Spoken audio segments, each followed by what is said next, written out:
Oh good, this is going. This is fantastic.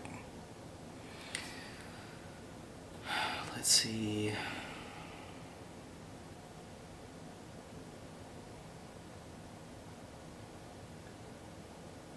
What do I want to do here?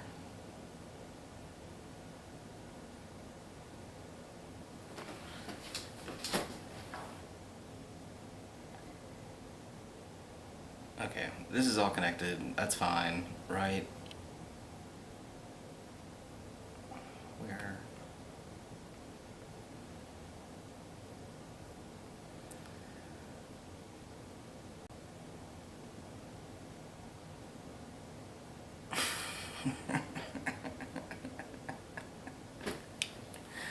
This is classic. Okay, real amateur hour here. Let's see. Is this going on this thing? I guess I could check on my phone, which is what I should probably do. Okay. Lord have mercy.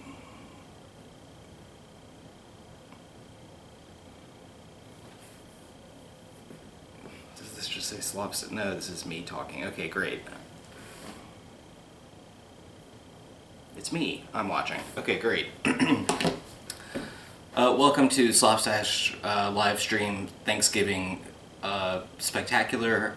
I'm going to be cooking a bunch of stuff this morning because I don't actually have to be at Thanksgiving this morning. That is for tomorrow and the next day, so I'm going to be spending all morning and afternoon and maybe even evening just preparing some food. I did a really bad job setting up everything this morning or getting it ready last night so that I could just jump in and do it at 8 a.m. this morning.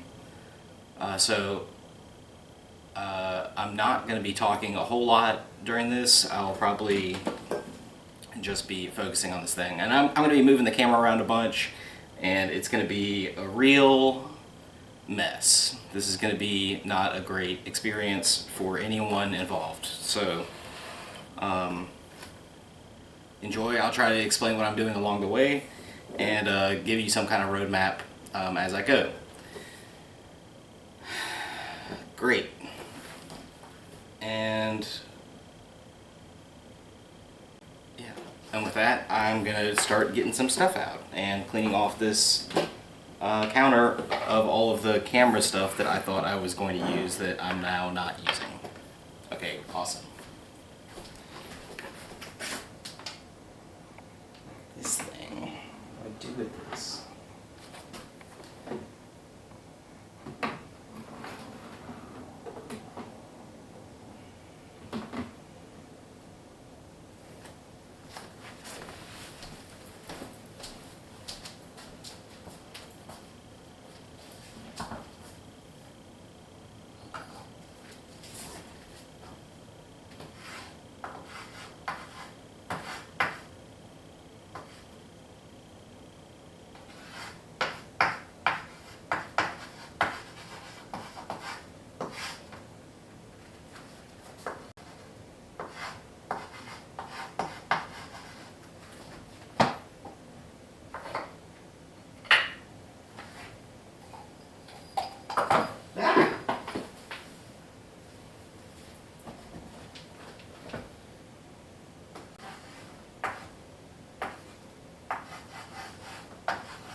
Now, let's see if we can do this.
Yep. D. I really need to mark these things. Okay, that's good, I guess. Alright. Now, that was Pavarotti by Machine of Rimini. A really fun Soviet rock band. And now I'm gonna get started on some ham preparation. I've got these two huge hams. This one says that it's 10 pounds. And this one says that it's also 10 pounds. So we got 20 pounds of ham here, which seems like a lot. But I'm going to cook all of it in this roasting pan that I think we just found in this house. So I'm going to cook all of this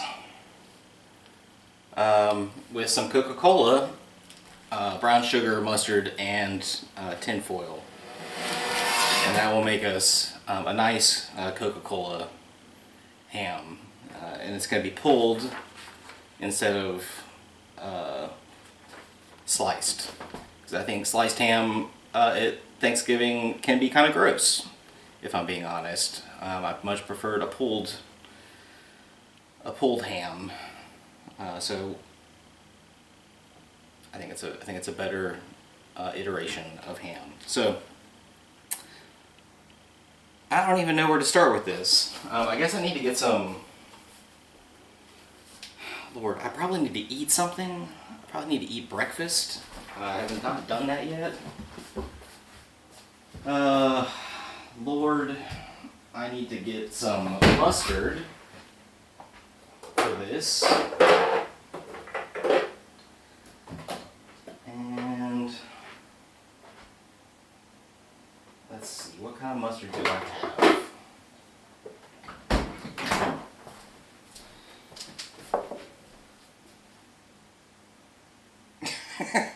My recipes are real bad, mostly because I never write down recipes, except for right now. Is this that zoomed in? No, it's not. Okay. Why does this look like this? This looks terrible. What is this showing me? Nothing. I'm flying solo here, y'all, and this has not been easy to get all set up.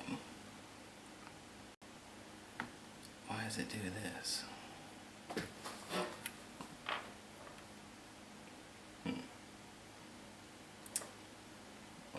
I guess I could look at my... Oh, that's why. Dumb thing. OBS is a exhilarating and awful software to use, it turns out. Alright, there we go. Now you can see my whole body, or I mean not my whole body, but you know, here. Okay, that looks good. The audio mixer, yeah, that's gonna be great. Okay, some good stuff there. Okay, so what I was trying to say was that I don't normally write down any recipes, but for Thanksgiving, it's always really stressful for me because I only cook these things maybe once a year, at most twice a year. So I forget what I did, and I forget what works, because, you know, in the heat of the moment, you never write down what it is that you actually did and what worked. So I decided I would change that and actually write it down this year. And I've not cooked a cooked ham in probably a decade, so I just kind of fumbled together a bunch of different recipes that looked familiar, and you know, at some point in the day I'm going to show you sort of a vegan substitute that I'm making as well too, for some family members. Using some lion's mane mushroom, which I think will be pretty fun. I've never done it before. It'll be a fun experiment. But right now, I've got 20 pounds of ham. It's going to go in this roasting pan, and I don't know, I think I'm going to use a lot of Coca-Cola. I think I'm going to use a lot of mustard. And I've got until 3 o'clock before the grocery store closes if I need anything else. Which I hope to not have to go up there because I don't want to make those people do anything today. I don't think anybody should be working today. But I'm glad that they are, and I'm glad that they're there, and hopefully they're getting paid overtime or double time. So, let me start by actually preheating the oven to 350. 350, start. Is that even right? I thought I remembered it was more than that. Did I write down something else? Why did I write down 400 for this? Okay, everything's 350 apparently. That simplifies some things. But anyway, I'm going to start by getting this ham all poked full of holes, which is step number 2 after preheat the oven. And then I'm going to mix some mustard and brown sugar, glaze it over the top of the hams, and cover it up with some tinfoil tightly, and put it in the oven where I'll baste it every hour or 90 minutes or so. Cool, let's see what's on this ham. Is there anything interesting or good? Should I plug in a microphone? That's a good question. I've got it all right here.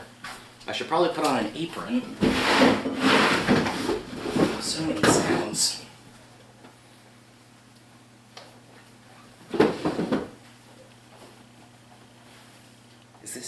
This is not the apron I thought it was.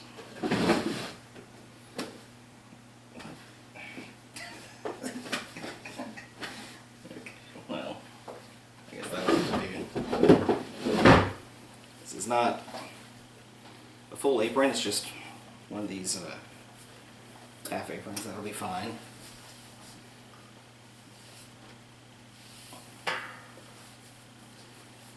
And just something.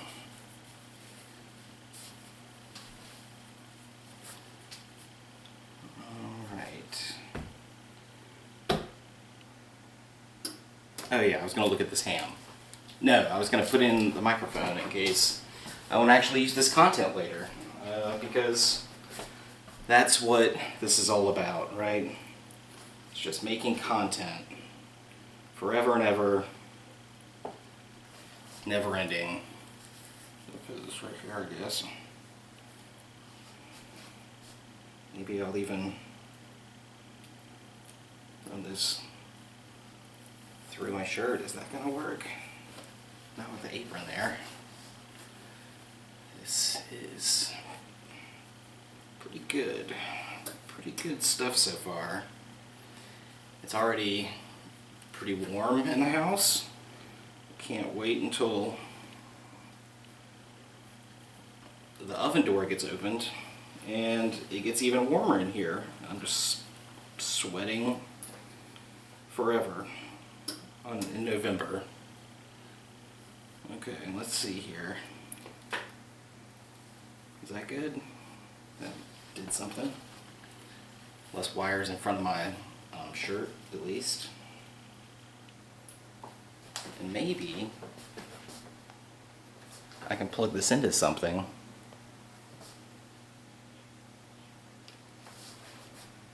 I really should have tested this out beforehand, huh?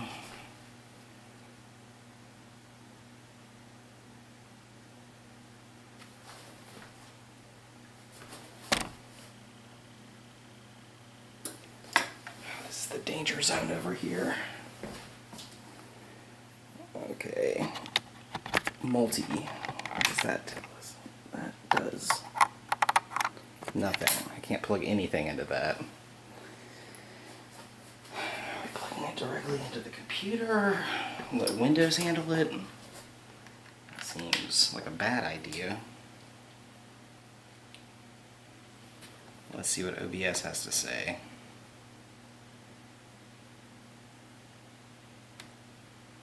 Smart audio, that's a microphone. Do you know?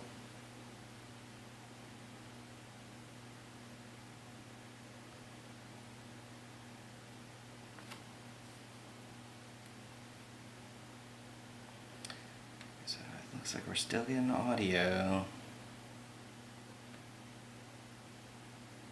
I can add another audio input capture. This is lav.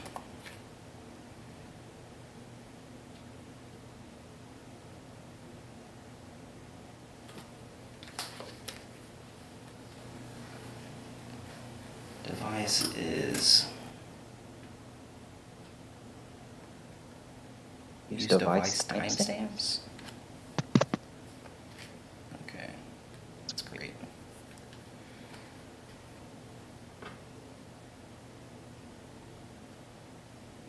Okay. Alright, I'm turning off that other camera and now it is just the one on my thing. Hopefully that sounds better. Like something good. Oh, I do not have a lot of wired microphones. This is not okay. Jesus. Clip this part. I really meant to do all of this last night and get this set up, and then I was too tired because, you know, in the United States we just work all the time, and it's never over. And, that's just life. That's just what life is like here. The work is never done, and you're just living the dream, as they say. All right. This is not helpful. That is a dryer sheet that was in the pocket of this apron. Okay, now I think we're set up. Overmodulating all over the place. Okay. Let's see what else is going on. I'm going to switch this back to this other thing. This is really great work you're doing here. Great.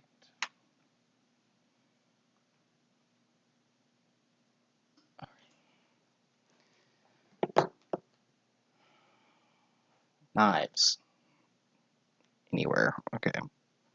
I need a couple more things. I need to set up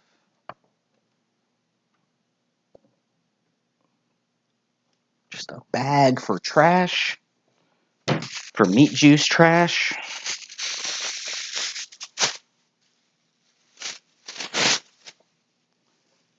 That will go right here.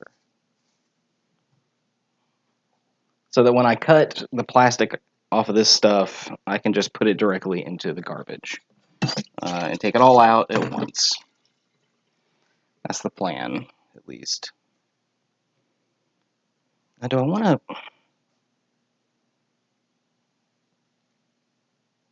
I think I want to line the bottom of this with tinfoil so that when I pull up... So I've got both hams that I'm going to put in here. Jesus, sorry, y'all. I'm going to put both hams in here, and I want to close them tightly so that a whole lot of moisture doesn't escape, but also I'm going to put the lid on, so it's not a big deal, but maybe the tinfoil will help with cleanup. I'm hopeful.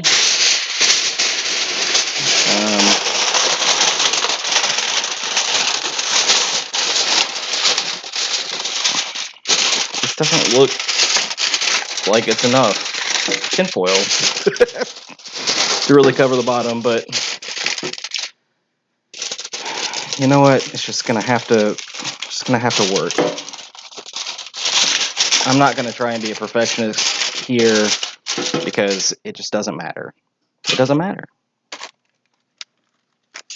It doesn't. So that's what that looks like.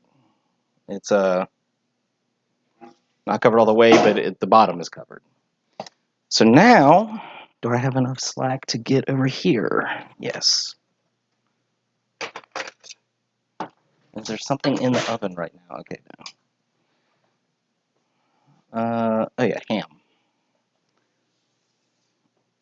Alright, I'm going to cut this thing open.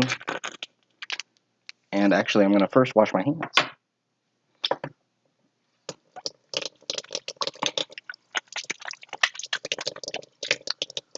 Just over here washing my hands. Should probably widen the camera so that it's not just an empty screen doing that, but I have not done that. I'm probably not going to do that because this is only going to take a couple seconds more. Cutting this ham up, draining the ham juice. If you are somebody that likes to save things, maybe reserve the ham juice. I don't know if that's a good idea or not. I think this ham is fully cooked. It says so. It says it's fully cooked, it's gluten-free, and to keep refrigerated. And it's, oh my god, that's a lot of juice. Okay. A lot of ham juice in this ham. God, it just isn't stopping. Okay, so this is the water-added butt portion, it tells me on the package. So I'm going to grab the butt portion out. Oh, Jesus. Okay, I'm grabbing this butt portion out. And I'm going to put it right here. And there's a nice little bone in there too. I'm going to put that bone down here. I don't know if I can fit both these hams in here. That's my concern at the moment. But maybe it's a poor concern. Maybe it'll make it better if all of the ham is in there.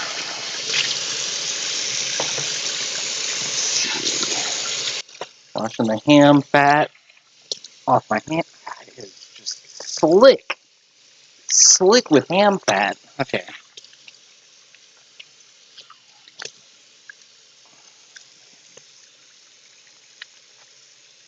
It's not coming off easy, and the water is just staying cold, which is great.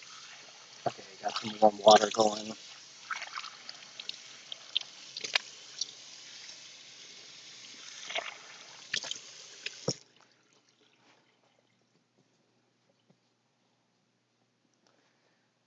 Good grief. All right, well, that was nice.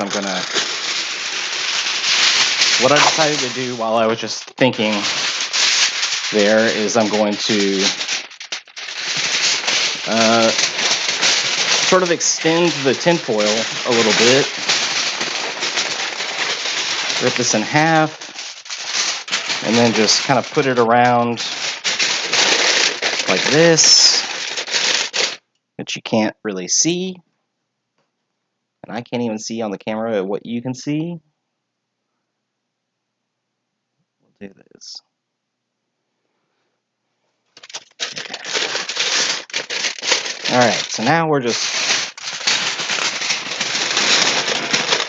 lining this thing so that I'm just doing this so that it makes cleanup a little bit easier and there's not a whole bunch of splatter.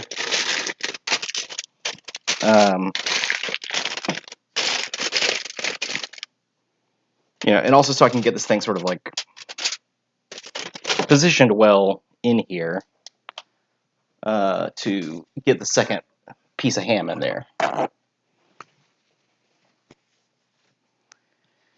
Alright, so we had the butt portion on the other one. This is the shank portion, as you can see here, and that's pretty good. So we got the whole dang ham bit. So I'm just cutting this shank open. I'm gonna get all the ham juice out of it. And then I'm just gonna start stabbing this thing real good to get a bunch of holes put in it.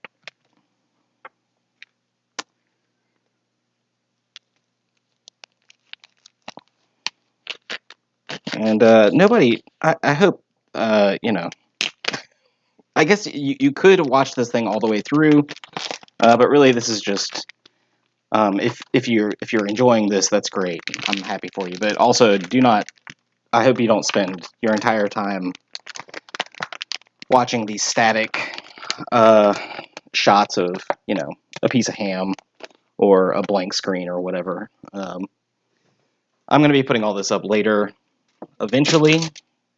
Man, that is a lot of meat. Okay. But I will be putting up all these sort of as VODs, videos on demand, at some point. Hopefully before next November. So if you want to make something like this yourself, you can follow along in real time with all of my bumbling and what I'm sure is just awful audio quality the whole time. All right, so that is there. That's there.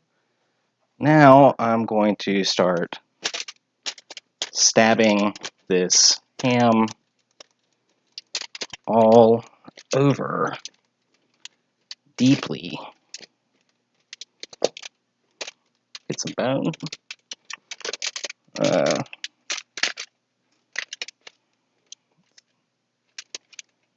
And what this is going to do is it's going to allow it to, cook a little bit, maybe more evenly, but also just for it to suck up a lot of the steam and flavors and just stabbed right through the tinfoil. So that is probably worthless on the bottom now. That's fine. That's fine. It's not that hard to clean out these things anyway. Just gonna keep stabbing, stab, stab, stab. And if you want to, I've never really done it myself, but you can score the outside too, in sort of a pattern and give some more, what's it called, surface area to it. But I'm not going to bother because it's all going to get pulled apart anyway. But so what this is going to look like is I'm going to put this in the oven for probably about 5 hours, 5.5 hours, and it will it's not going to slow cook, but it's going to kind of pressure cook with a bunch of Coca-Cola and brown sugar and Dijon mustard. I'm using Dijon because we have some gluten-free folks at Thanksgiving this year, and I want to make sure that they can actually eat this thing. Because yellow mustard, it turns out, is often made with malt vinegar, which is not gluten-free at all, it turns out. So I'm going to use Dijon mustard, which is just, I don't know what the ingredients are exactly. It's mustard and white vinegar. Oh, but that's the thing. It uses white vinegar instead of that. So now I've got that all poked. I've got my ham bags safely in another area to be thrown away. And now I think I'm going to mix up the paste that will go on top of all this. And the ingredients that I have, I put 1/4 yellow mustard and then 1 cup of brown sugar. So I don't know what 1/4 yellow mustard is, or Dijon in this case. I'm assuming that's 1/4 of a cup, but it's not entirely clear. So And this is for a 4-pound ham, and there is 5 times that amount. So we're just going to wing this, because it says it's supposed to be a cup of brown sugar. I've got basically that much in this for this entire recipe. And if that's supposed to be 1/4 of a cup, then I'm going to have to use a whole cup of this Dijon mustard. So I might be asking somebody to pick me up some Dijon mustard on their way here.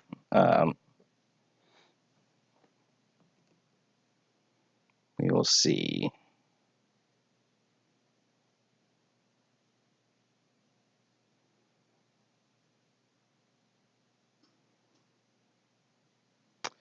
And I guess I should probably do some kind of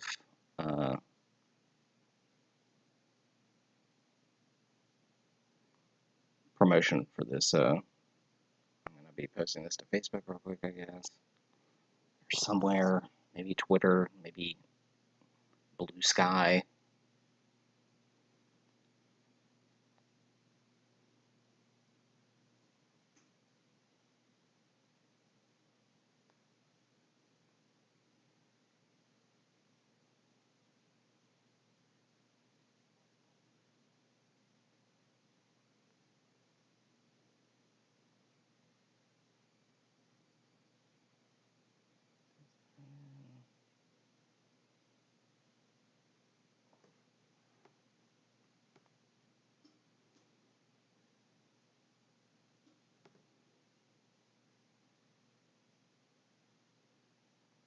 I may be live all day.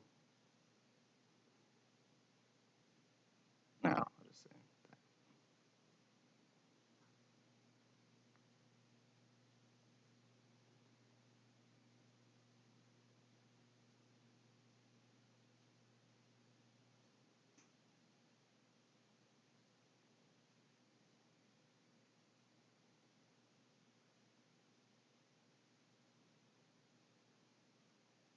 Post.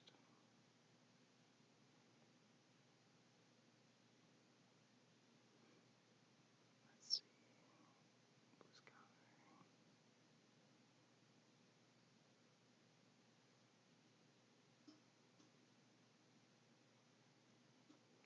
Turkey Day prep live stream here.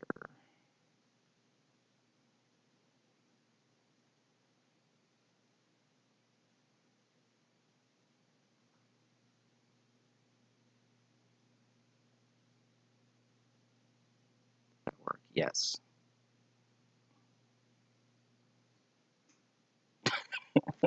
Okay, I see you now there, Jesse. That's pretty good.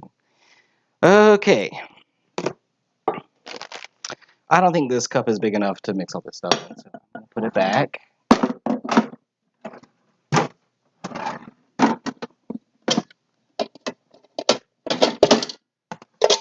And, oh, that's a good sound.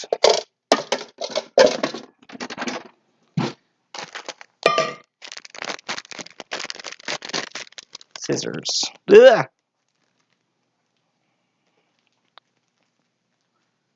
If I can reach. Okay. I think I'm just going to dump like half of this in here. I'm not measuring too much. I'm going to put a bunch of this brown sugar in here. Like I said, maybe half. Just 16 ounces for 20 pounds of ham. It just doesn't seem right to me. 20 pounds? Yeah, that's 20 pounds. Okay. If you're ever curious about weights and you know how much a jug of water, a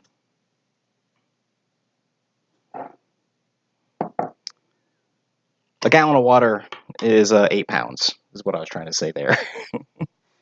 So if you're ever trying to estimate weights, that's a good way to do it. What's the best way to get this out of this tiny jar, I wonder? I don't know. I'll use all of this. There's not much. There's, okay, that's a tablespoon and a half. Another half a tablespoon. Which is probably about a quarter or 1/4 a cup so far. This is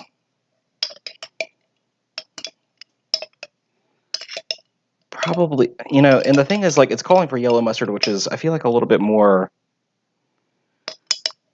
starchy and liquidy. It has a little bit more liquid in it, so I'm going to add a little bit of water to this, and that'll get me the sort of Grey Poupon leavings. Oh God.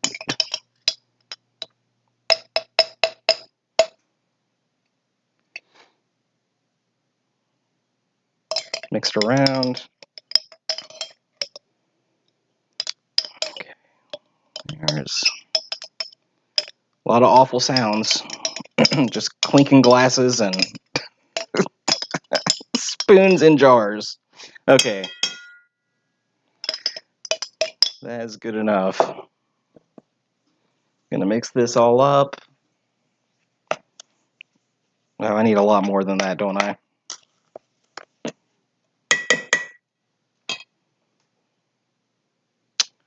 Why did I put this spoon in here already? It's a poor move. Slop. Oh yeah, good idea. A great friend of mine suggested white vinegar. If I have any. I got some rice vinegar. Oh God, I'm so... Okay, I'm connected by wire to all of this stuff. But I can... Anyway, I just need to add some more mustard anyway. So I'm gonna rinse this thing off so I'm not contaminating everything.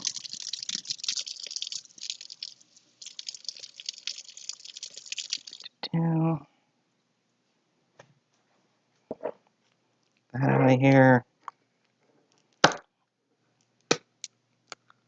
This plastic.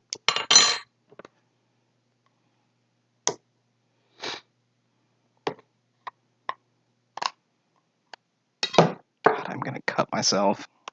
All right.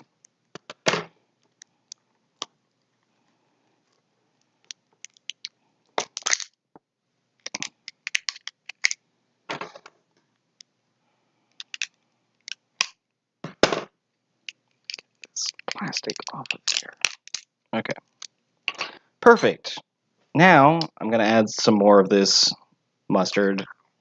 Probably about the same amount that I did before.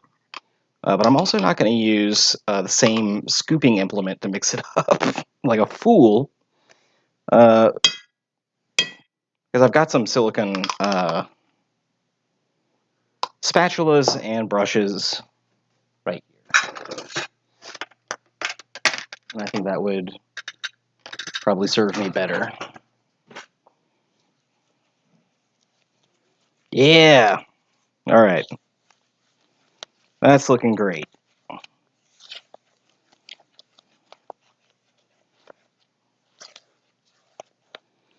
You know, I'm not going to worry too much about all of this either. Like, I'm going to get this as much on all of this as I can.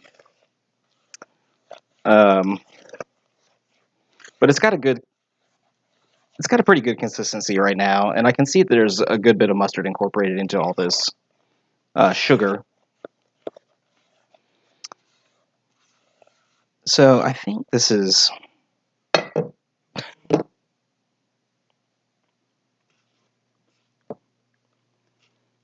It's pretty good. It's pretty sweet. I'm going to add a little bit more mustard. And if we need some more for the deviled eggs, then so be it. We'll get some more.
All right. Okay, so I'm just gonna start slathering this thing on here. Um, let the chips fall where they may. Just gonna go for it.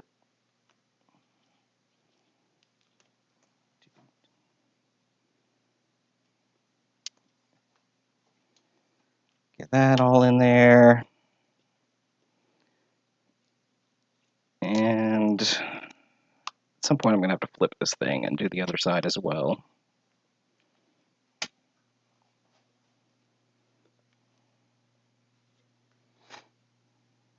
Yep.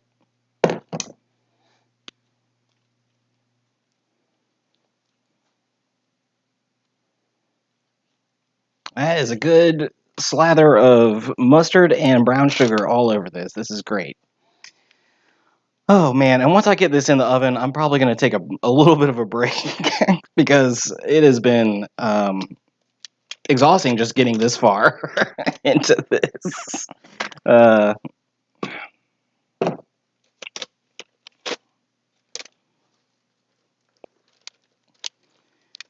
Alright, gonna move this little boy around and then get this one up. Oh god, this shank. It's laying real good and flat on the bottom here, which it's fine. It's just, it's real slick. The whole thing's real slick and cold. Okay, now we're gonna, there we go. That looks pretty good. All right. Oh, God. Okay. There we go. Oh, my God. So many wires. Okay.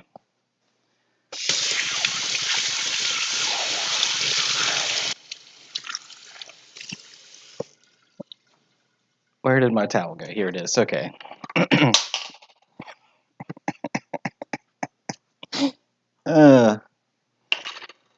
Gracious. All right. We're going to put some more of this on here now. Put that guy, pour that guy on. And you know what comes next is that we are just going to add some Coca-Cola to the bottom of this and let it sort of steam and pressure cook in here with it. It's going to be very exciting. Oh, that is too much. I was not watching what I was doing at all. It's just going all in here. That's fine. I wasn't spreading it out. Oh my God. All right. This is fine. Everything's fine. Everything's fine here.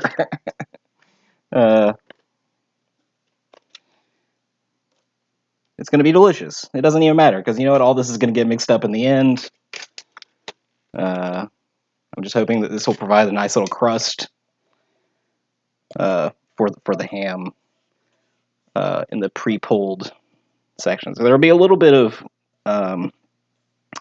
difference in texture,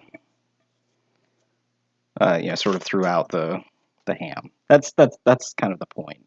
Is that you've got these sort of accents, these highlights of crispiness and sweetness, sort of mixed in throughout. Great, that's done. Not too many casualties of utensils or food items. Okay. Got some stray mustard here that I'll put in the trash bin. Okay, so this looks pretty good so far. Now what do I have to do next? Next, I think we're gonna just empty. Next, I think we're just gonna empty some Coca-Cola directly into here, and that's my understanding of it.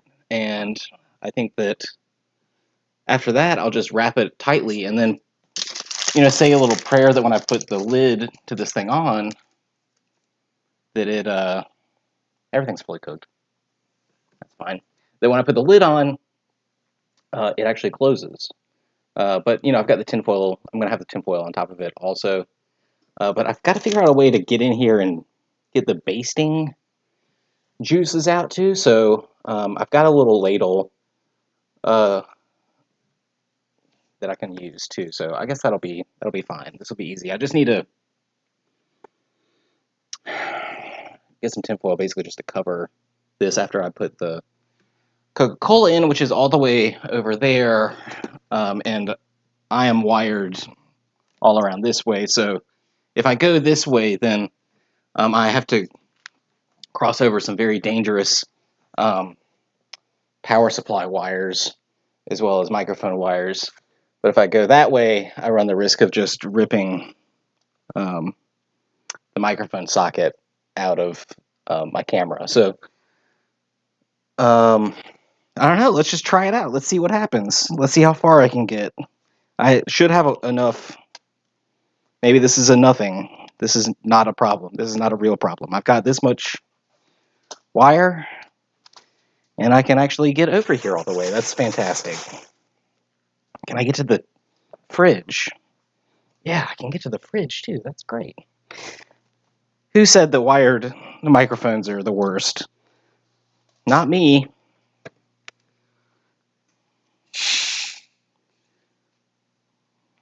Okay. Let's see. Apply the glaze on the ham and pour your Coke in the pan with the ham and glaze. Okay, great. That's what the recipe says.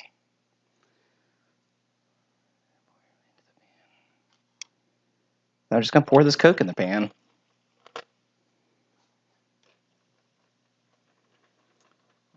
My spouse had got some cheerwine, some holiday punch cheerwine that I was really excited to just drink myself, and because it looked good. It just is like a cheerwine punch, the kind that's basically you normally make yourself. It's just like ginger ale, cheerwine, and pineapple juice. It's like a church social kind of punch. I ended up just drinking all of it, and I didn't have enough to make with the ham, and I just want to use Coke anyway. So I'm not trying to experiment too much with this recipe because I haven't made it in a long time, and the last time I made it, I had the help of my wonderful sister. So I'm just going to dump this whole thing in here, I've decided.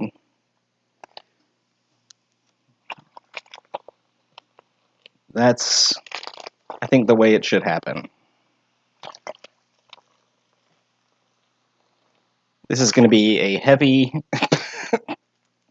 pan. Yeah, it's pretty heavy already, and I'll have the last little swallow of that just for myself. This is the, what do you call it? Chef's prerogative, chef's whatever. That Coke is for me because it's 11:20, and I was hoping to have this thing done by 3, and that's just not going to be possible. And so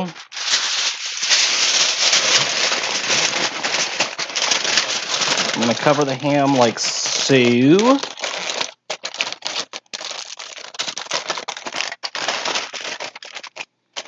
And then, I am going to have to disconnect for a bit because I have to go get the lid for this thing before I put it in. But I'm basically just trying to get all of the surfaces of the ham sort of covered. And I probably did the wrong side. Whatever. It doesn't matter. None of this matters. Normally I would probably put the shiny side down. It's fine. It'll be absolutely fine. This is not a big deal. But I am going to disconnect from computer microphone for a second to get this lid.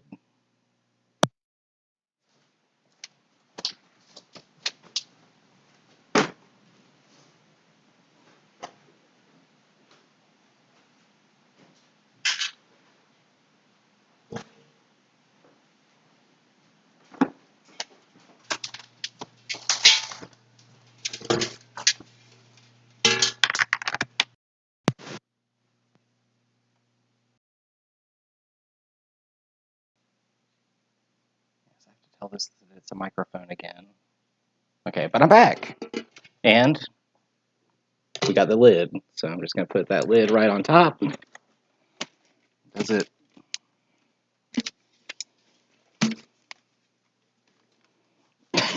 Why doesn't this fit good? Is it because there's a bunch of ham in here?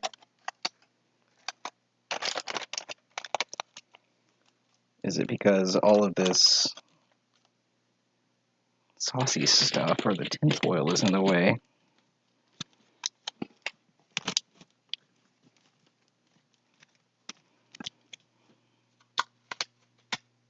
Okay. Perfect. It's perfect. It looks great. If it looks like this for you, you have done a perfect job. And the way that I know that is because it doesn't really matter. There's some things that matter. This is not one of them. But cooking is a delight, and sometimes things don't work out, but this is going to because it's ham. It's already cooked. It's already been cooked, and you're just adding a bunch of stuff to it. And at the temperature that you're going to cook it, it's going to fall apart anyway at some point, so it's going to be great. Don't worry about it. This is going to look good. This is going to taste great. If you like all of the things that are in here, that is. So I've got the oven heated to 350. I'm going to open it up and just pop it inside, and then set a timer for 1 hour so that I can start basting it. And I'll probably baste it every 60 minutes to 90 minutes as I see fit. Oh my god. Okay, you fit in there pretty good. Okay. All right, okay. So I'm going to take a little bit of a break. I'm going to prep up some of the next ingredients I need because I'm going to be making a stock, a vegetable stock for the dressing later, and I need to wipe this all down because there's just sticky stuff everywhere.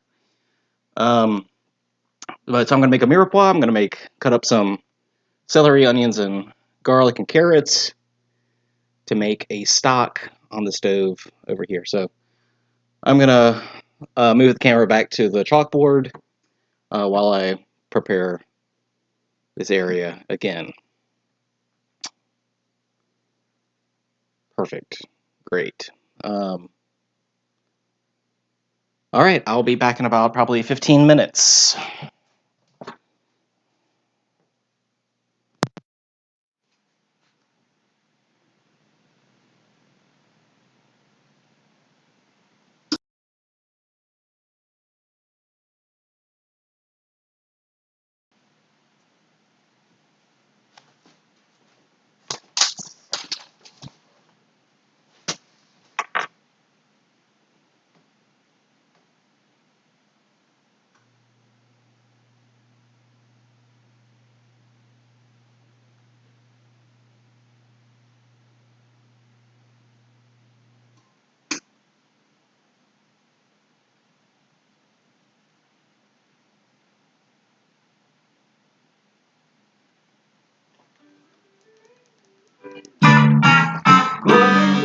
Летят стрелою скоро, и мы с тобою разом из города уйдем.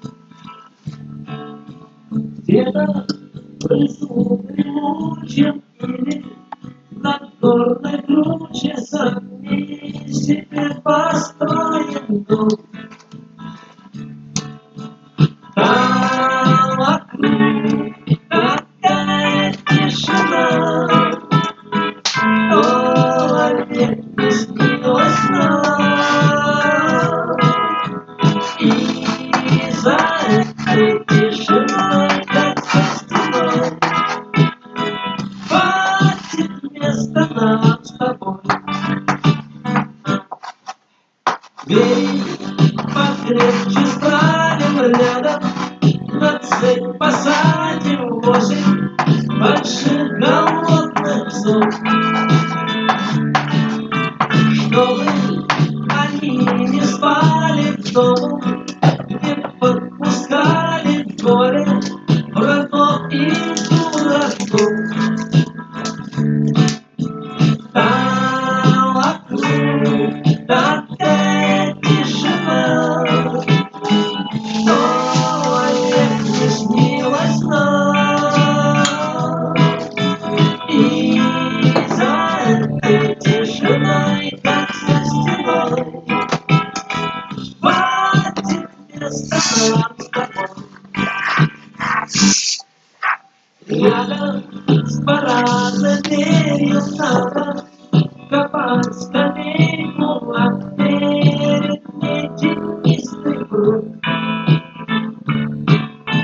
Чтобы присев однажды снова подумать каждый, нужен ли он кому-то тут.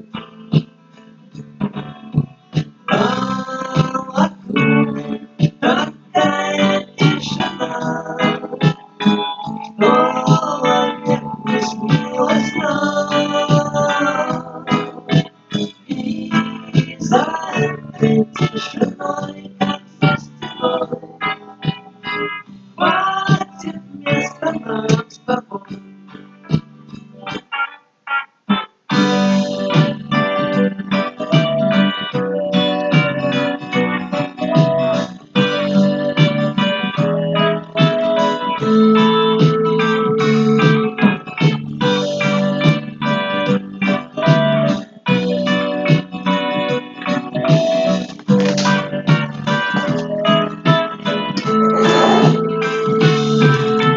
Там вокруг такая тишина, что вовек не снилось нам. И за этой тишиной, как за стеной, хватит места нам с тобой.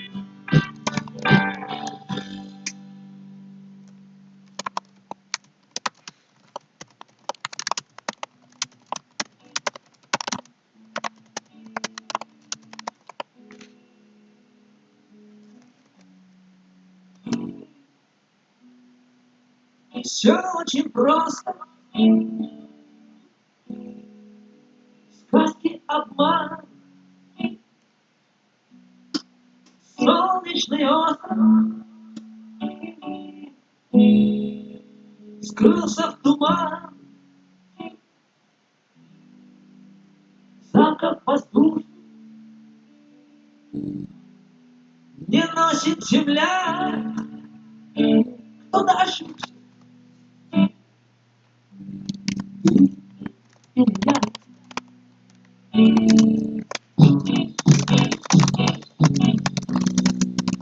Все очень просто. Небо золотые, падают звезды в руки другие. Нет райской птицы среди воронья. Кто дальше? Ты или я?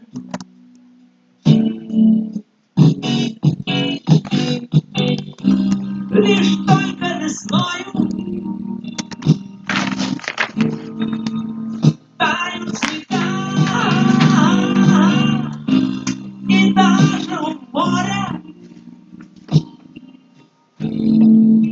есть берега. Всех нас согреет вера одна.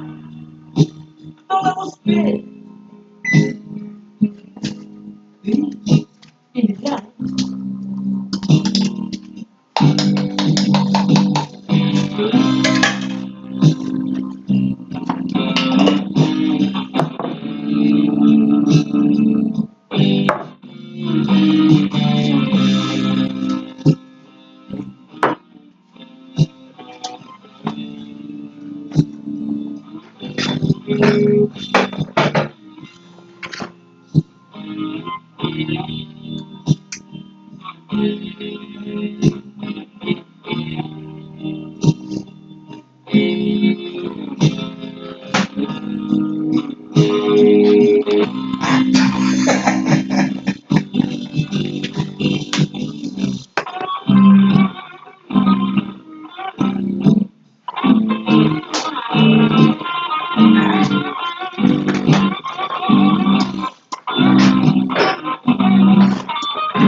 Сказки обмана, солнечный остров скрылся в туман. Всех нас согреет вера одна, кто успеет.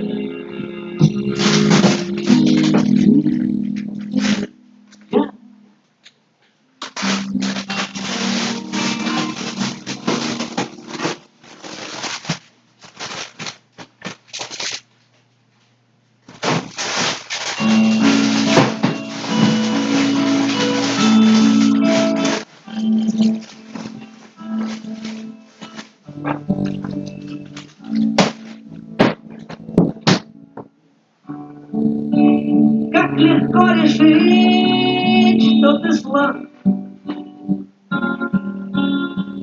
чтобы мир изменить, опустить над крепостью флаг и ворота открыть.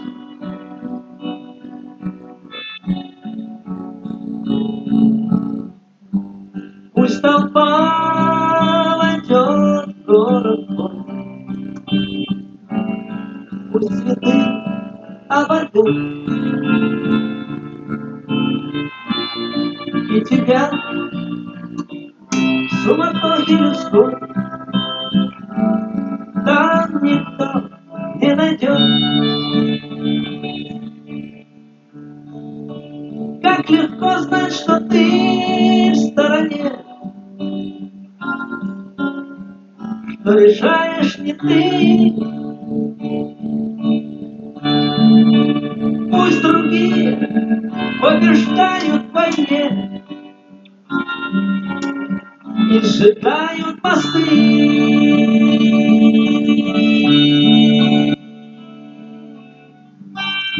Полпути позади, и немного осталось, и себя обмануть будет легче всего. От ненужных побед остается усталость, если завтрашний день не сулит ничего.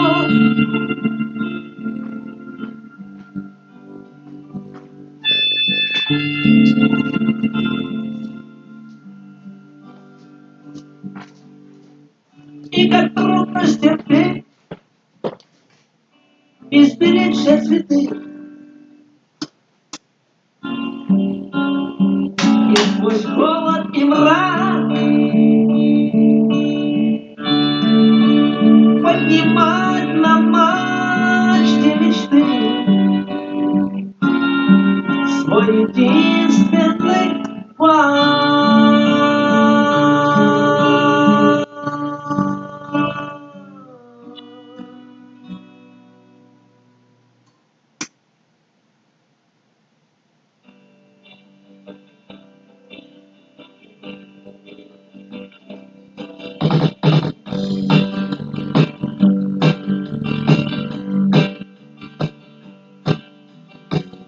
И все стерты краски тусклые, то ли люди, то ли куклы. день.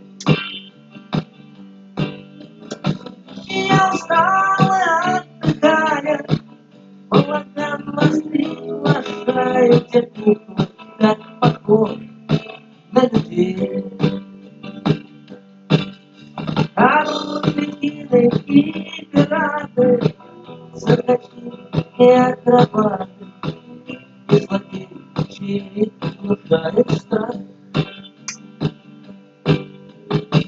Оказались клетки, все они марионетки в лодке и на трудных руках.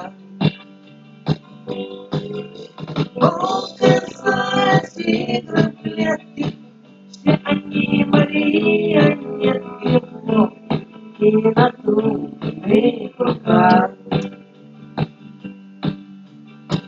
Кукол дергают за нитки, лица у них улыбки, и играет звук на трубе. И в процессе представления создается впечатление, что куклы пляшут сами по себе.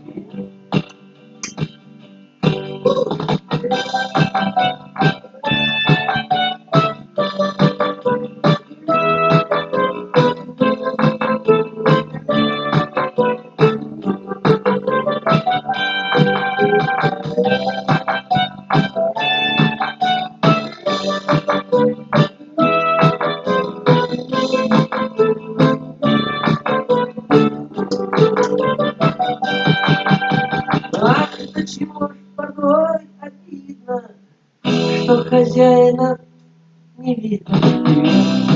И в темноту уходит путь.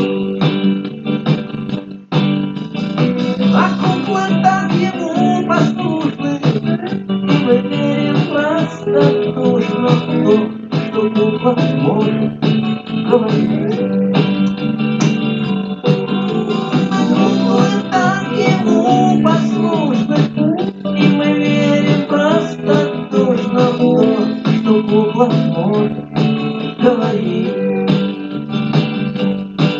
Но вот хозяин гасит свечи, кончен бал и кончен вечер, засияет месяц в облаках.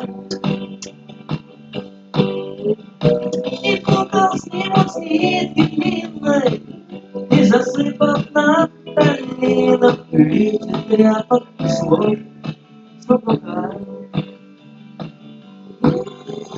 Кукол снимут с нитки длинной, и засыпав над долином, видит тряпок слой в облаках.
На берегу так оживленно людно, а у воды высится, как мираж, древний корабль, грозное чье-то судно, тешит зима и украшает пляж. Как не воюй, годы, увы, сильнее, как не верти, время свое возьмет. Сгнили борта, и нет парусов на реке. И никогда полный не дать вперед. Зато любой войдет сюда за пятачок, чтоб пушку затолкать бычок и в трюме посетить кафе и минный зал. А также сняться на фоне морской волны с подругой, если нет жены. Одной рукой обняв ее, другой обняв штурвал. Был там и я, и на толпу глазею. С болью в душе понял я вещь одну. Чтобы не стать таким вот музеем, в нужный момент лучше пойти ко дну.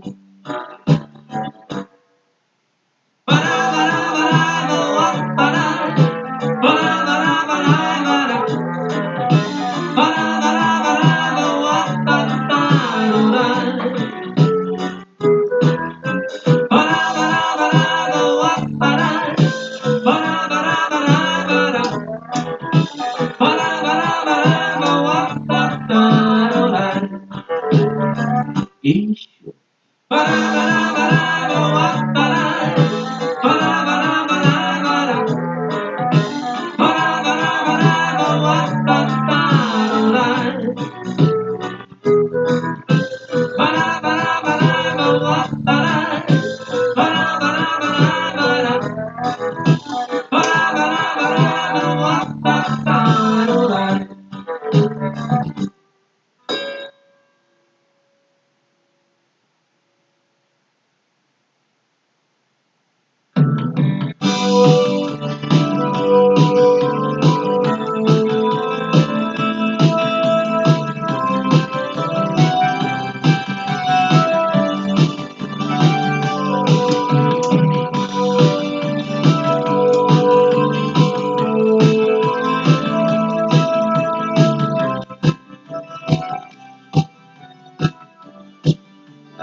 Над нашим домом целый год мела метель,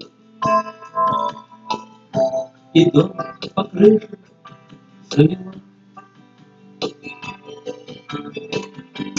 А мне сказали, что за 3-9 земель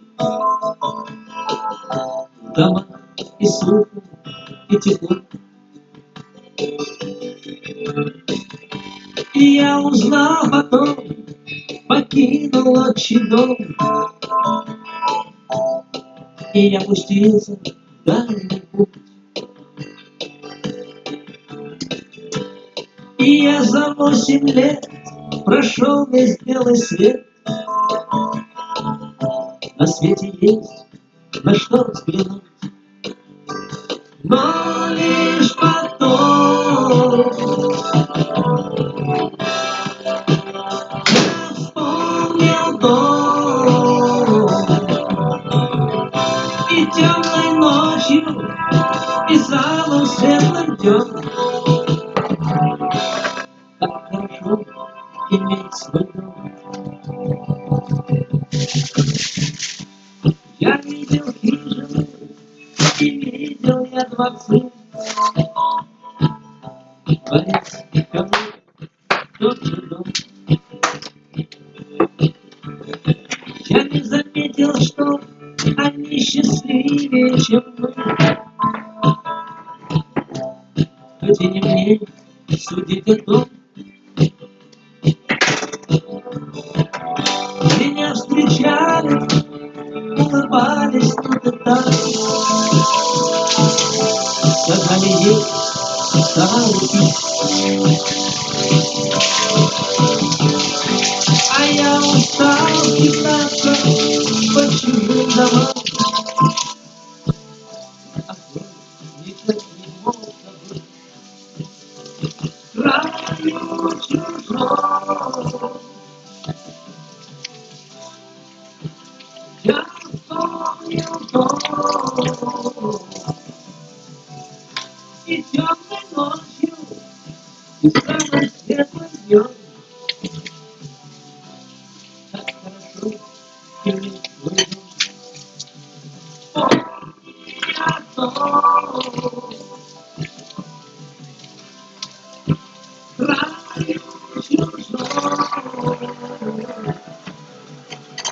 It's coming on you. Silence never you.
Yeah.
Ah.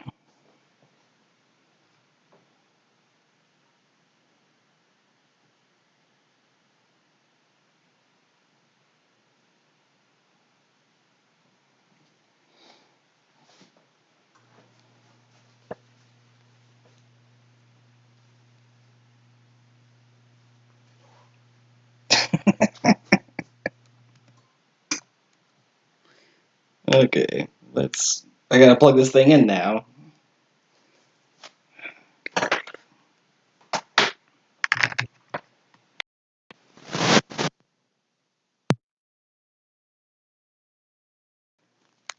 Now I have to find the end of the microphone, wherever it happened to go. Oh, I'm wearing it. Good grief. Alright. Alright. Where are we? Oh, right. I just have to put this into this pocket. That's what I was doing.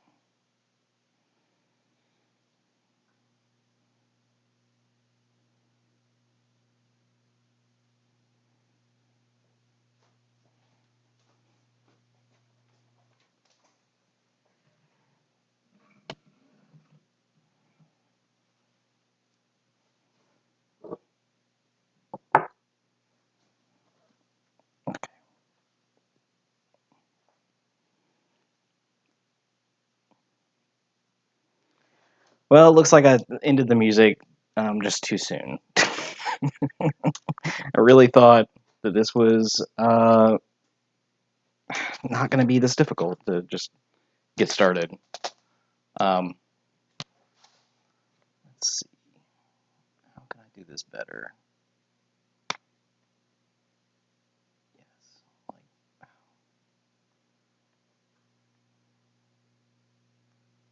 do this one here. Okay.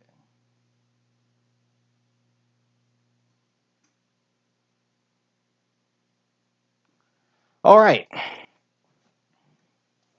So, I'm back here. Oh, and the camera's up there. Okay, that's good. So I'm back, and the next thing I'm gonna do is prep some vegetables for a. It was gonna be a mirepoix, but I don't have carrots actually. But that's fine. Um, Vegetable stock can be whatever you have on hand, whatever you have left over. That's probably not gonna be any good, or that's for the purpose itself. So I got some celery. I got some onions, and I've also got some peppers here that I'm probably going to throw in as well. And I've also got some oyster mushrooms that I think I'm going to put in as well to that stock that I got just yesterday. So I'm going to go ahead and rinse some of this stuff off and start prepping the stock, or the vegetables. First things first, I need to get a pot to put it all in.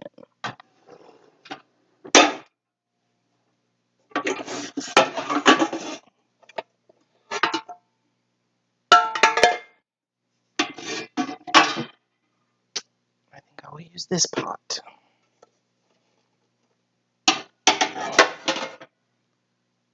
I'll also need the lid for that pot. Where did it go?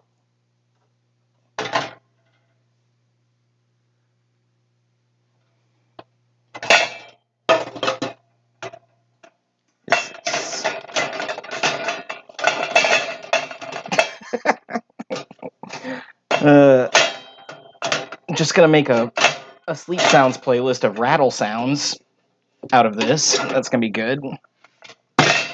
Okay, does that? No, and that doesn't even fit. Where is the lid to that thing?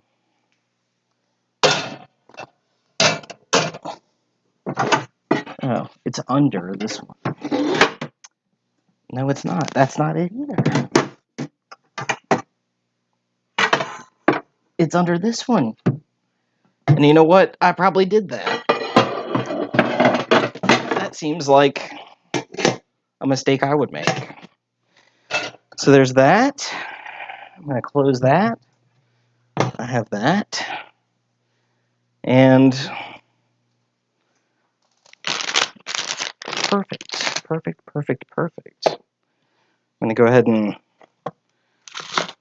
chop that thing off. And chop these little ends off. And I don't have anything to put all this stuff in, all the scraps.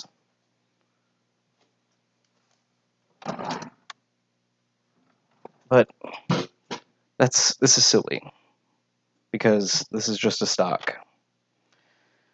I won't use that, but we'll just rinse this off.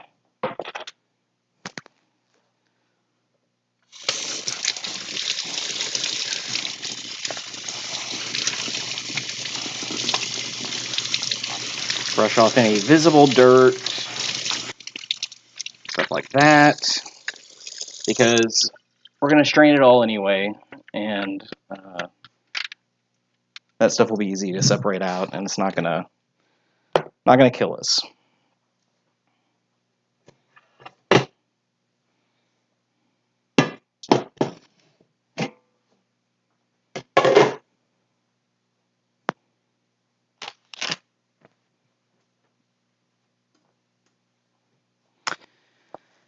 All right, I'm just gonna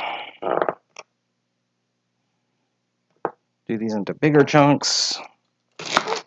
And then as I get to the greener part, I'll probably go a little bit thinner.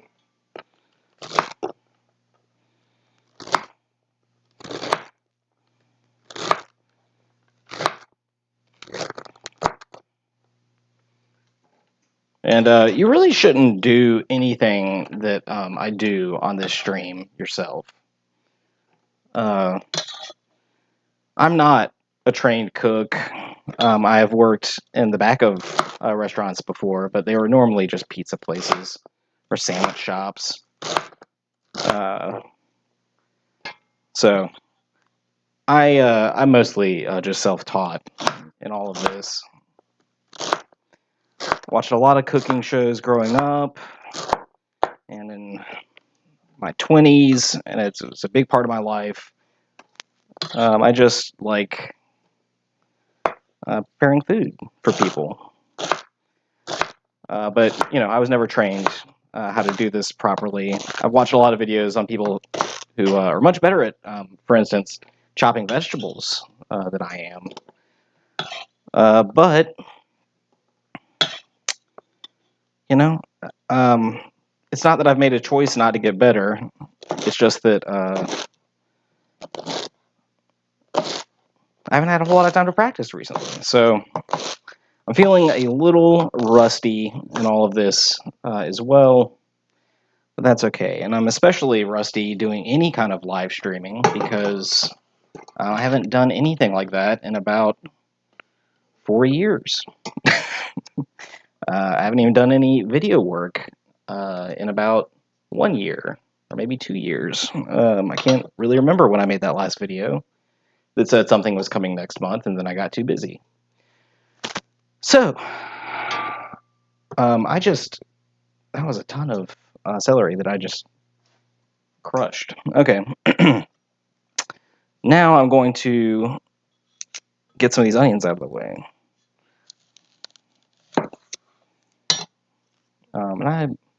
And I could use this little bit in the stock itself, but I feel weird about it. But I am going to leave the skins on.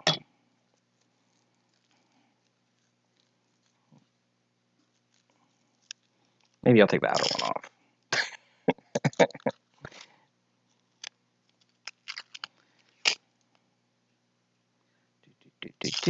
Peel on that one. No, it's fine. Whatever. It's fine. It's all getting strained. I'm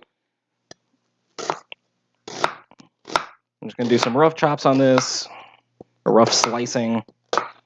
I'm not worried too much about it, but I want, the flavors to come out. And I might do one across this way too, just to get them to open up a little bit more. Let's see, doot. And I just sharpened these knives, but they get dull fast, apparently. So I guess I'll do, I don't know how many onions I want to do. I think, I thought I wanted to do 3, but maybe I'll just do 2.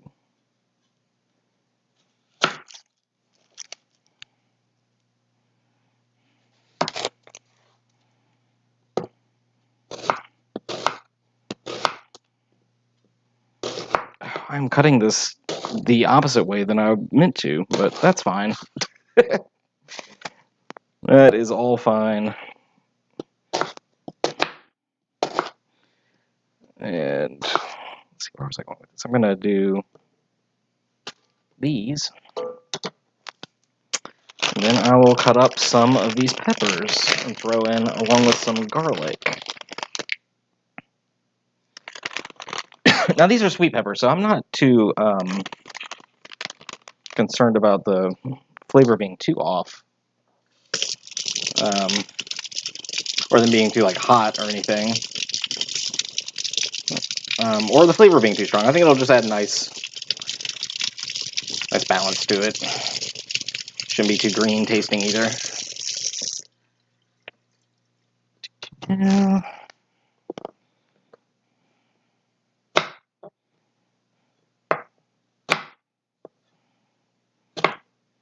And I think, I don't know, should I leave the seeds in? I feel like that might make it bitter. Yeah, I'm gonna, where'd that spoon go? Yeah, I'm gonna devein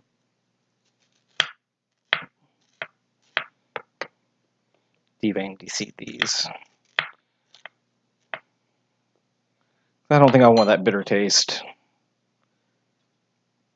in the final stock. You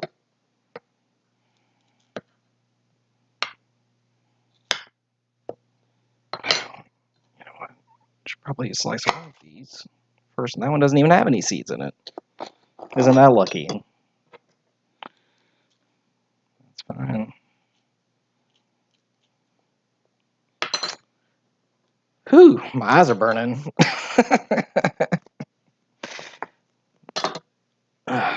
Take the glasses off for now. Yeah, honestly, I think these will be fine just like this. I don't think there's going to be any trouble for the stuff to get into that. All right.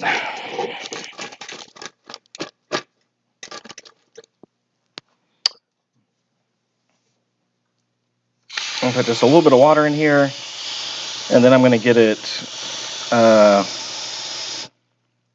real hot, because I do want to kind of brown the vegetables a little bit.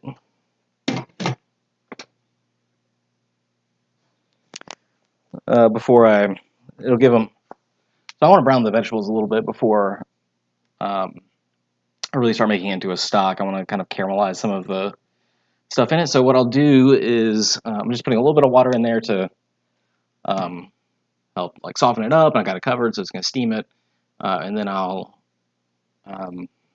once the water's cooked down a little bit, I'll probably add a little bit of oil and get it fried up, and then add some more water, top it off, and let it simmer for a bit.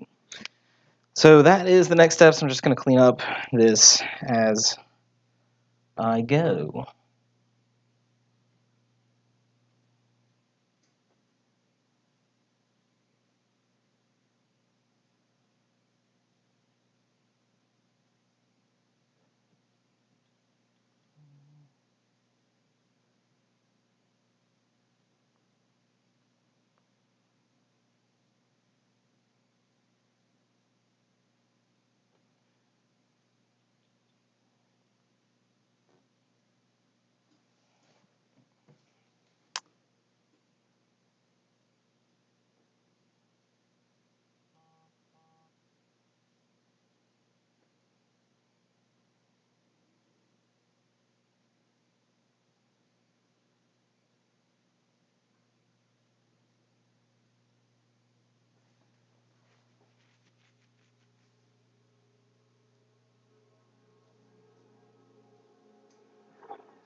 Thanks, Kevin. Yes, I am cooking with a proper knife this time.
Ah.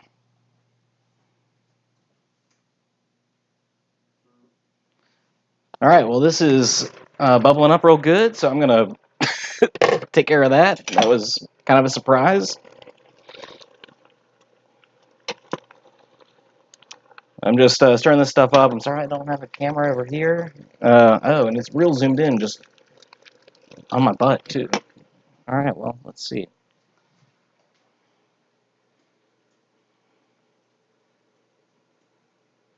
There we go. That's a little bit better.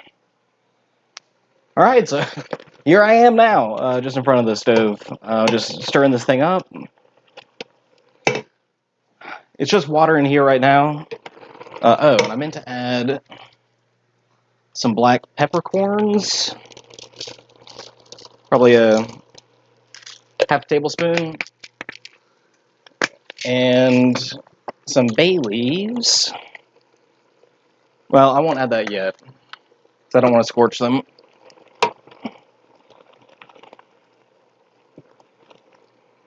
I'm going to lower the temperature on this a little bit.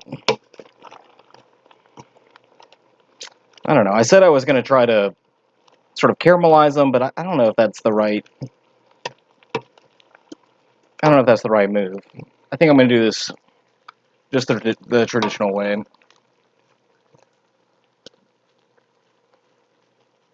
Because the last thing I want to do is make this, well,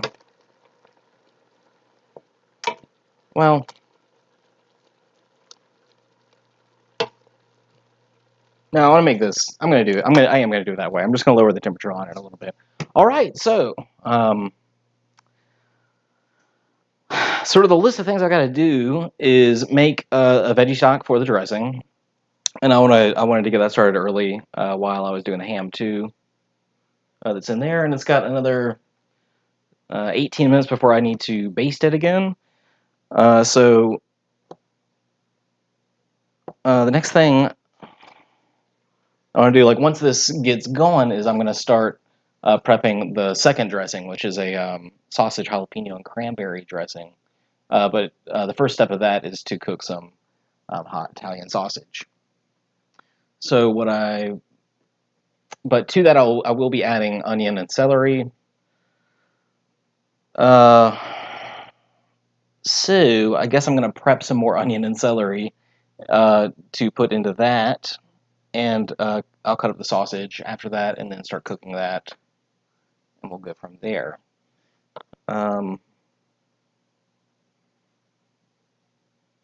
17 minutes sounds like a pretty good amount of time.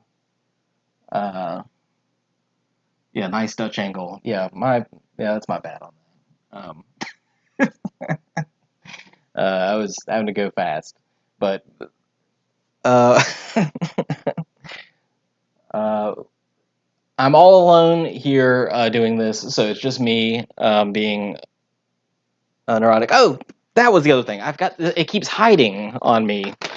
I got these mushrooms yesterday from my good friend Reed. I got a bunch of these oyster mushrooms. And I got some lion's mane in here too that I'm going to use for something else a little bit later. And I'm going to brush these off and cut them up and actually put them into the stock as well, just to give them a little bit more umami flavor. Right. So I'm going to dust these off real quick. Break them off the ends.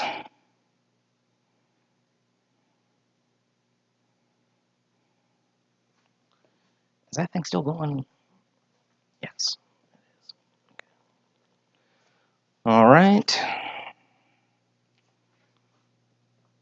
Beautiful looking mushrooms.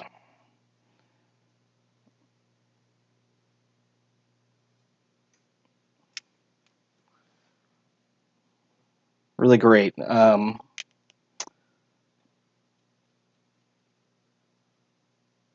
getting some of the ends off here. Brushing some dirt off.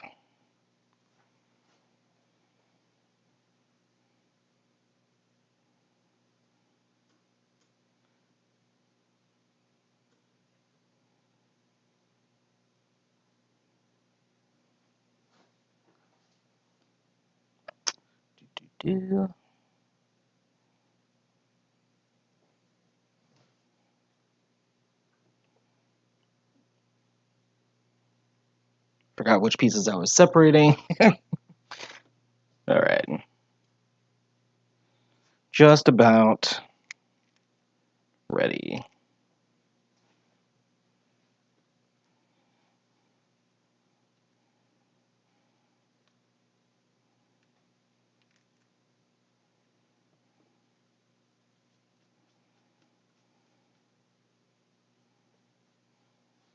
You know what? I keep going back in my mind about this, and I don't think this is the right choice. I think I'm going to stick with just having a vegetable stock without it not. I don't know. I wanted to have.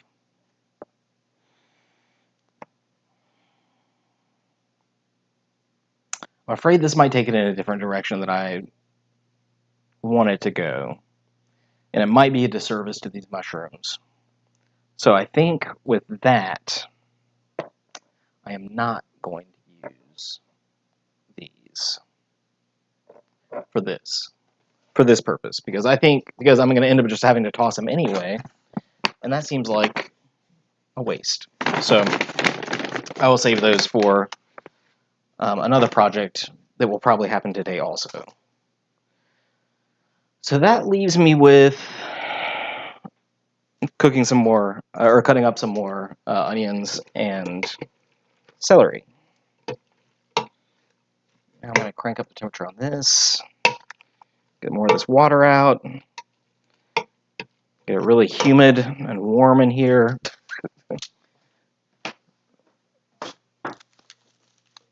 Grab another onion. Is this garlic any good? It's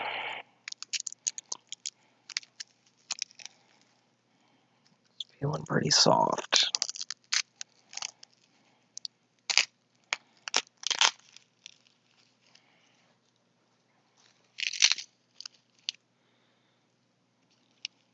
No, it's good. That's good. That will be perfect.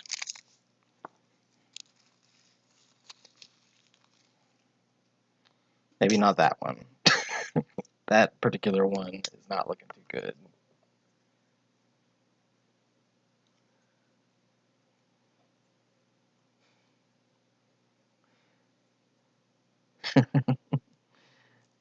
I understand, Matthew. That is... I apologize. I apologize about that. But you'll be able to watch this later, and I'll be cutting this up into smaller chunks for easier viewing, I guess, later on.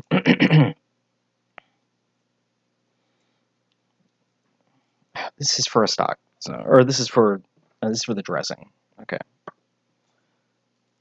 Like, why am I spending so much time on this part? Okay. All of these garlics look kind of rough. I have to do some surgery. Ooh. Yeah. Doing surgery on that one, or just tossing it, it looks like. I don't know. That doesn't look like something we want to eat at all. So sometimes you see those little brown spots where it's just kind of like dead or eaten away. I usually just cut them off. Like this. This I think is fine. That's not anything that's going to hurt anybody, and I've eaten plenty of garlics like that. So this is getting a nice color on it. This is good. Excited about this.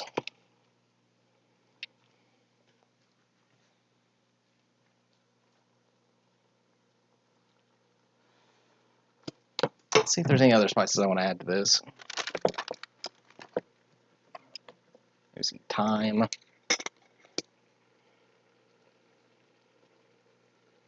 Then maybe it's probably a teaspoon. Oh yeah, I keep forgetting I'm gonna be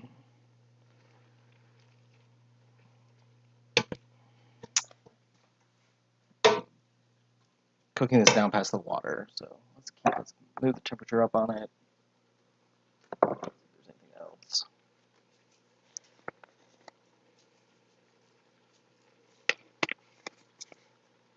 Just added some minced onion because I love onions, and you know I just can't get enough onion. I'll probably add onion powder later too.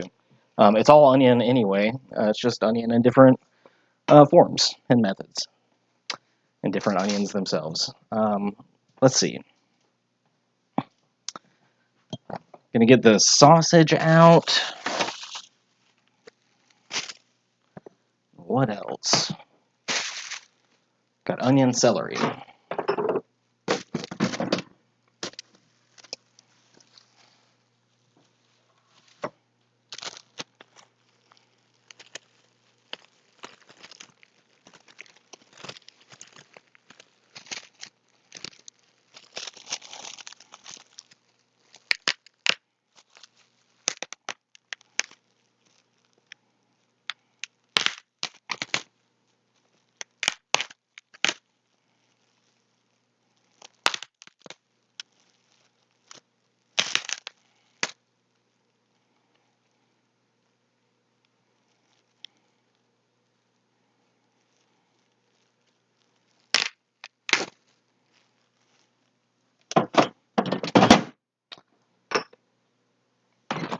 celery. A lot of celery. I'm gonna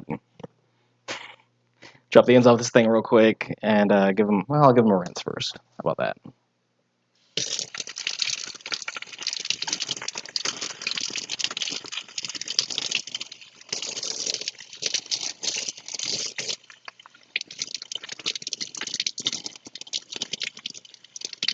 This is some good-looking celery. Oh man, that really is very poorly angled, isn't it? Let me see if I can fix that. Ah!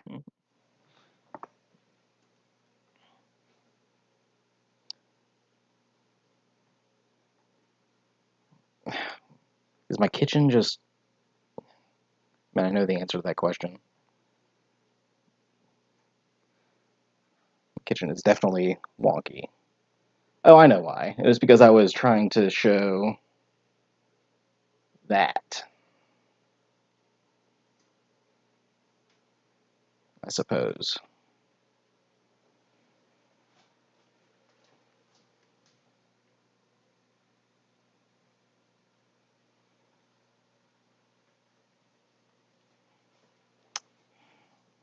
Okay, now I can just do all this. This is fine. Everything's normal. Okay, so this is a wet cutting board. It's not gonna get any better.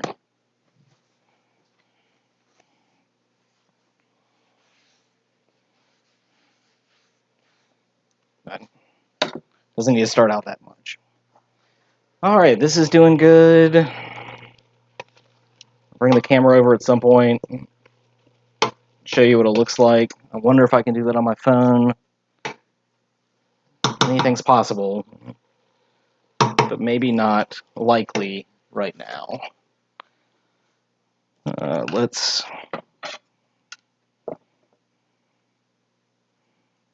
dumb ends off this thing.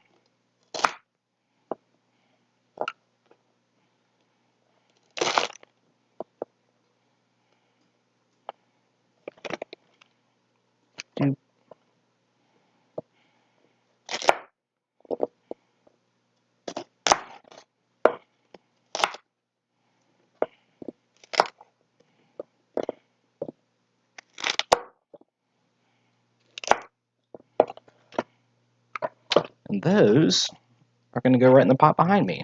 That's what that's gonna do.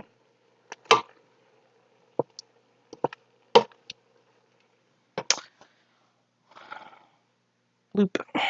All right. Now this I'm not going to be using for stock. This is going to be for the dressing. So I'm going to probably be more what's it called? Methodical about the way that I cut these. So first I'm going to actually cut all of these off just to make it easier to cut. Still going to use them. It'll just make everything a little bit easier to cut. So I will do that. Cut it in half there. And I realize none of this is on camera. That's okay. Put those over.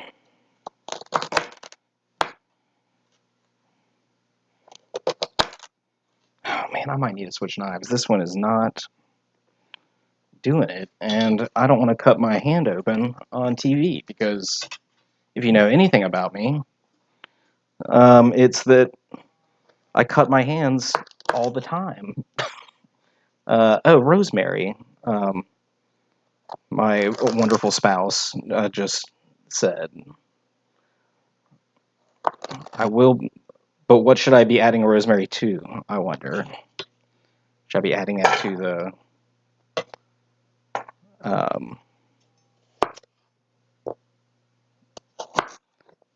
the stock, I assume? And she did say peppercorns, also, but I think that means that she didn't see the part where I already added those. So those are all good ideas.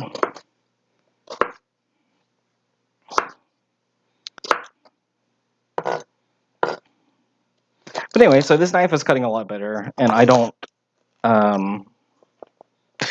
think that I'm going to be cutting my hands here.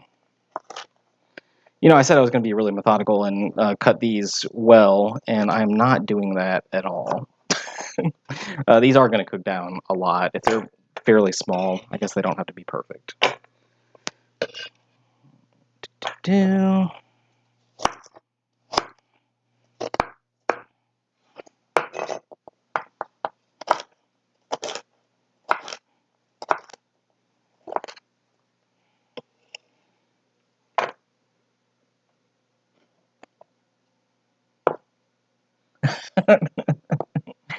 Yeah, apparently you can have a knife that's too dull to cut celery. I don't know what's going on with that knife. I'm displeased by it though.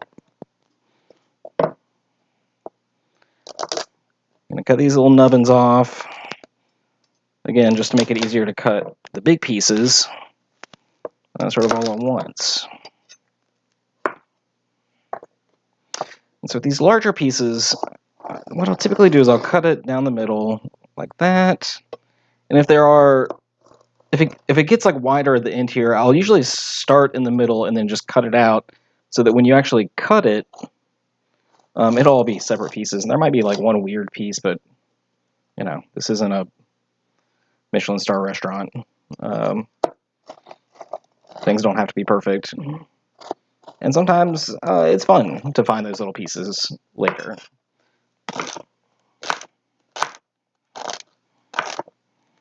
But you want to get them like roughly the same size so that when you cook them, they sort of cook uniformly. That's the idea.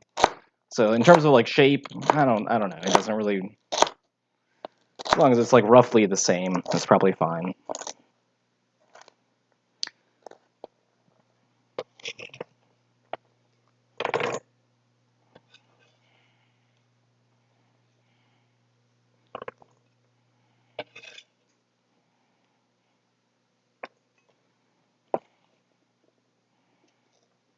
You know, that might even be, man, this is just some strong celery, I think. You know, I don't know if it's my knives or not. Because I feel like I did just sharpen these knives like last week. But also, you know, time doesn't really seem to exist anymore. So my last week could very well have been 6 months ago. I remember it was warmer outside, so, but you know, that could have been Halloween day, or it could have been, you know, June, because time and weather don't really mean anything anymore, except for that. Wow, how serendipitous. That is a time that does mean something, and that means, oh, that means that the ham is done with the first hour of cooking. So this is very exciting. I'm going to pause what I'm doing with this celery, and I'm going to try and move the camera over so that we can look at what the ham is doing.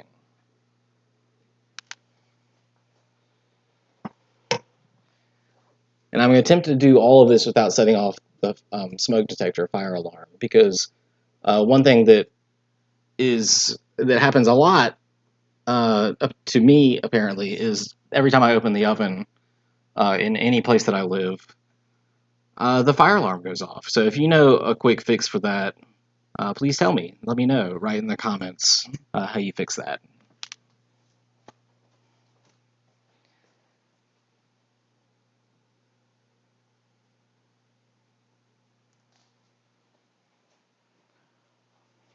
But first, yeah, this is doing okay.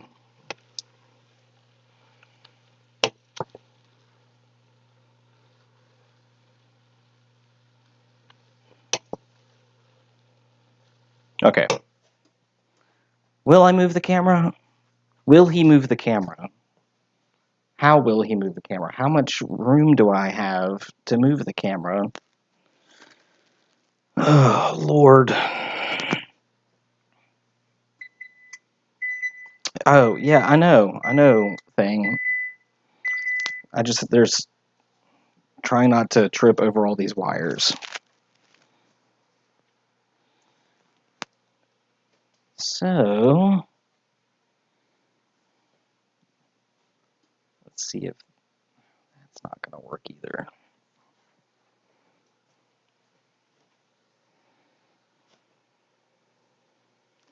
I need oven mitts also. Trying to just grab that thing with my hands.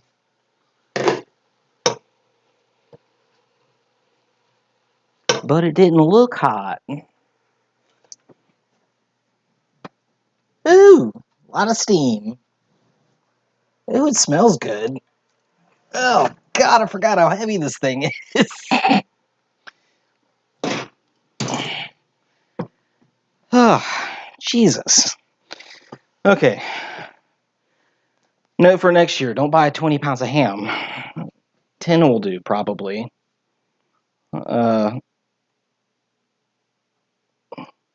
was on sale, I'm sure. Okay. Is that very hot? Yes. Yes, it is. Now, this the Dutch angle is back. Here we go. It's a little bit better. Something real fun going on with that tripod. Okay, do I have a base? I have a self-ejecting serving spoon. No, I don't have anything that's a baster, really. It looks like. I didn't think I had anything like that, but it would have made this probably a lot easier.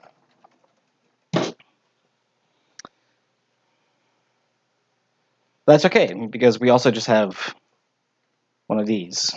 I'm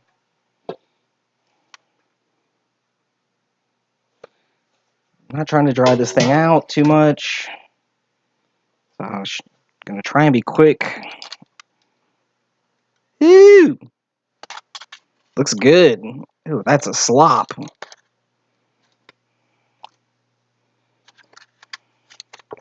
Oh yeah, and all those holes that we stabbed in here, oh, you can see them.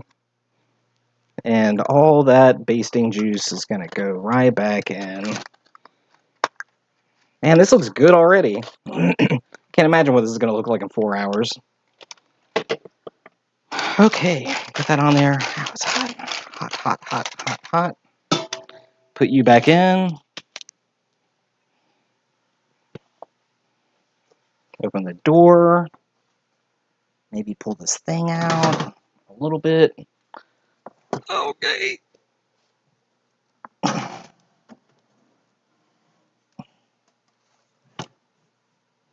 Ugh. All right. Okay, so we got the ham basted, and I'm going to set the timer for 90 minutes now. Timer on, end, off, timer on. What?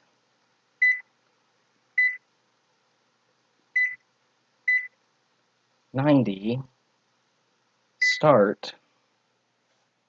Perfect. So in 90 minutes, we will check on the ham, and let's see what it looks like. It smells really good already. I'm very excited about it. It's going to be good.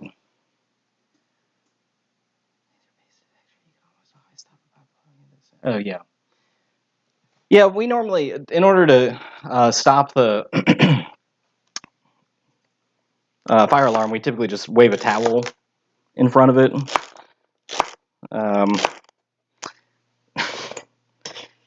And then also yell at the same time, "We're just cooking!" I don't think that last part helps at all, but it is something that happens every single time the fire alarm goes off. There's a panic to find a towel, a hand towel, to wave at it, and then there is an exclamation.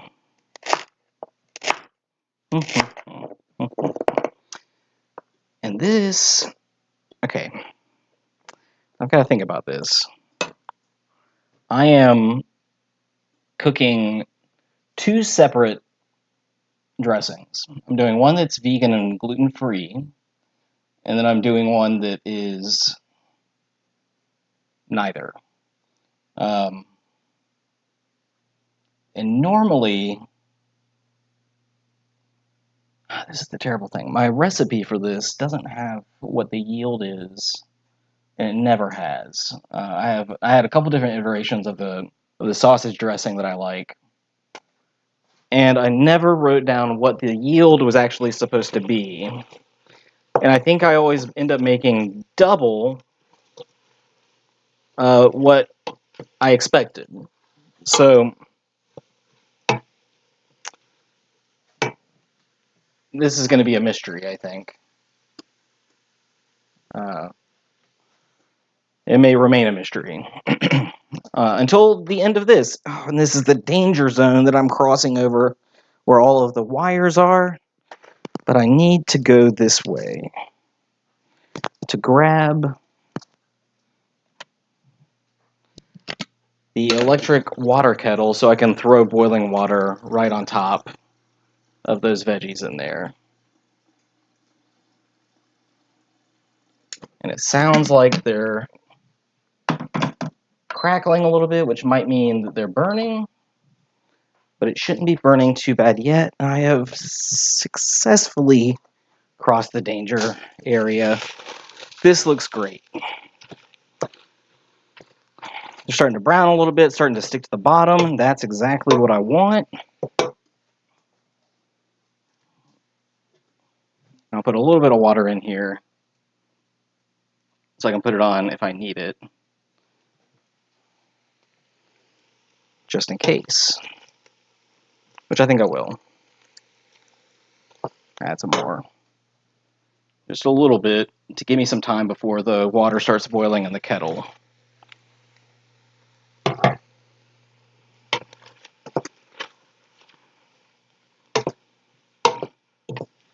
that a good stir.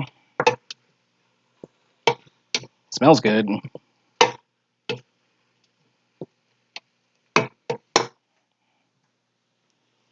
Is Tony Chachere's gluten-free? Kind of doubt it would be. Yes, it is not.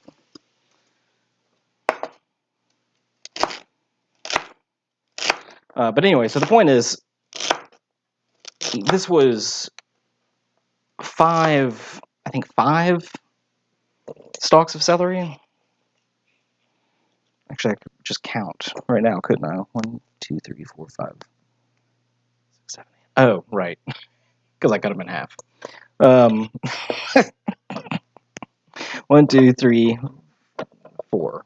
Maybe there's only 4. This looks like a lot of celery, though. It will cook down, but I'm wondering if I should do this.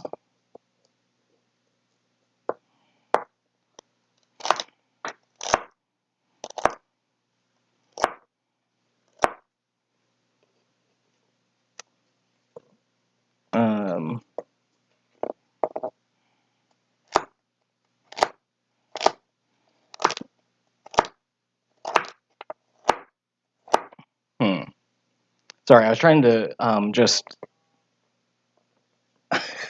Right. Okay. Just saying the brush, and I'm realizing that there is a significant delay in the live stream and what she's seeing.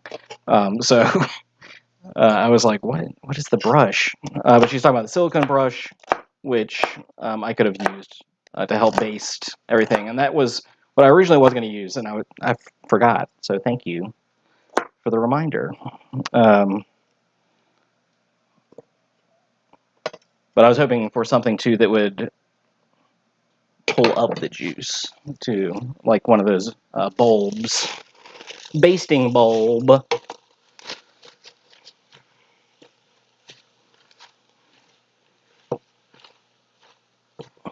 All right, this is looking good. Turning into mush, like a good Stock should, I guess. Can I go this way to get it? No, I can't. I have to go through the danger zone again. Oh, I hate this. Oh, it's not ready yet. Well, oh well. Close enough. It'll help cool down the vegetables anyway. Do not trip over wires with boiling hot water, though.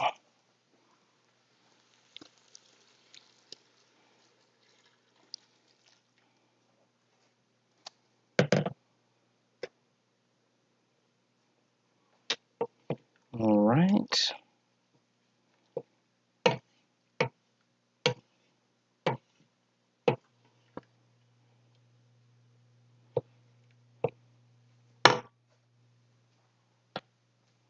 I'm actually going to get some more water.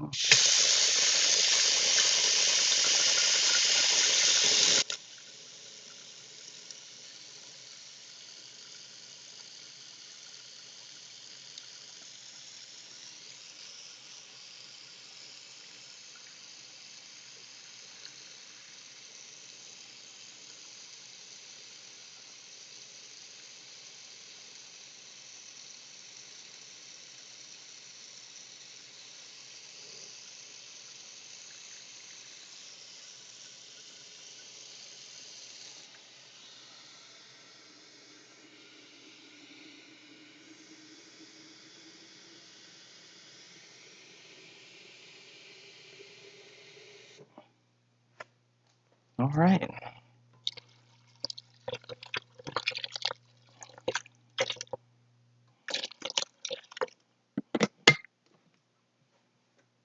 Gonna get this back up so that it's at least at a low boil.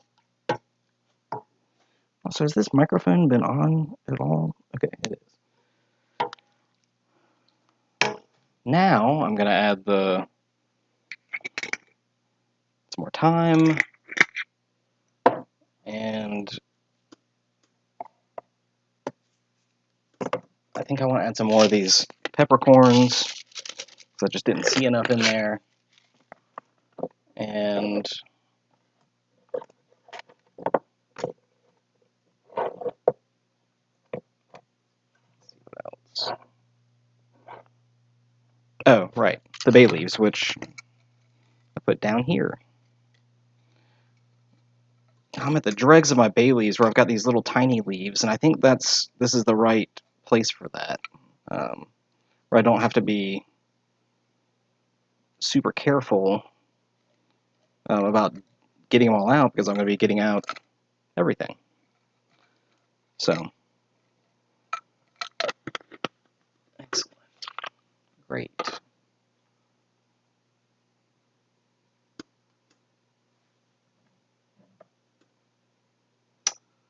All right. That is that.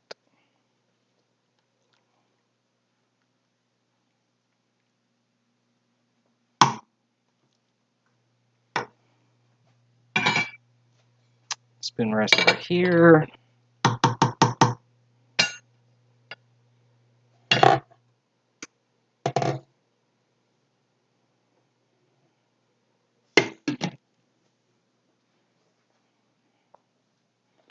And I will keep cutting up some of these celeries. Oh, right, but that's I was walking through this problem. So what do I do? Is this going to be the celery for everything, or is this going to be the celery just for the gluten-free vegan dressing? That I don't know.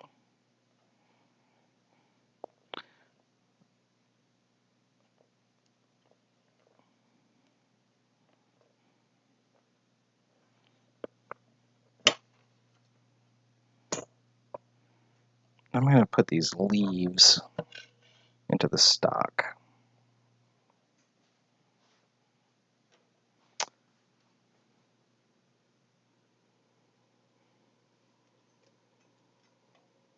I see it's bubbling a little bit now, so I'm just going to lower the temperature on it and just let it simmer.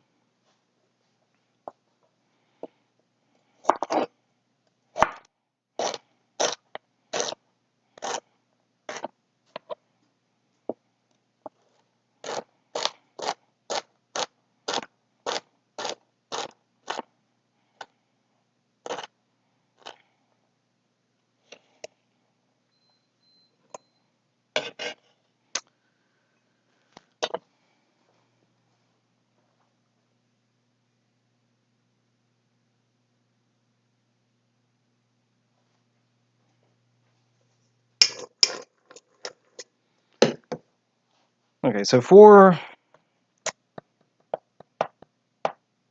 normally the steps I take are I will cook the sausage or like whatever meat that I'm cooking like for this type of thing, and I will cook that to completion, remove it, and then cook the vegetable, the aromatics, whatever, in that sausage oil.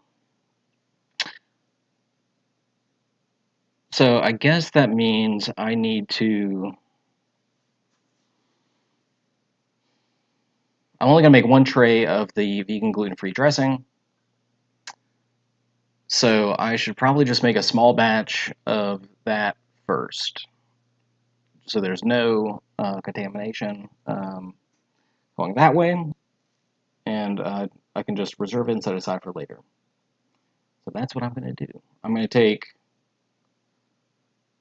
maybe half of the celery I've got in here, and then I'll cut up an onion, and then we'll mix it all up right on the stove there. And I may even move this over to this one on a low heat setting. So I can use this one for our saute. Ugh. This is the right implement. Put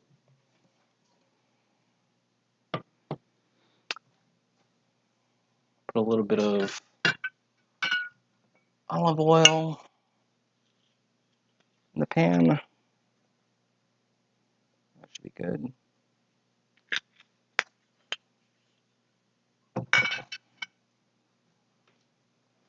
This out of the way. There's fine. Onion.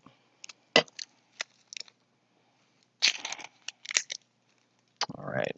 Well, I'm gonna probably put some music back on. Probably some. I think had switched it over to Kino, another Soviet band, Kino.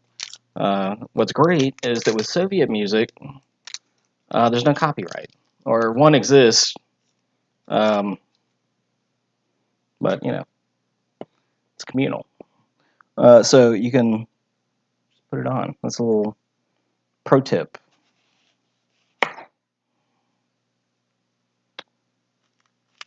Am I doing this the way that I want to do it? Did I already screw up the way that I wanted to do it because I was not paying attention? Possibly. No, it's fine. There's a million ways to cut an onion, and I realize you can't even see what I'm doing right now. So now I'm going to change the camera around so you can.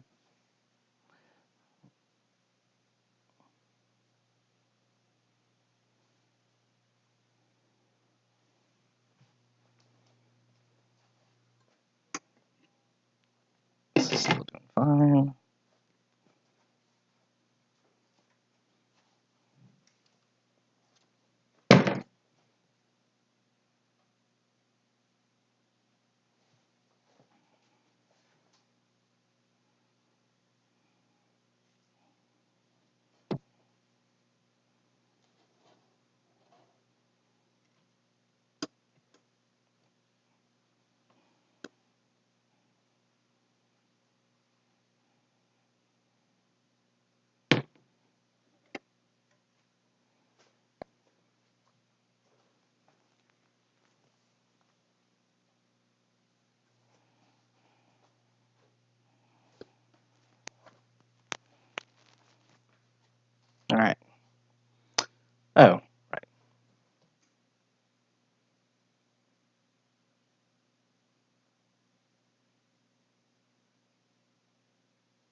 Они говорят, им нельзя рисковать, потому что у них есть кровь.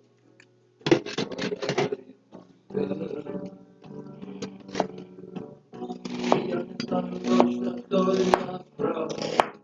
Меня ждет на улице дождь. Всё снова опять. Закрой мой дверь, я упал. Закрой мой дверь, я упал.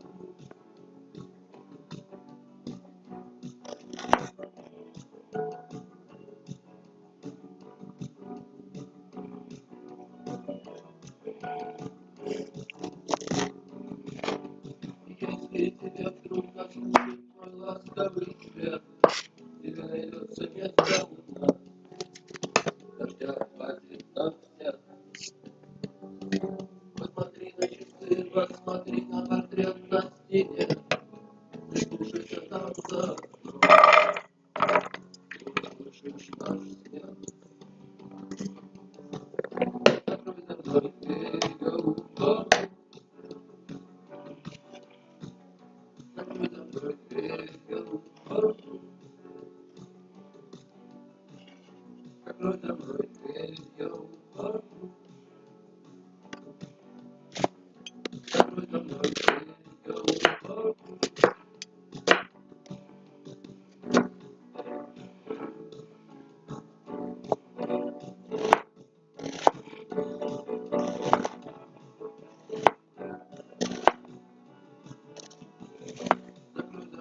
дверь, я упал.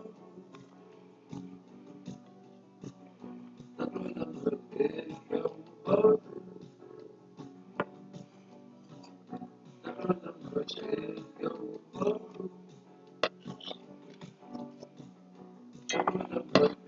я Just throwing onions everywhere.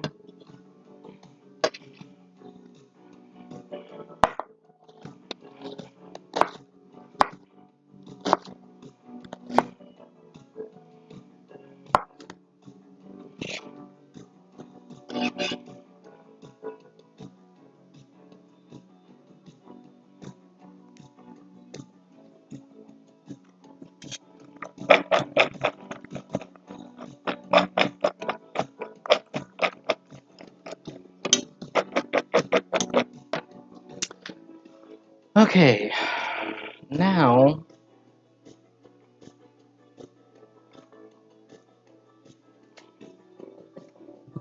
I will add some salt. Got some just kosher salt I'm going to throw in here.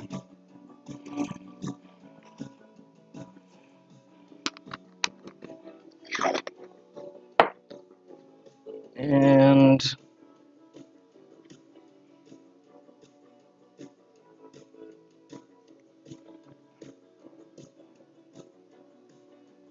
let's see.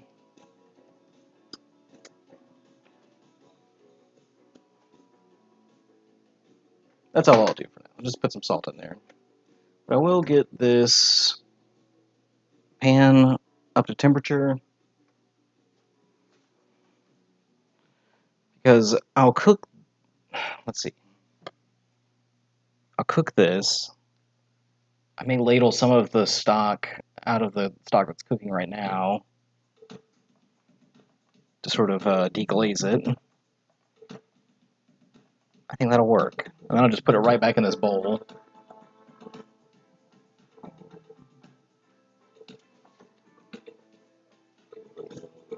It's simmering good. This is not yet hot enough.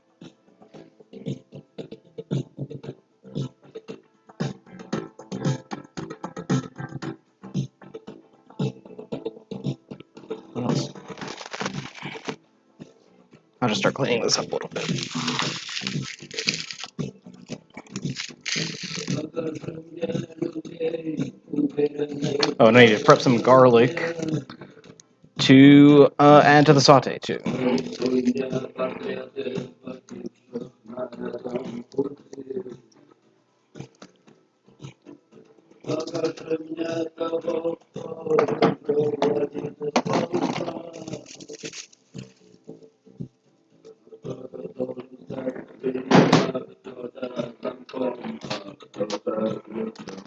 Jesus.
Alright, so I'm just going to prep this garlic real quick so that I can saute it with the other stuff.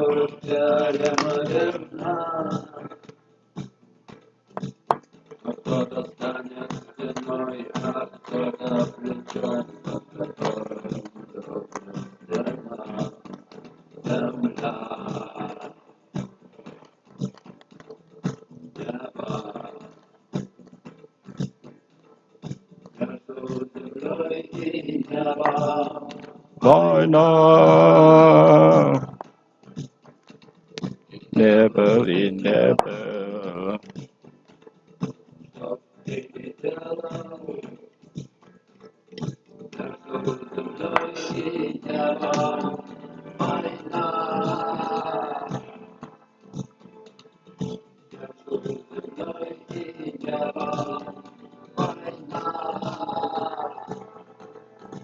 Alright, is this hot yet? I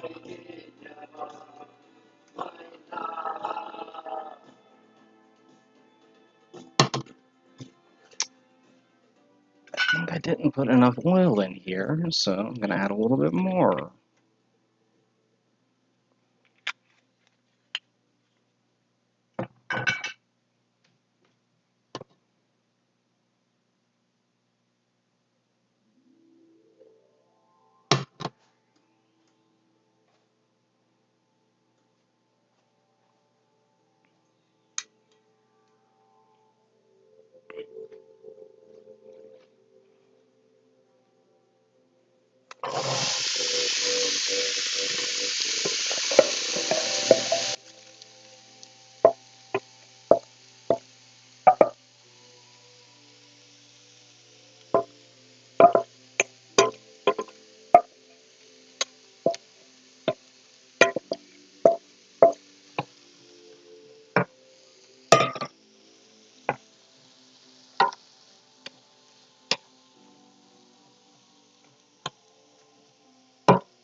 Blah!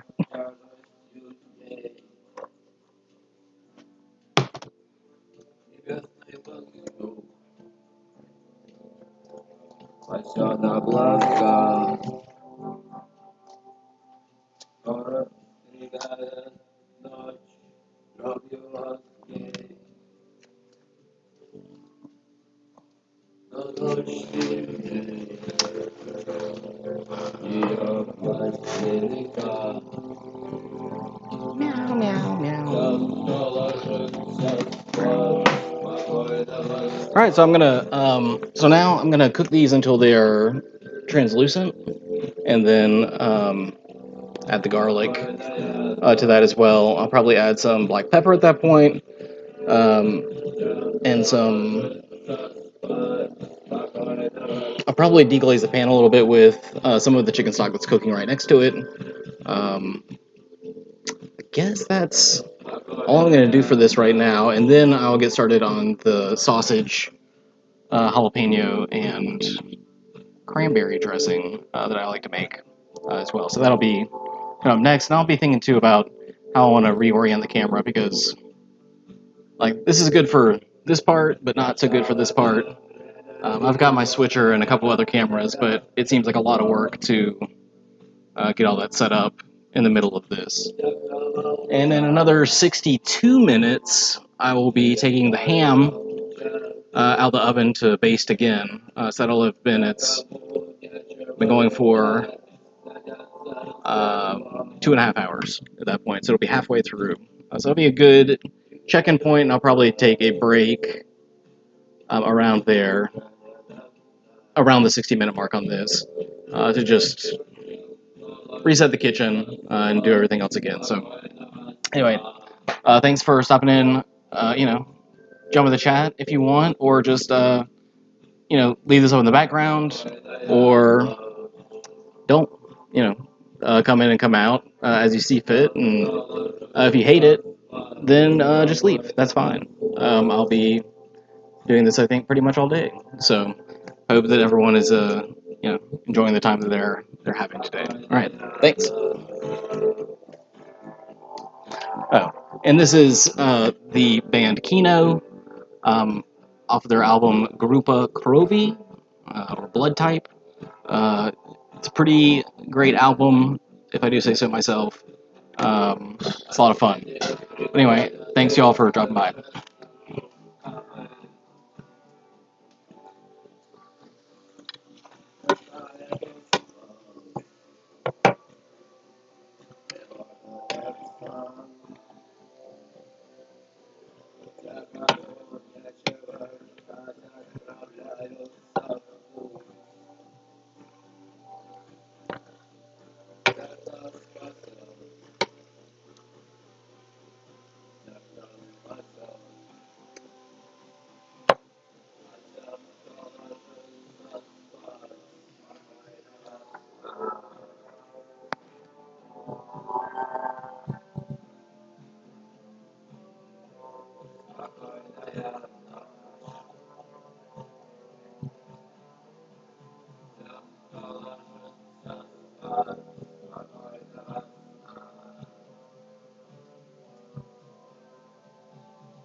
Oh boy, too hot.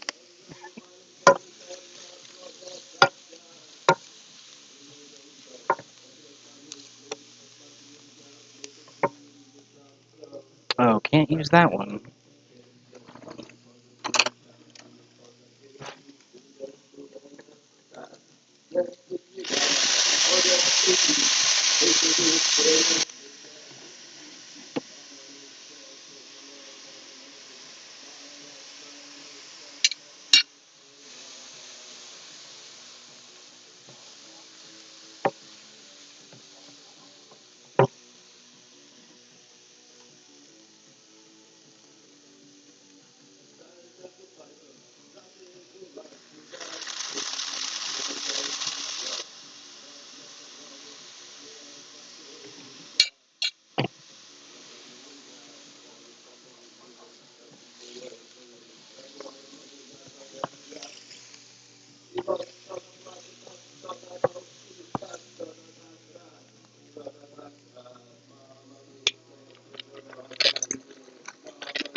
I love this song especially too because it sounds so much like a Stroke song, except it was written 20 years prior. So uh, I don't know. It sounds like a very specific Stroke song to me, and I can't remember exactly which one it is, but I think it's off of their first album. Yeah.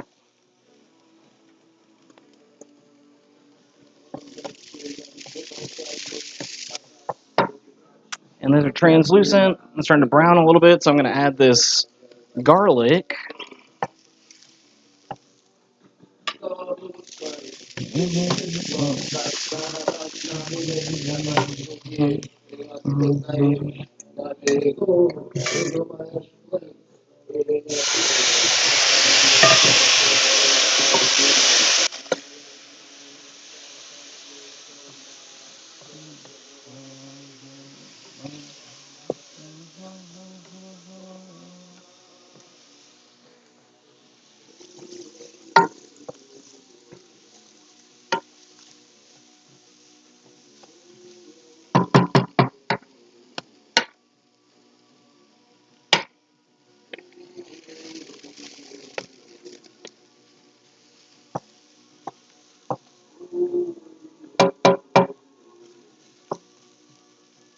So I want to cook a bunch of the. Here's the thing.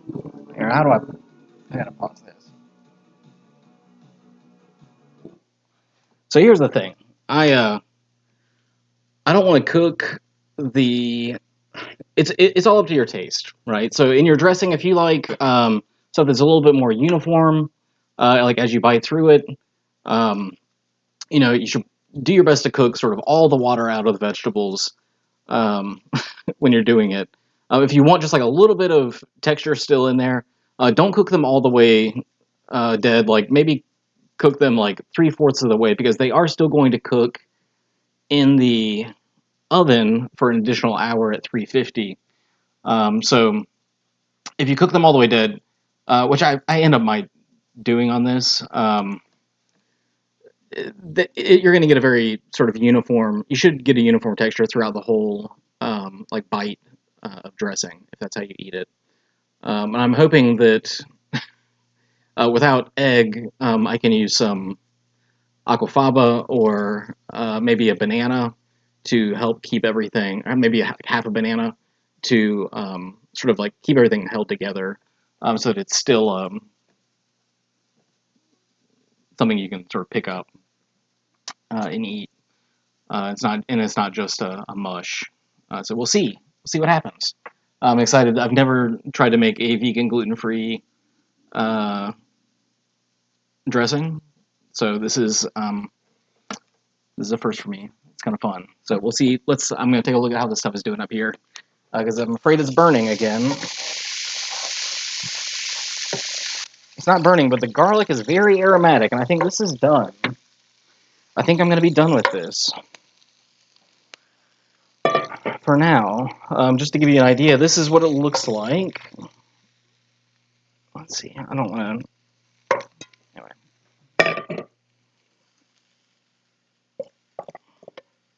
But I don't need this to be cooked anymore, and I also don't need it to be hot because I'm not actually going to cook it today. I'm probably going to cook the dressings tomorrow morning since we are having a lunchtime meal tomorrow, and I have to drive about 3 hours to get there, which is not a problem, but it means that I will probably be cooking these in a sheet pan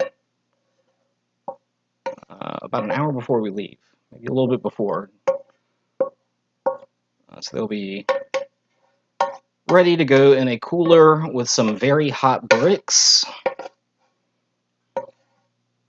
and stay warm the entire way there. That's my hope. That's my dream. That's what I believe will happen. Okay, so these are all cooked. I'm just going to let these cool over here. So I can, let me think. I have to think if there's anything else that's going to go in this dressing that I need to prep now before I start messing with meat and other glutinous things. The next step for that will be to mix it with breadcrumbs, which will not be actual bread, like traditional bread. We've got some cornmeal. I will add some kind of vegetable oil, maybe avocado oil, and I think I'm going to do a cup of aquafaba as well as half of a frozen banana. So I need to get that frozen banana out because it needs to get up in temperature. So, but all the other stuff I need to make first for the other dressing, and then they'll be combined separately. I think that's the idea. So that's what we'll go with. I'm going to just tool around the kitchen a little bit more before I get, I think, a couple more, maybe like one more stalk of celery, and I think I'm gonna make double the amount of the other dressing. So I will be doing a lot more vegetable prep again. So we will see how all this works.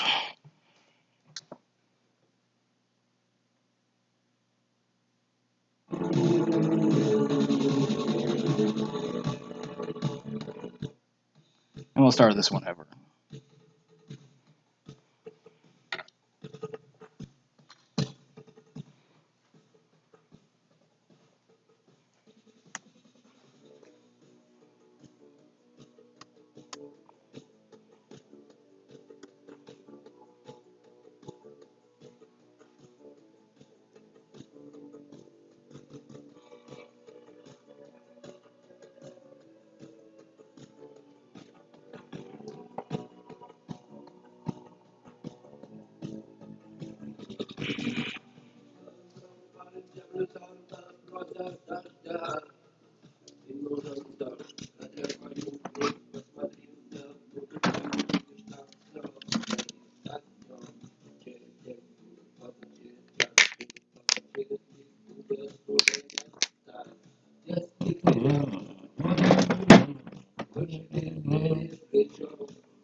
тебя быть.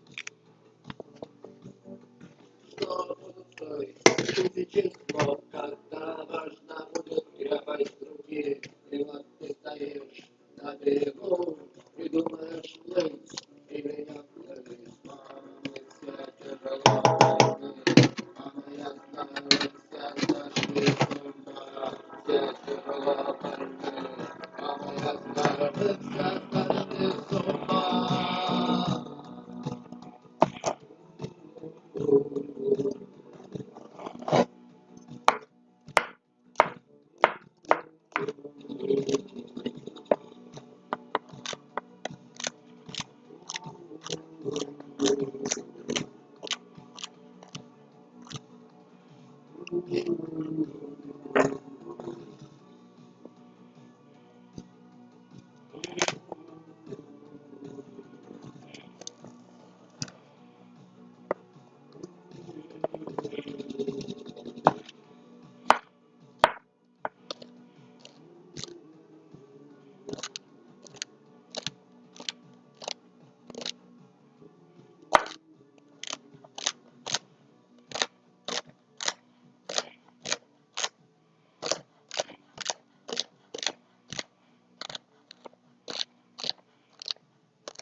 Вряд ли поймет того, кто учится в спецшколе. Тот, у кого есть хороший жизненный план, вряд ли будет думать о чем-то другом.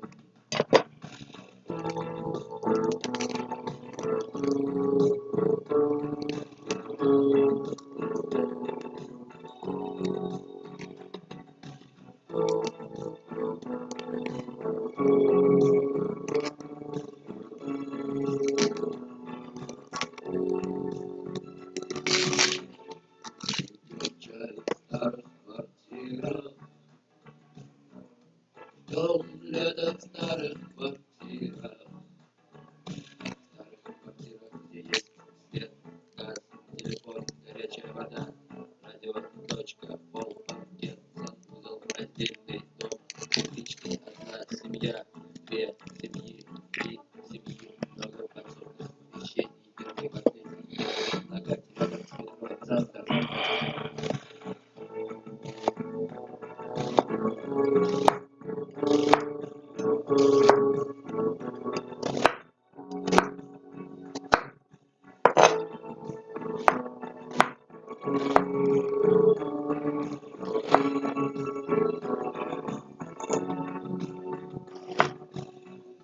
Все говорят, что мы вместе.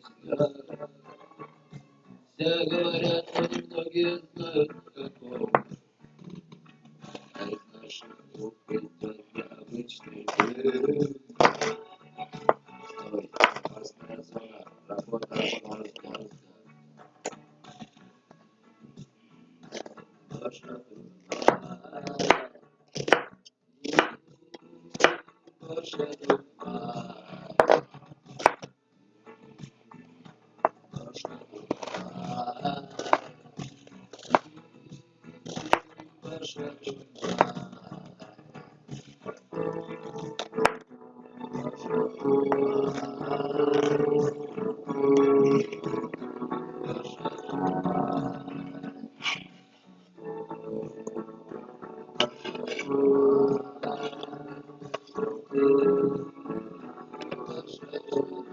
And that was just one onion. Okay.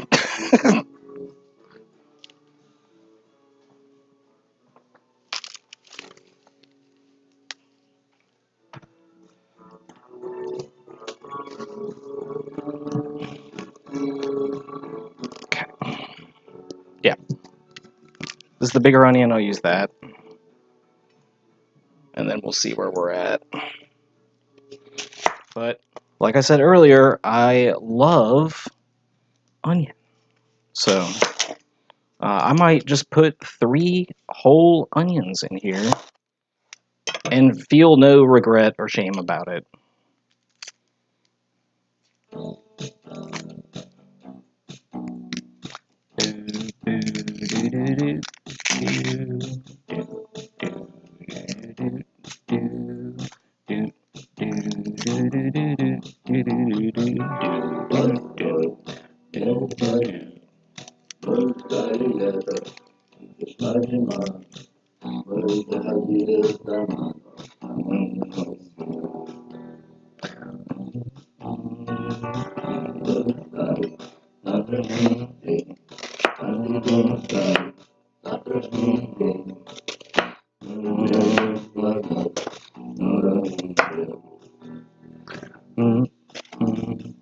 Nasza glaza, nasza glaza, nasza glaza.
More onion.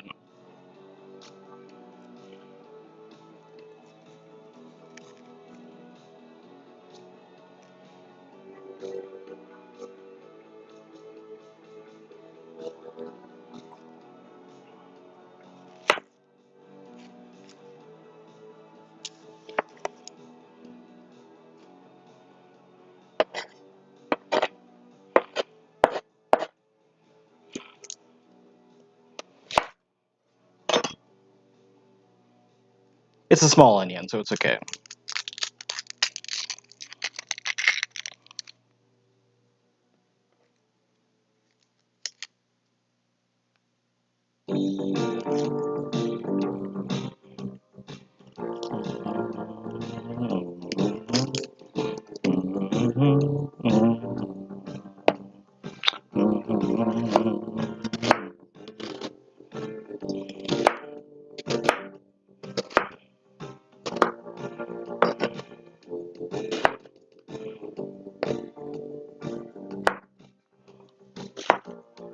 Whew!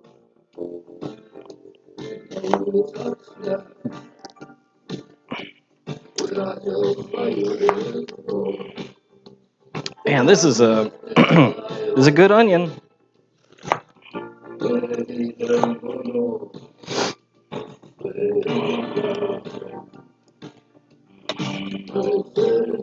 Oh, Lord have mercy. It's a grandpa onion. All right.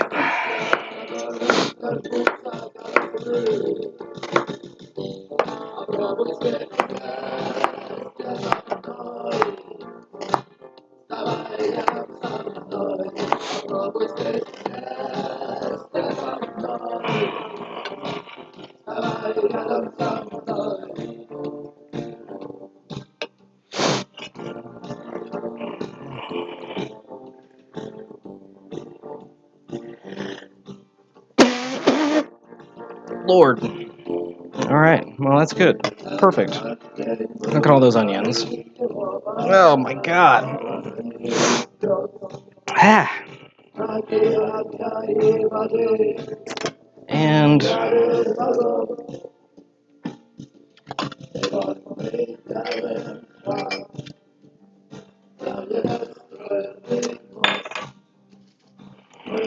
I'm going to go ahead and crush up some garlic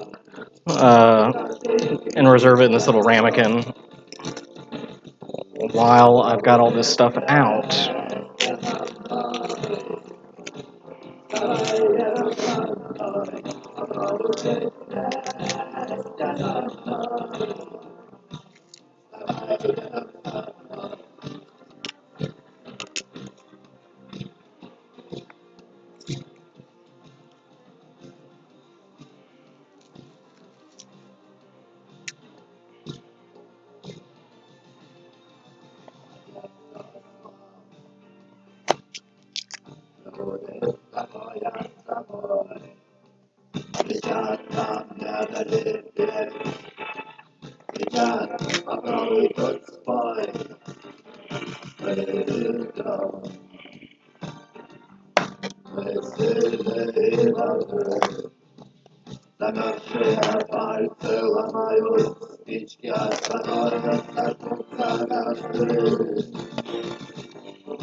Oh, right.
All right.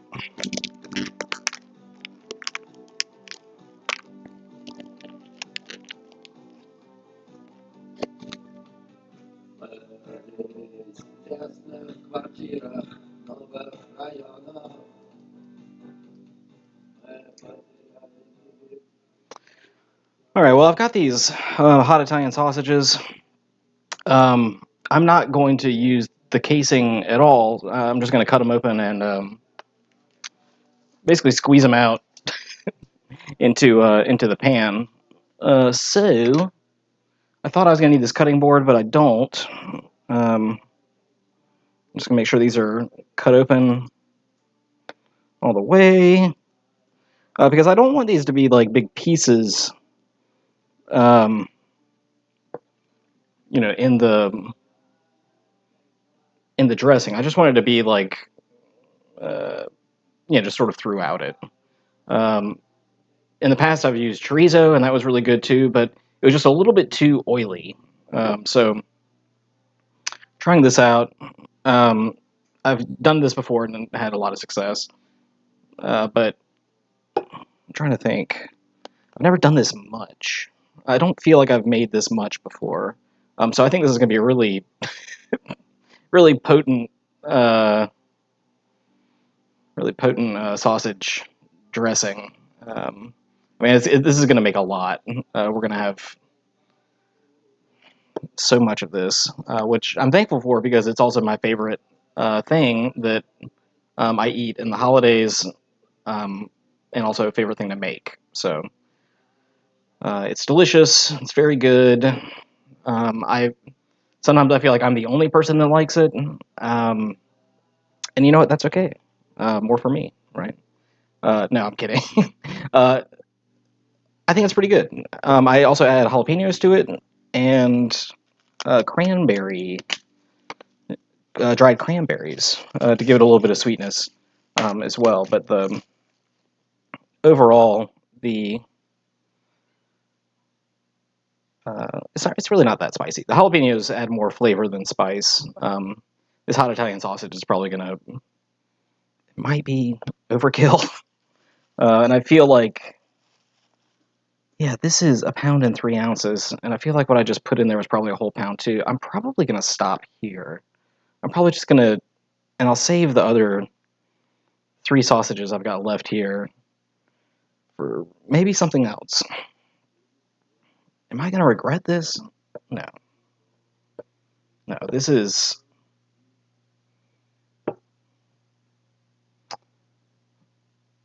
I don't know. Now I'm doubting myself. Maybe I should, or I guess I was doubting myself before, but...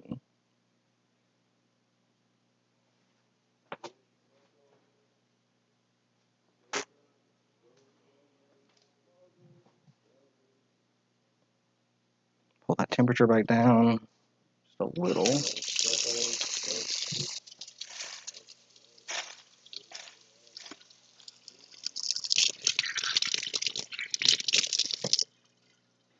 But yeah, I think this is going to be all that I need for this. A not vegetarian utensil here.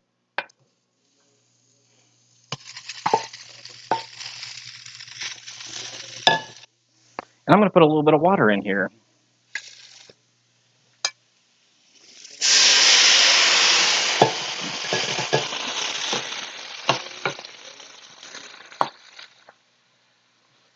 So I can start breaking this up, and it's not going to, like, all the fat won't come out just immediately, because I want to keep some of the fat in there to reserve in the, to actually come out when it's cooking and bind with the, the starches and everything else in there. That's kind of my theory on it. I do need it hotter than what it is at right now.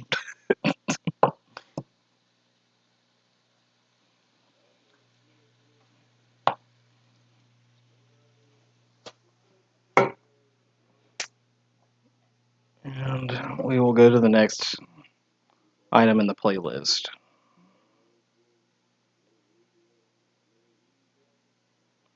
which is a Yugoslavian band named Bijalo Dugmi.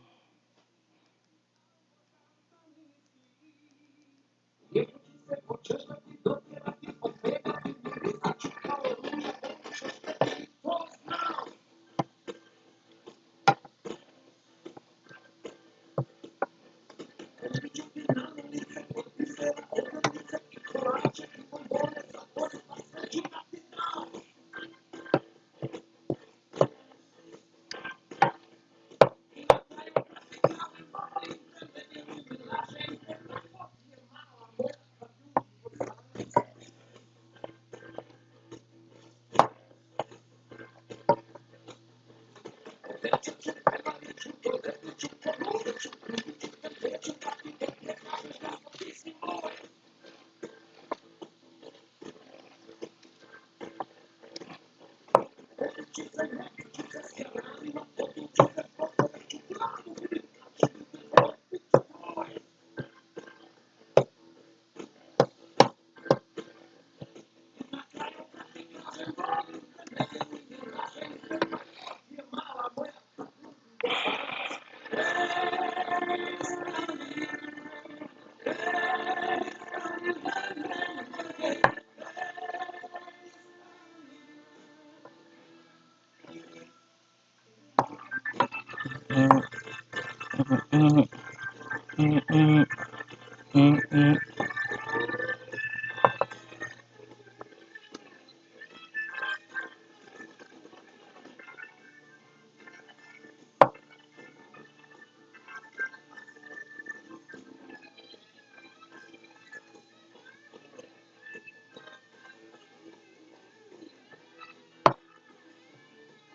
All right. So also I'm starving right now. So I'm gonna eat some of these frozen wontons that are pretty good. You ever see these? They taste good. Just so you know, they're pork and vegetable dumplings. They're small and they're delightful.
Oh yeah, this is looking good.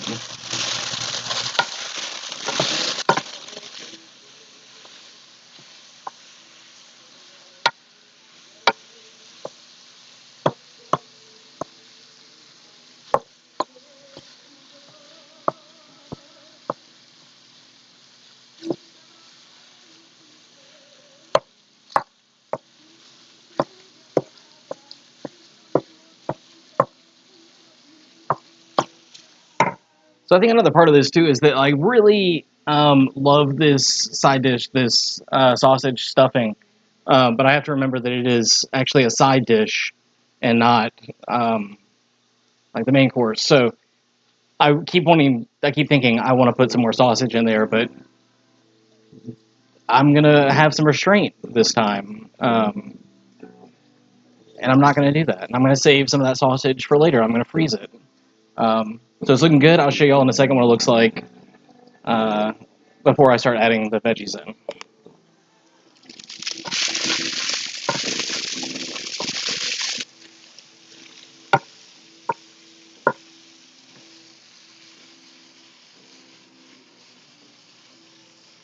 Oh, it smells great too. One of these has got fennel in it.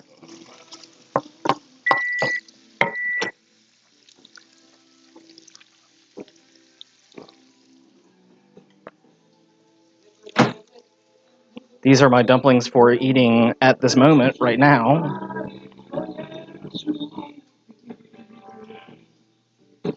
Whatever.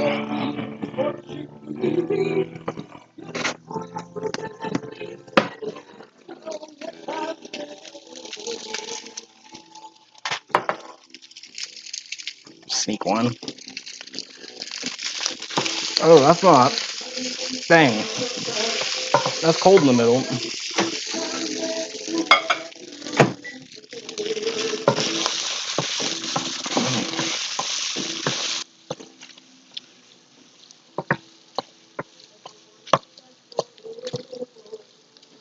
Ow.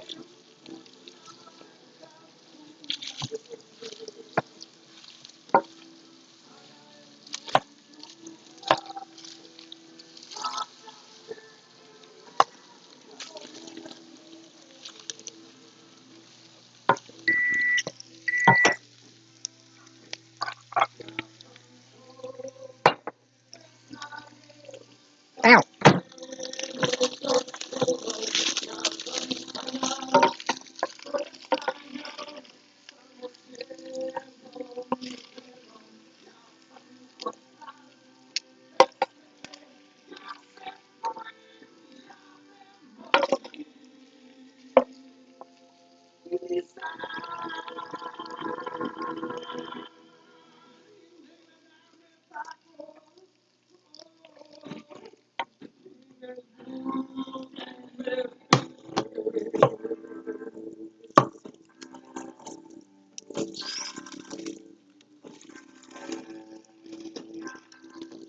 I'm trying to make some of these pieces smaller. They're just a little too chunky.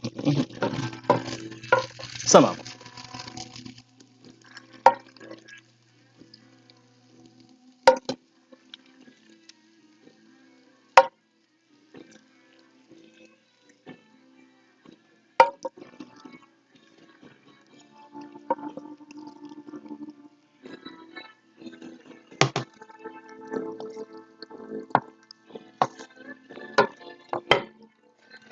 But this is basically what we're working with here.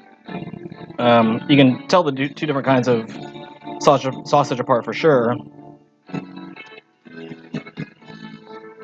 I don't know which one's which, but it's pretty tasty.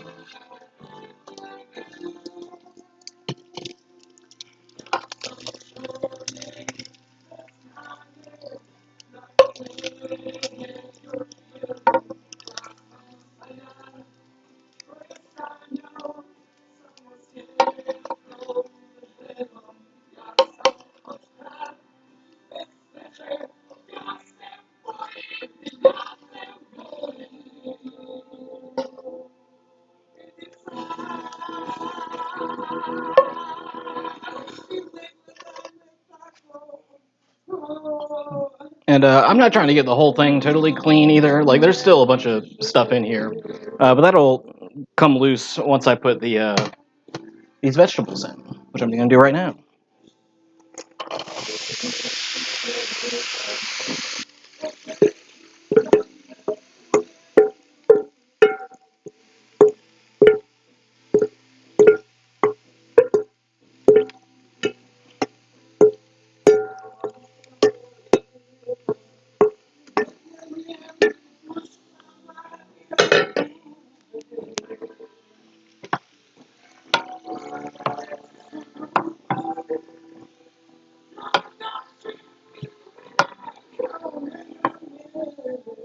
I'm going to get this stirred up real good and, sort of incorporated with the oil that's in there. And a lot of the seasonings, just a little bit more mixed up.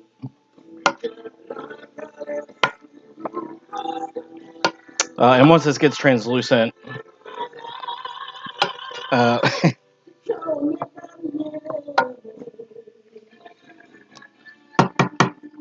once this gets translucent, I'll actually add some more, cumin, as well as some other spices as well, just to kind of round it out a little bit. And the cool thing about this is that because I made some dumplings, I don't have to snack on the sausage that I just made, which is something I'm known to do. But that's ingredient sausage, and I need to put that back into the cooking. So I'm going to eat the thing I cooked for myself instead.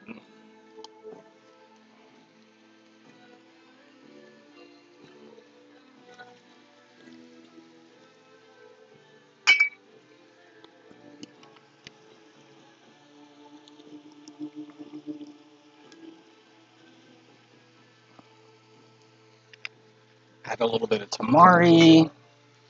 Add a little rice vinegar. And a touch of sesame oil.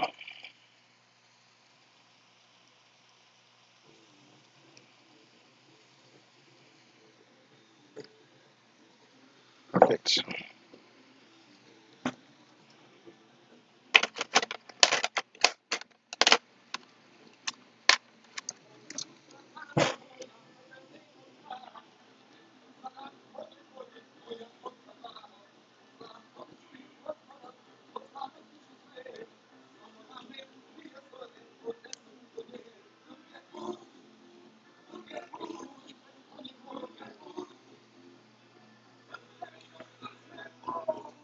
And I've got 6 minutes before the ham has got to come out and get basted again.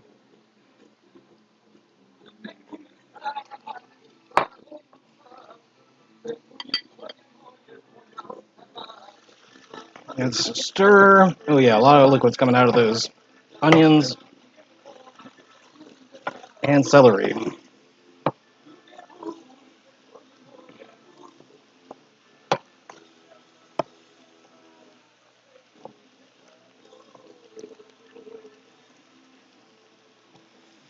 Okay, and I'm going to back the heat off of this now because that is enough.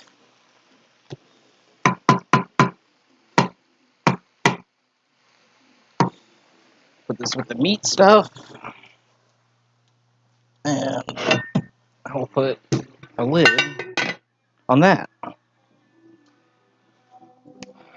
So that's over there. This aluminum foil will go back down here. I need to prepare a spot to put that ham. This will take all the stuff that is after this. He will live there. Sugar goes up. Garbanzo beans here. Tony Chachere's back up there. This is going to be trash and garbage. And I'll put these little sausages into this bag.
Yeah, I didn't use this at all.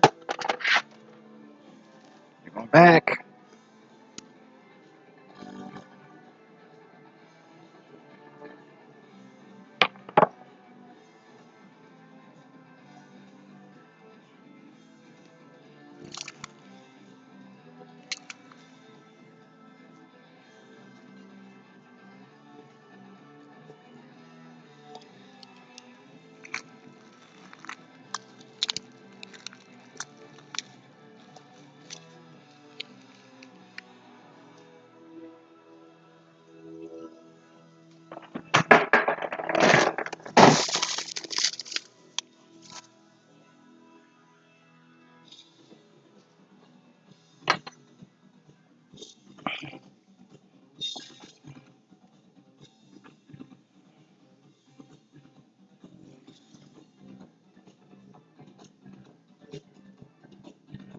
To the compost.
All right, just adding the garlic because all of the veggies are looking translucent. They're not really cooked to the doneness I want yet, but I want to give the garlic some time to work as aromatics also. So just adding those in, but adding them in a little bit later so they don't get all burned. Because I don't know, I find when garlic burns, I mean, it's not just me; it's a lot of people.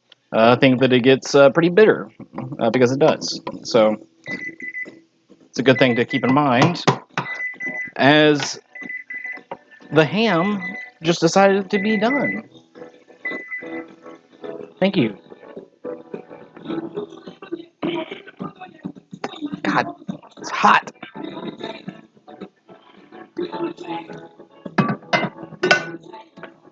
All right, okay, let's get all the wires out of the way so that this isn't, you know, the worst thing that ever happens.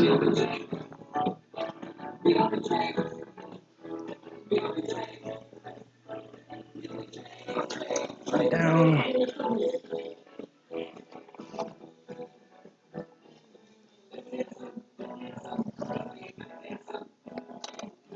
Oh boy, you are a heavy lad. Okay. All right, let's see what we got in here. Woo!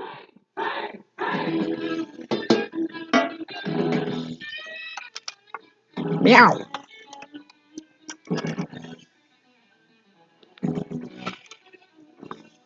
Ooh yeah. Good God. Look at that.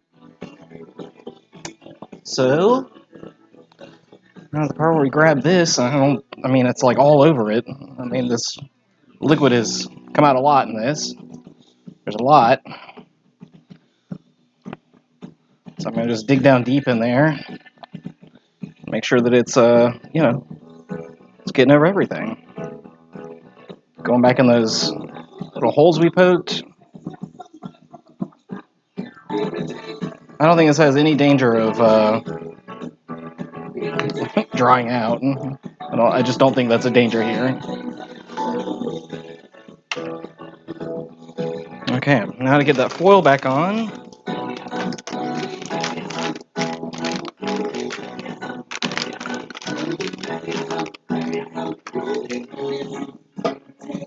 And you are still very hot also.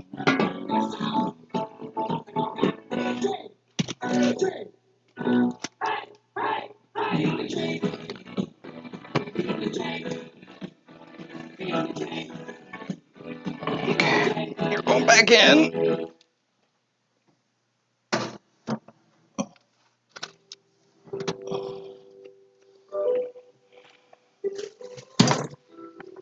Set the timer for 60 to 90 minutes. Do one more 90-minute set.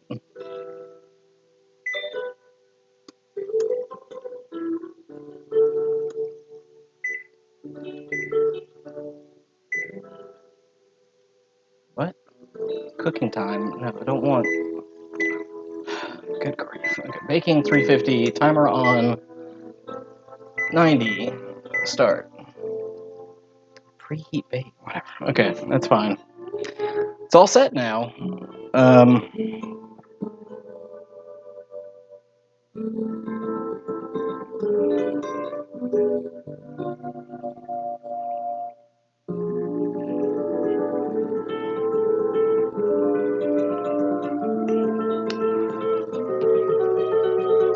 Alright, well, let's see what else we can do here.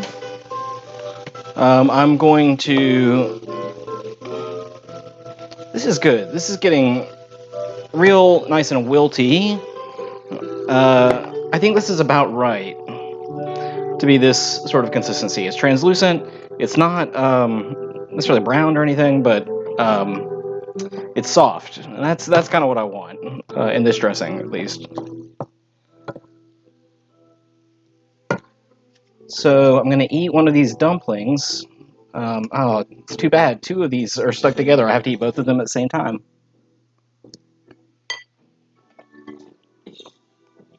And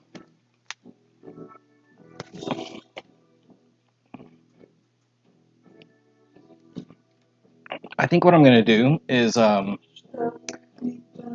just add all of the. Let's see, how do I want to do this? I'm gonna set aside what is in the pan there right now into a bowl to cool down. I will, after that's cool, I will start adding all the stuffing ingredients into the bowl with it. That's the cornmeal, the sausage that we cooked earlier. I want to add some cumin to this too, to let it cook a little bit more and actually get cooked into it rather than just be dry. So I'm going to do that real quick. And then I'll fold in some cilantro and cranberries, dried cranberries as well. And then let that sit overnight. But I'm going to add the cumin right now because I forgot about that.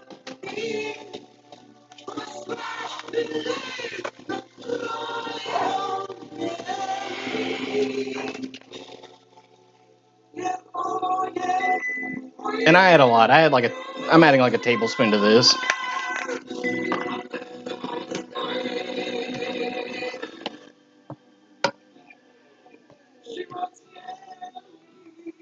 If you can't smell it, then you didn't add enough. So,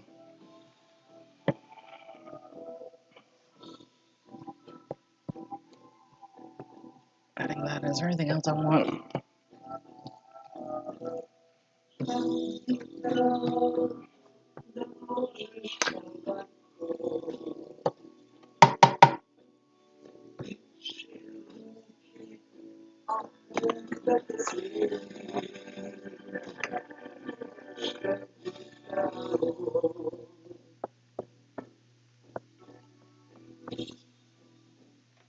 Yeah, I think that's going to be it.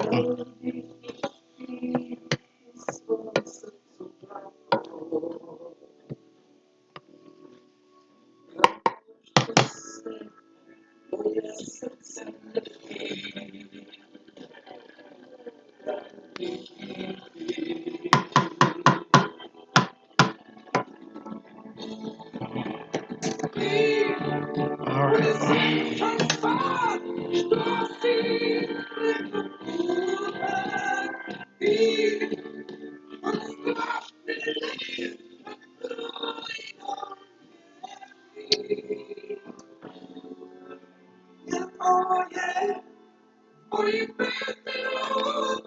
All right, y'all. I'm gonna take a break for a bit. I'll be back a little bit later. I'll keep this up, but there's gonna be no audio for a little bit. All right. See y'all.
Alright, well, I guess we're gonna get back to it here. That is not the right angle at all. Is that? That might, no. Close. I'll just get down like this. Okay, so I've got 10 minutes left on the ham timer. So what I'm going to start doing now is mixing up the vegan and gluten-free dressing. And I'll probably be doing that right here. So I'm going to be taking all of the celery and onions, the ones that are cooked all on their own, with the, I'm going to have to drain the vegetable stock, number one. So that's probably what I'll do right now. Just going to grab a strainer and pour all that stock into another container. Very exciting stuff.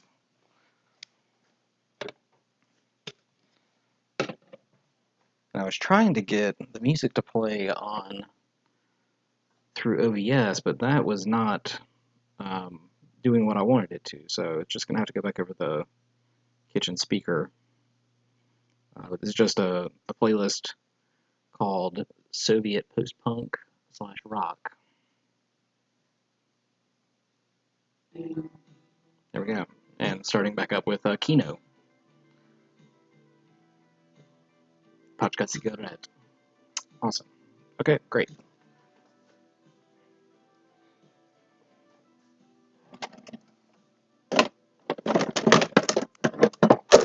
Straining device.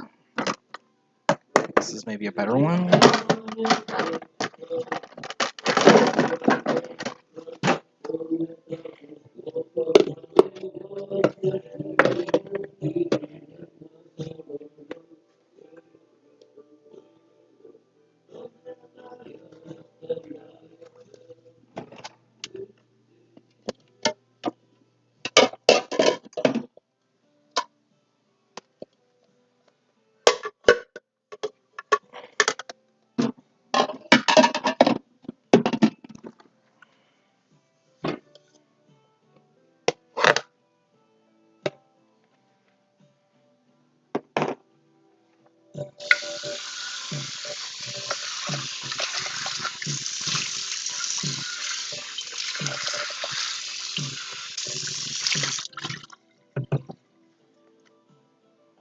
Okay, so I'm gonna get all the big stuff out with this thing, and then I'm probably gonna run it through a finer mesh sieve or strainer.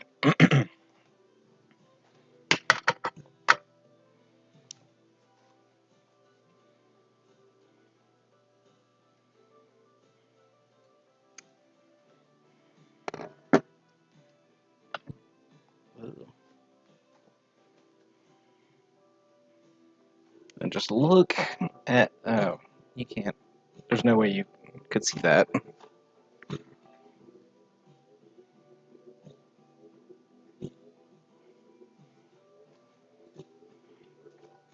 Just look at that. Doesn't that look like something that I'm about to spill everywhere? So I'm gonna dump this out.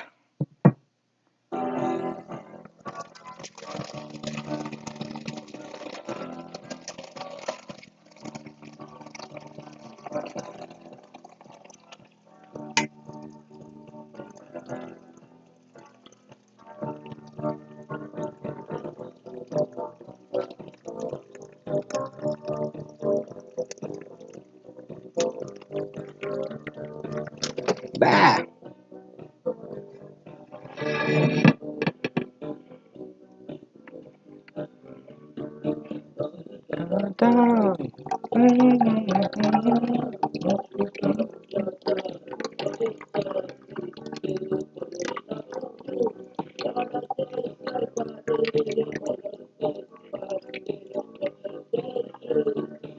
Dobre utro, poslední geroj. Dobre utro. Dobre utro, poslední geroj. Poslední geroj. That is a good looking stock. Where did that other strainer go? Did I pull it out? There she is. It's a lot more stock than I thought it was going to be. Take a look at this. Look at all that. Look at all that stock. Look how rich that looks. That looks great. Oh, let's see.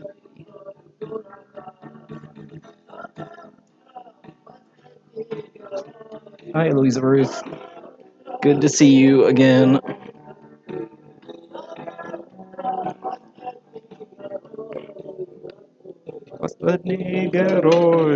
Oh, I need to get another container for this because that is not enough.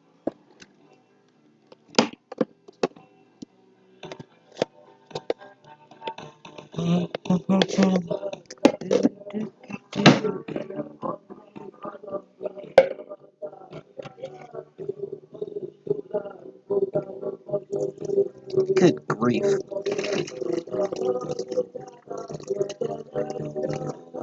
Oh. Dobra utro. Dobra utro, poslední heroj. Poslední heroj.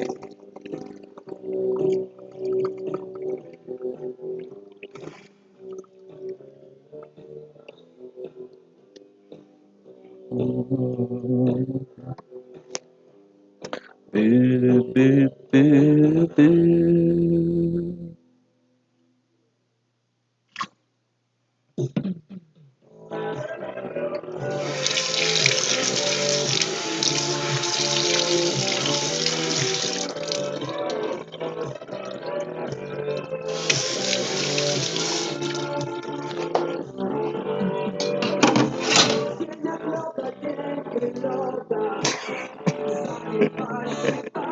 That's good.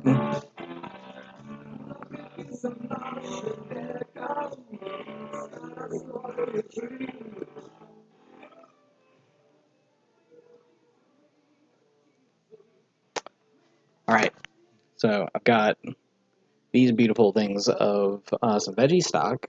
I haven't tasted it yet. I bet it's pretty good. It made a little bit more than I thought I would, and that's good because I'll probably need all of this um, for this dressing. And if I don't, then I got some extra, and that's great. I can use it in something else. So the next step is going to be, oh, how much time do I have left? 3 minutes.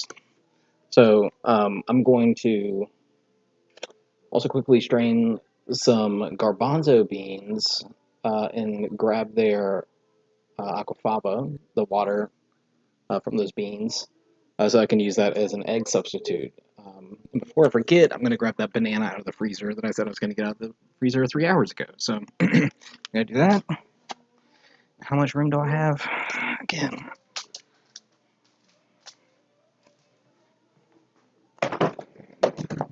Banana, banana, banana. There you are. Thankful I found that banana.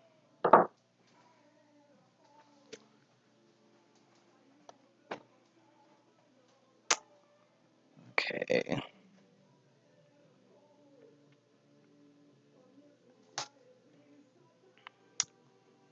I got a lot of stock leavings as well.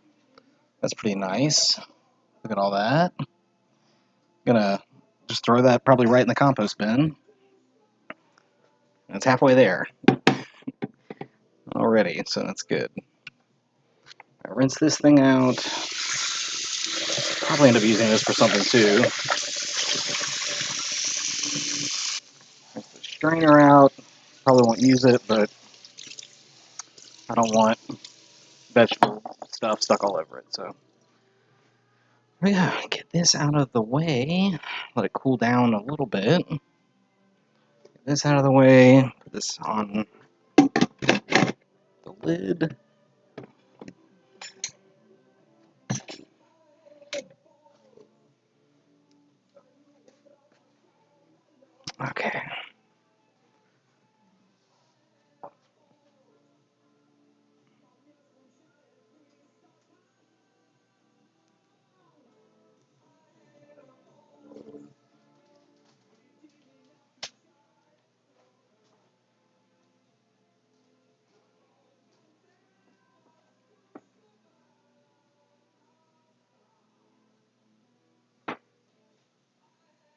Okay, well, I don't think I can reach.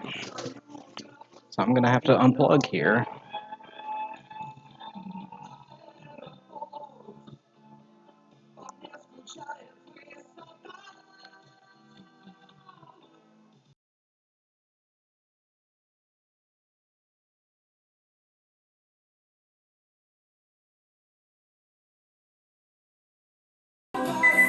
Oh, good.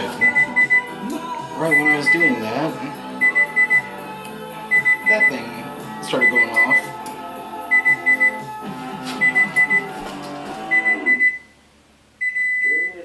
Perfect.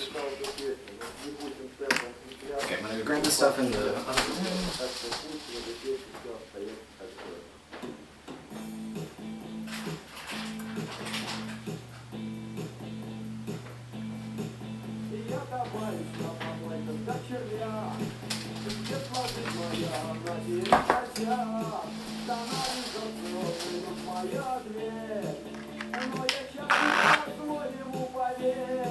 Fun.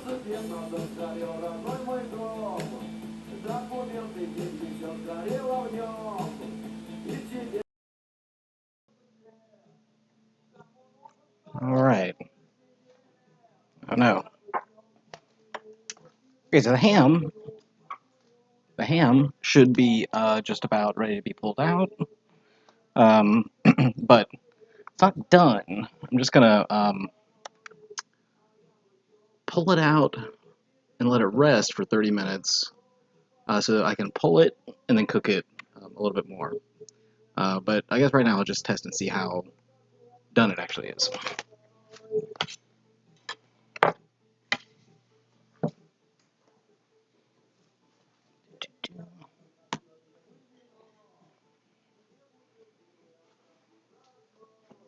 Where are my wires? Okay, there they are, under my foot.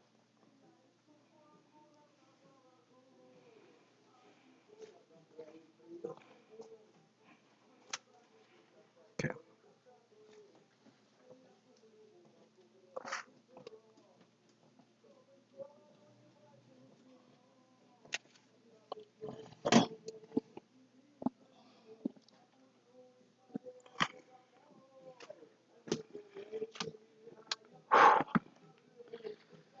That is full of something. Jesus. Okay, I need to get some of this crap out of the way. Don't think it's time for this right now. Knife out of the way. Gluten-free stuff definitely out of the way.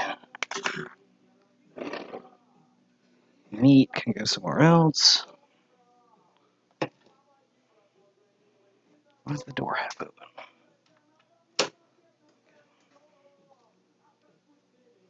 This is still on. That's fun.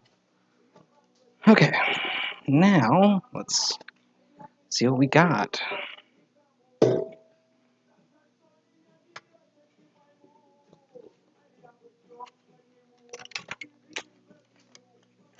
Nice. That looks great. That looks so good. I'm very pleased with this.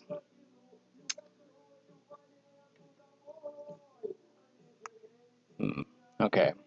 What am I gonna do with all this liquid though? I don't think it's all fat. I think it's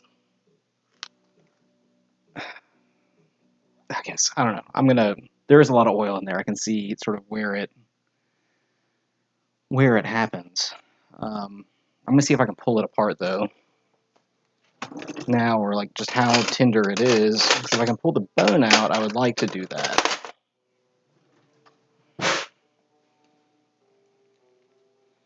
It's not really. That's good. Man,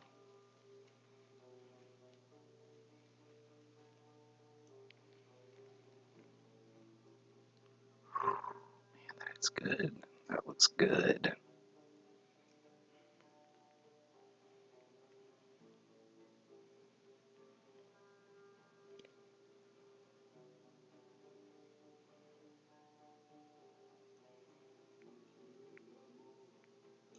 You know I'm about to eat this.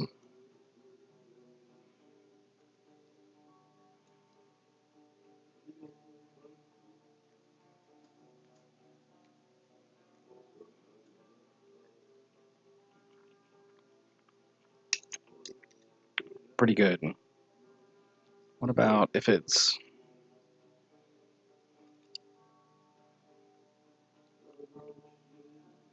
and all that first?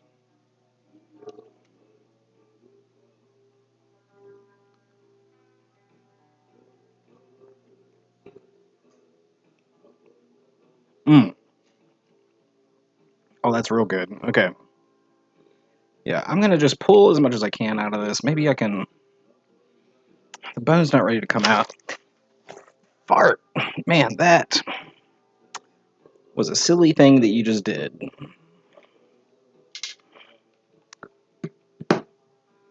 Splashing hot grease all over yourself.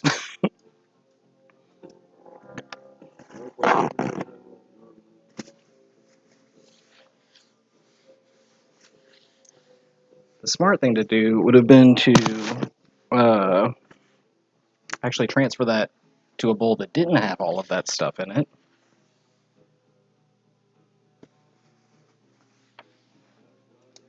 But of course I didn't do that. Get this off the floor while I still can.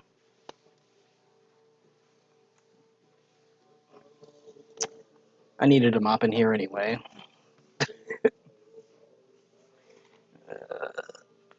Alright. Good grief.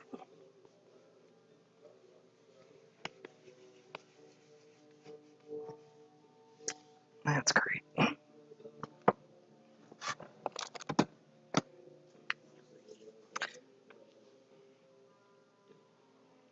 Huh.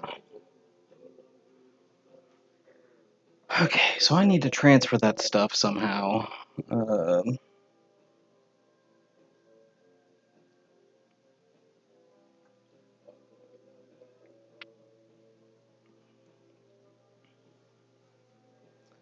What can I put that liquid in?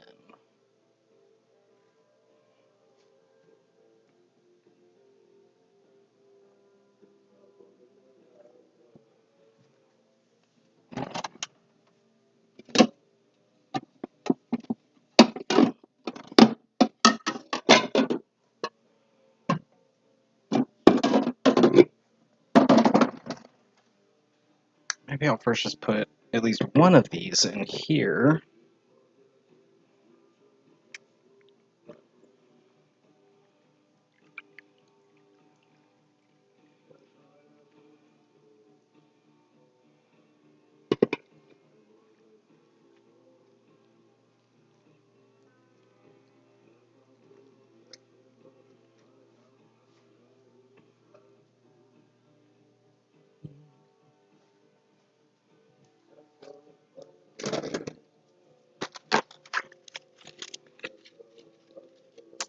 Okay, this is what I'm gonna do. I'm gonna cover these and let them rest for about 30 minutes, and then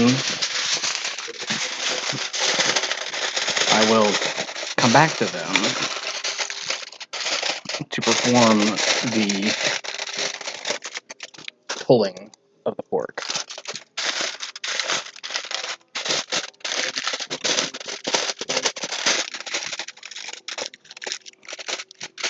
But it does taste good. I tasted it already, and it was delicious. So that is going to be good. And I will...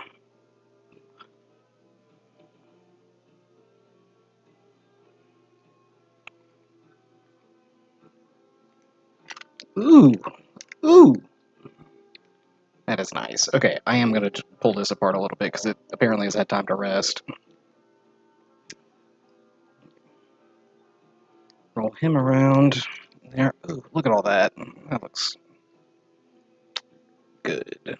That looks very good. Ooh. You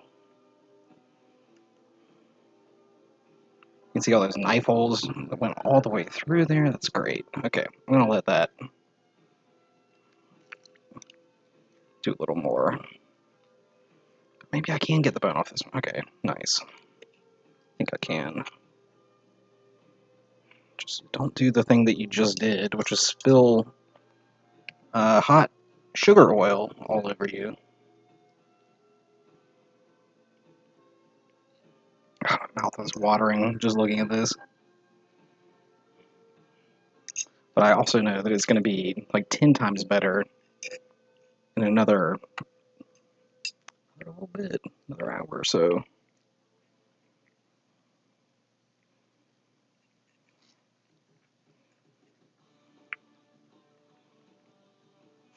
What is this?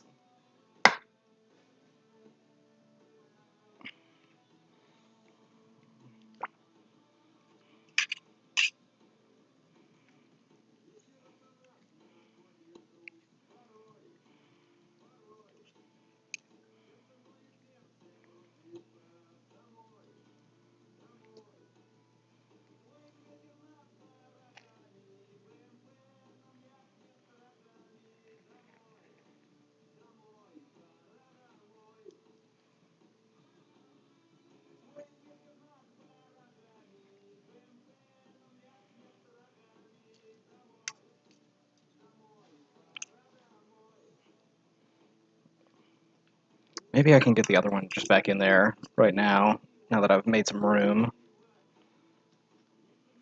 There's a bunch of meat just floating around in here, but it's fine.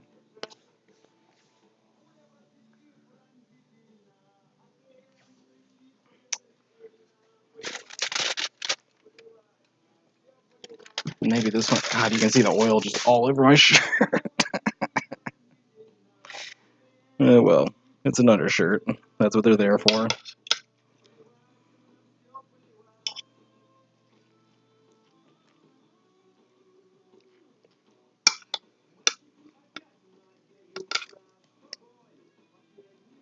And this one's just not really wanting to do much.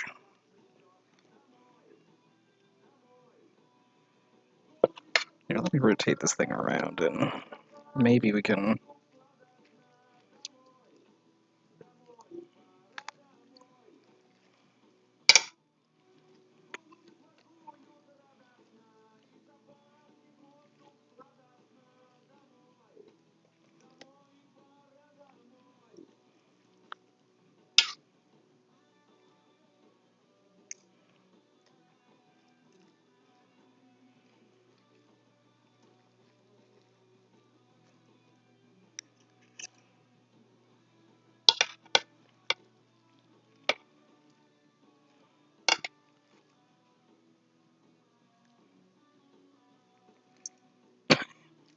Jumped at me.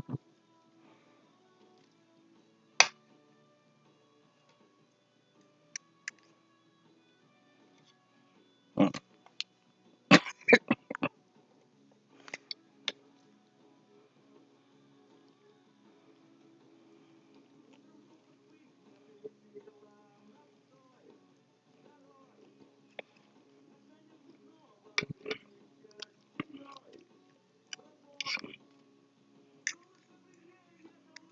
I'm not sure if I'm learning any lessons doing what I'm doing right now, but it's just doing something, which uh, sometimes that's okay too.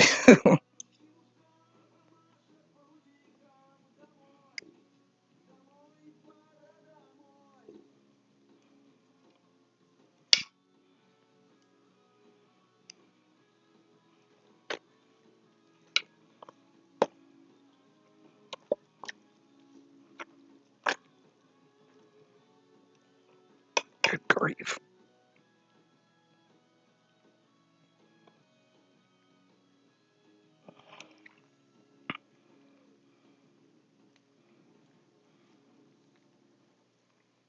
Okay. Well,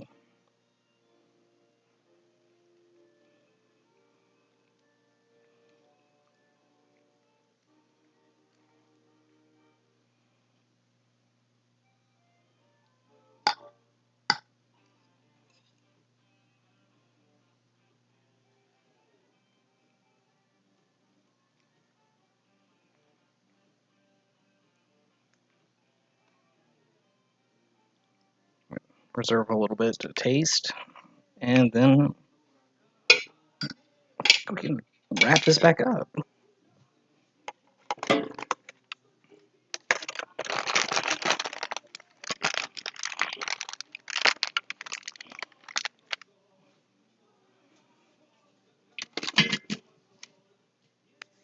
So it needs a little bit more.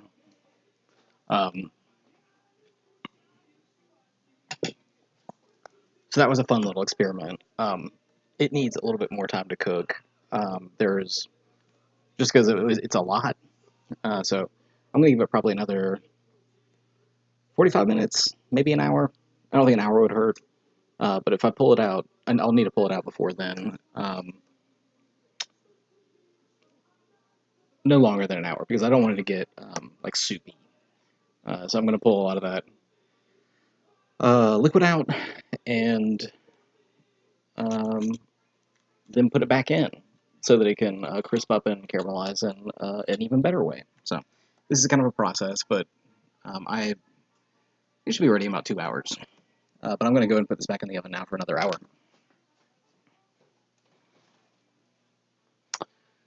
Where did the hand mitts go? Right there. Under the tinfoil, obviously. Ugh. Gravy. Alright. Alright, you're in there now.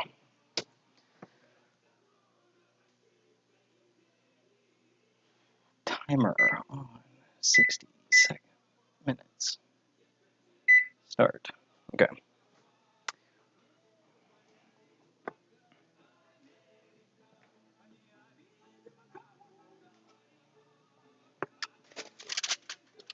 Oh, right. I pulled some of this out to see what it tasted like.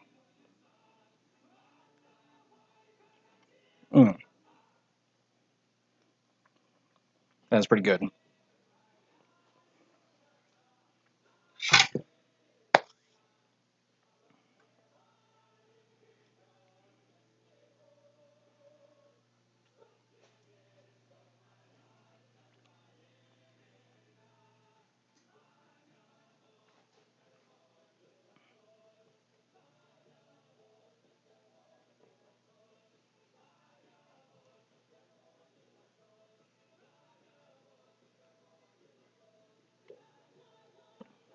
So,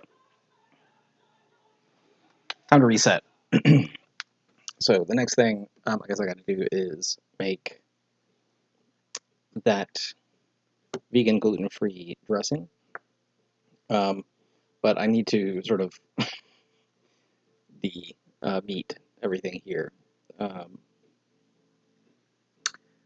and sort of pick up the disaster that just happened a little bit. So I'm gonna pick up a little bit and turn the music up, and I'll get back to this in another 10 minutes or so. All right.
Do this first.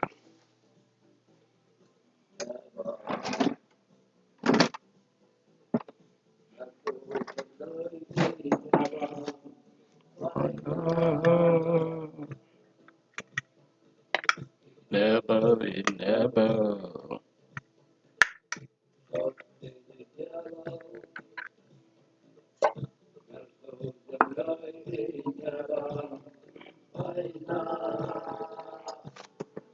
Oh, and here, I'm just gonna take the juice of some garbanzo beans to make some aquafaba.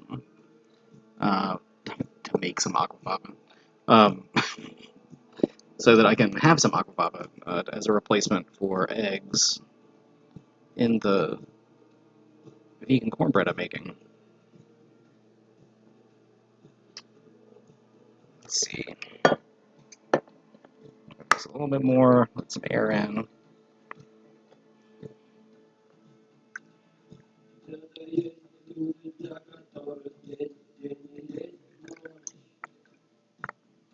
It's a good bit. It's probably about a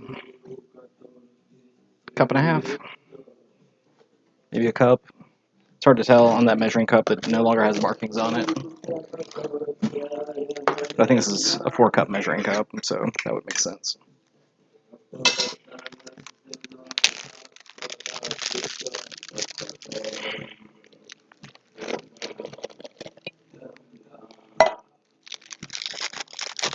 And I will make these at some point this weekend, probably.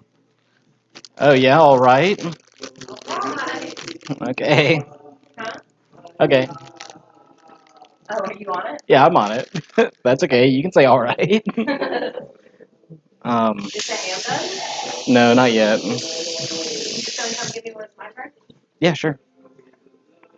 I'll do that. Tina's singing it too. Alright. Mhm.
All right, so now I've got some garbanzo beans for something else I'm going to make later on, probably this weekend, maybe.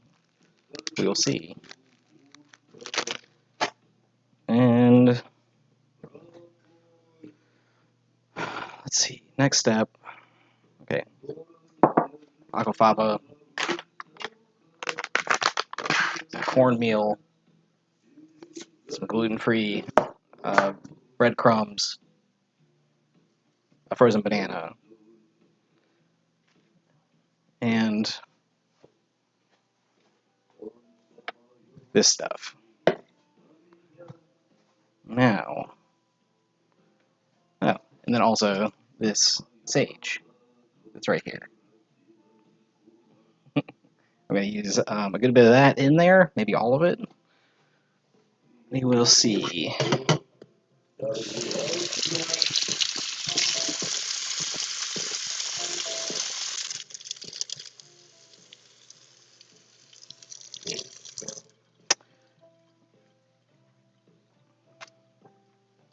Thought I would have to do more to this banana, but it looks like it is ready to just be added, just like that.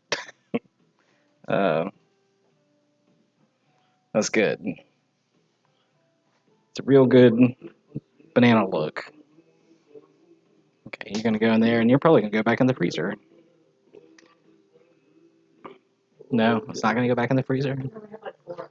Oh, okay. Give it to the chicken. Yeah, we could give it to the chicken. Chickens perhaps love bananas. I don't think we've ever fed them a banana. But I'm gonna put this in this bag for now, so it doesn't get banana slime everywhere.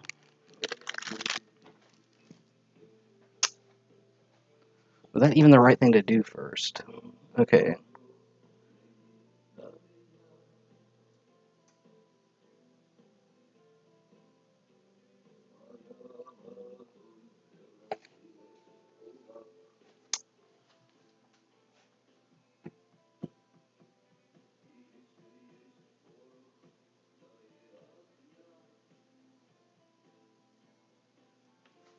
See how much oil is in here? Probably not a whole lot.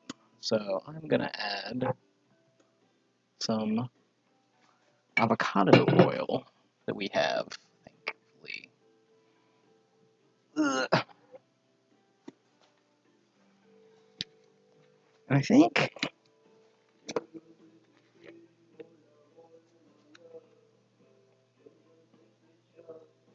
I called for a stick of butter. That's a lot of oil, but I'm just gonna play this by ear. I'm just gonna see what happens. This is a experiment.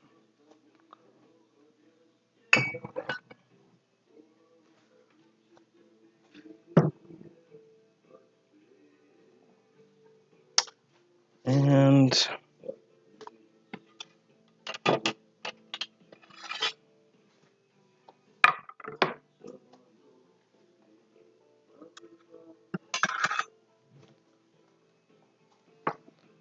I'm not gonna use this yet because I don't want it to get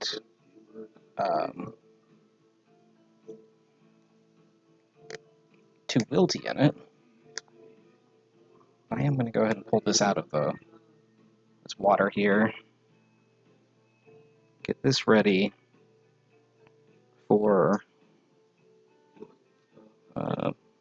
cooking it.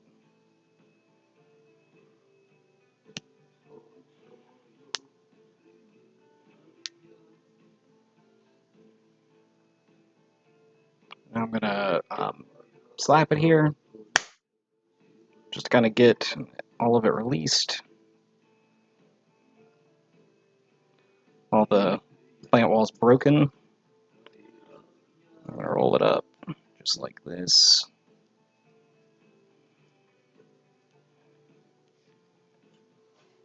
Make some juliennes.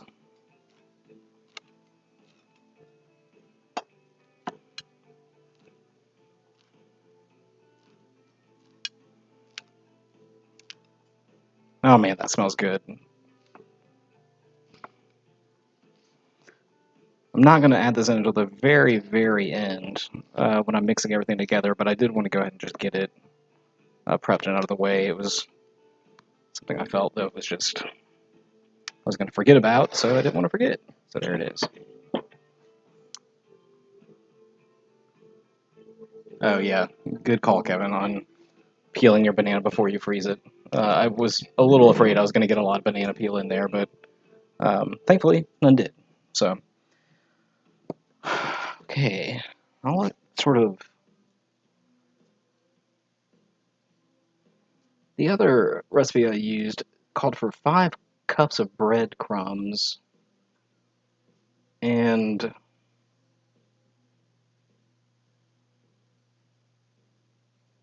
that total? God, this recipe is so bad. I did a really bad job writing this. Yeah, because everything's just in boxes of breadcrumbs. Cool. So, is this something that I'm gonna eat? Yes. Okay, it's just rice flour, luckily. Raisin juice, concentrate, honey, and salt. Sure, that'll be something.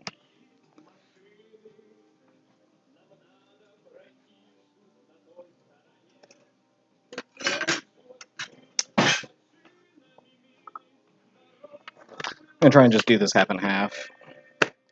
And just see what the consistency gives me. So I think that's all I need to add right now. God, that seems bare.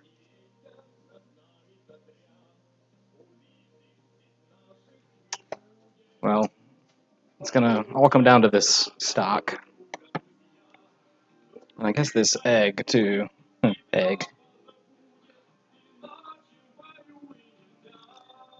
That seems egg quantity. This looks like panko. That makes sense.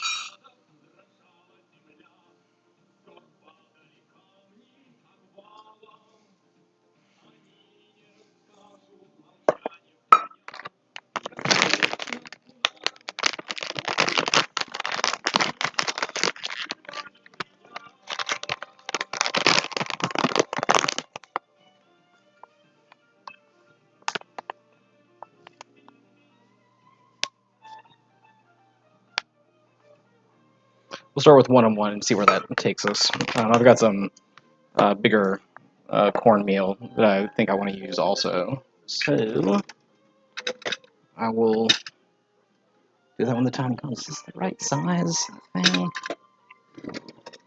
This can be.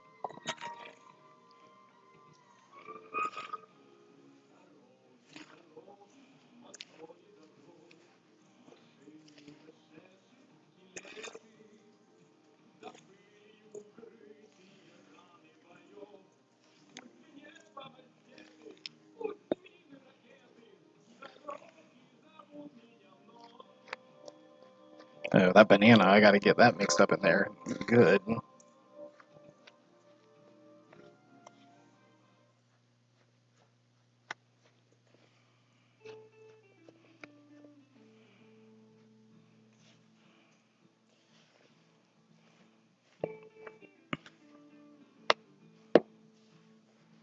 This doesn't look that bad so far. I'm gonna do one more cup of this. I need to taste this first.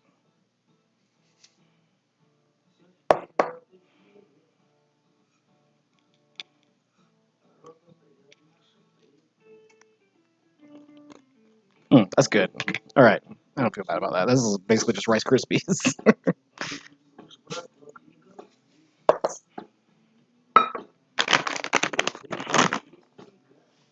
I'll do maybe like half a cup of this, and then I will use the better cornmeal if I can reach it. Can I reach it? Oh, just barely. Very good. Excellent work.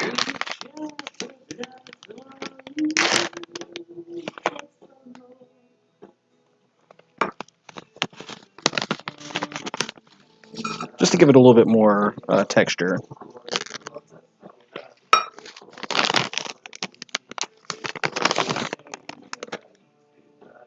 I need to add salt at some point too. Good grief.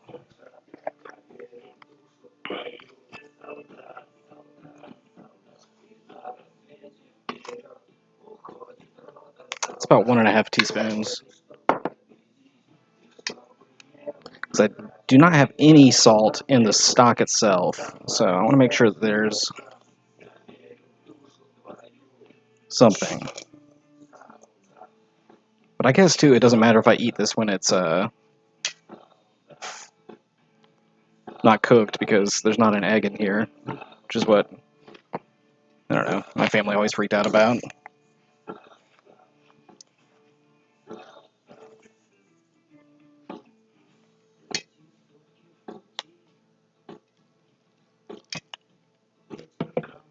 I should have been adding this all along, but that's okay.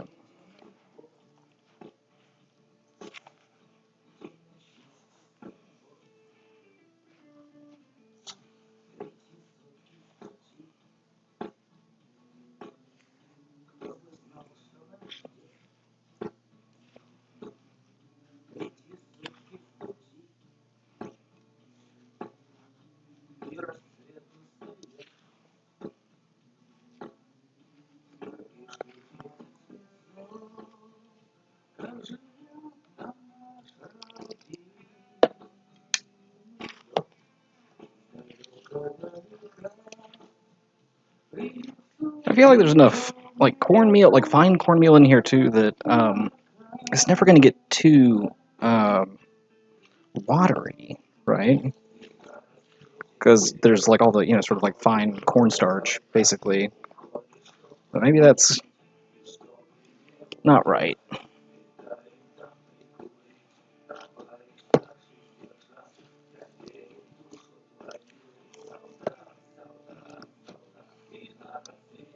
And I don't have to worry about over mixing it because there's no gluten, right? Like it's not going to get tough. My understanding of that's right.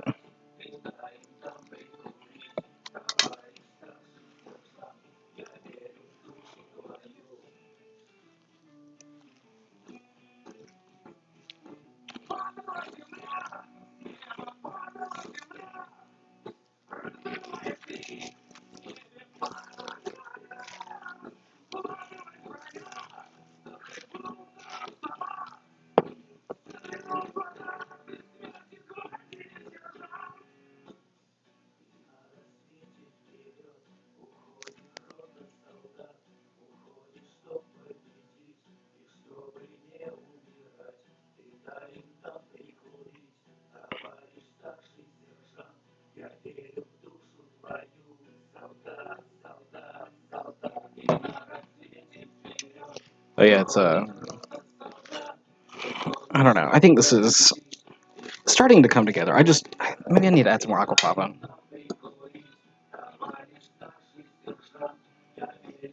Maybe that'll help. Not feeling great about it.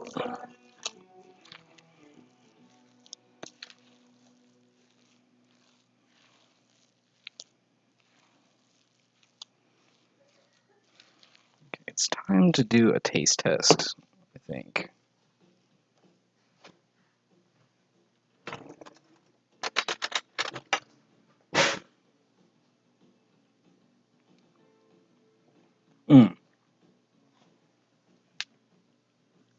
That's pretty good. It's not too salty. There is enough salt. I'm trying to think if it needs something else though. Probably gonna add the rest of that stock, which means I've got like 5 cups of stock left over still.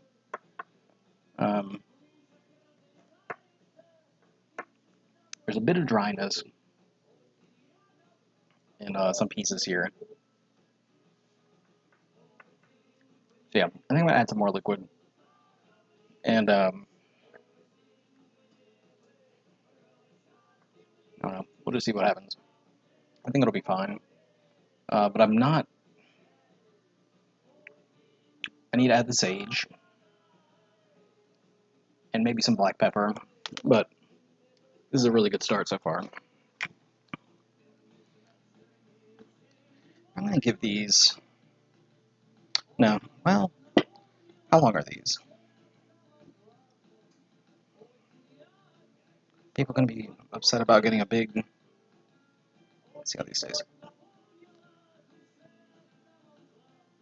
Kind of a lot, so I'm gonna cut these in half and get better dispersal that way. Anyway, ow.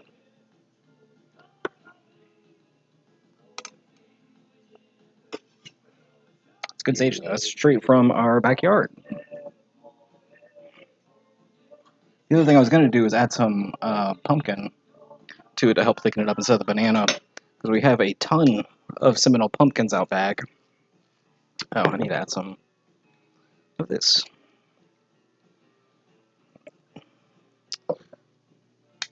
And we've been eating them just about every week, but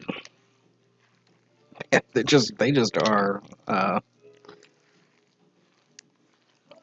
very tenacious plants. They just keep going.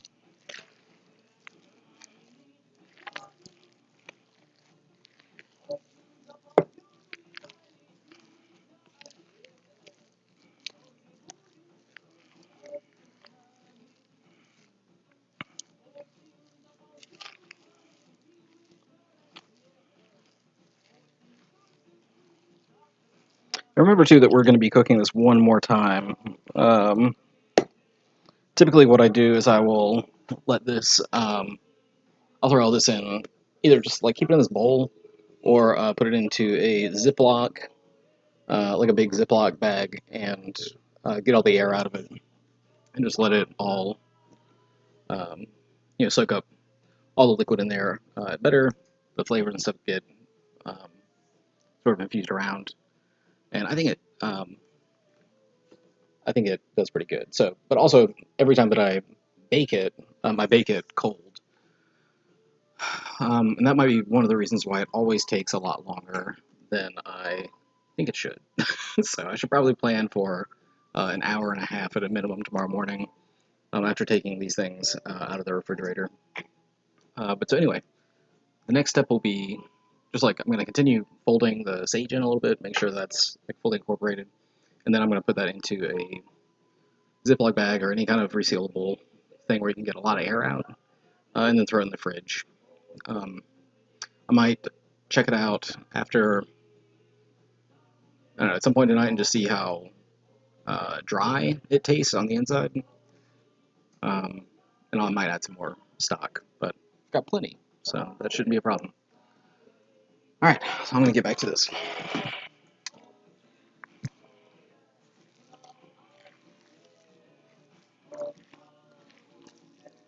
Yeah, and this looks right.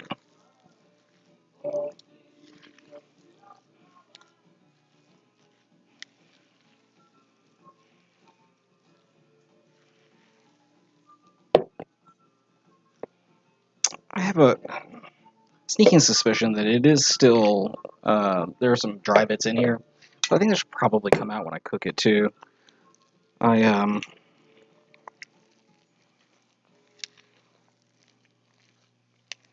Yeah, I'm able to get everything off the sides now, sort of one easy go, so that's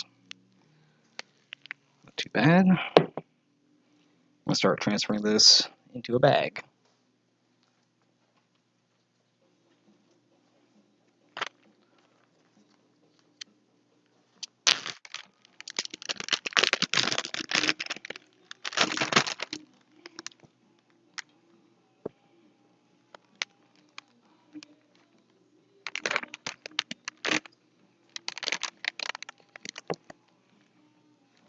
And the reason I'm doing it this way too is I just want to get all the vegan and gluten-free ingredients or dishes out of the way first, so I don't accidentally cross-contaminate.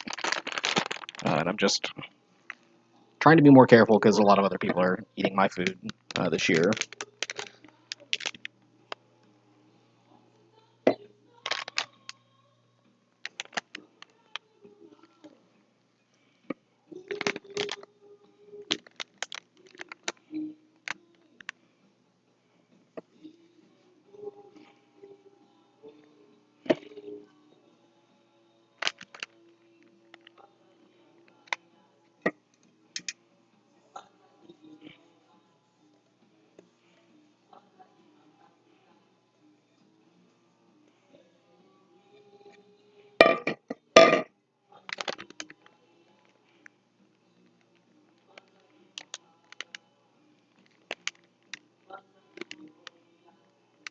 All right.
Yeah.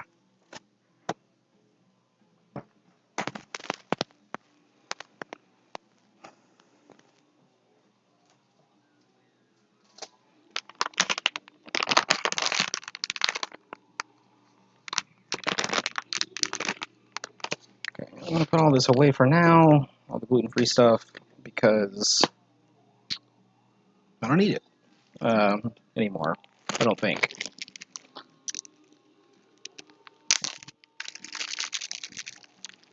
I may use these breadcrumbs with the lion mane if I end up doing that. This can go in. Oh, it can probably stay. This can be thrown away.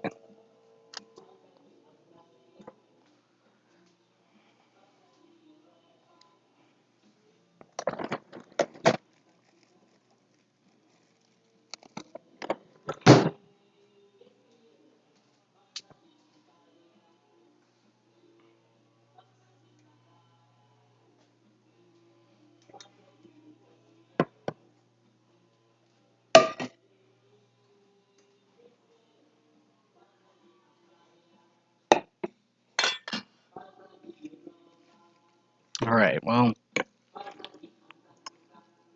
I got all this water in here, but that'll be good. That way I don't have to use maybe as much chicken stock, um, which is all the way over here.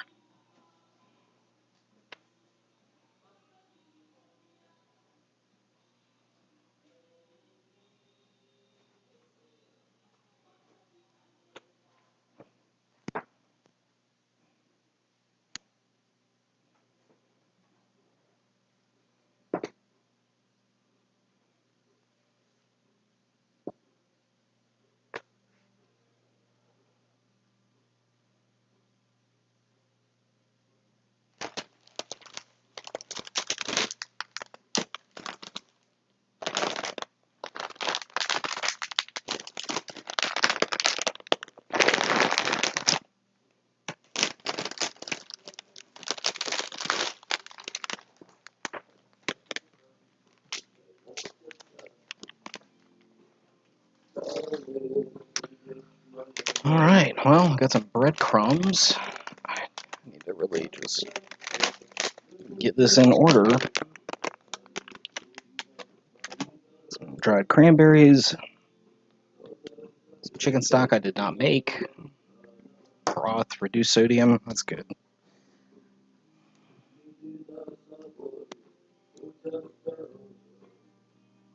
This thing back on, get this stuff out of the way. Some oil I do not need again.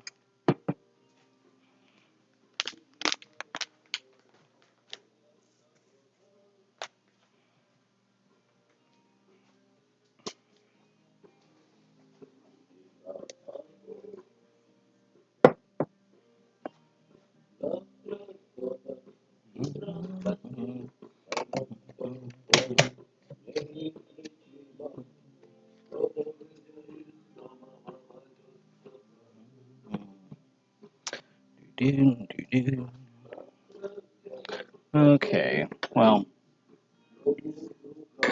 that'll be fine. Kevin, I did read your comment that does sound like it would be better to do. He was mentioning to start by taking whatever oil or butter he intends to use for the recipe and frying the sage in it. Helps diffuse the sage flavor throughout the dish, and the sage fries up crispy. It helps to avoid ending up with weird texture issues with wet, leafy bits of sage in the final product. Yeah, I agree. That would have been a better idea. I probably could have put it in, but I did want the fresh sage flavor. Probably could have thrown it in the dehydrator or something too. But I don't know. We'll see how it goes. This is kind of an experiment. So, I need to get jalapenos. Wait, do I have? Yes. Oh, they're all the way over here. Good grief.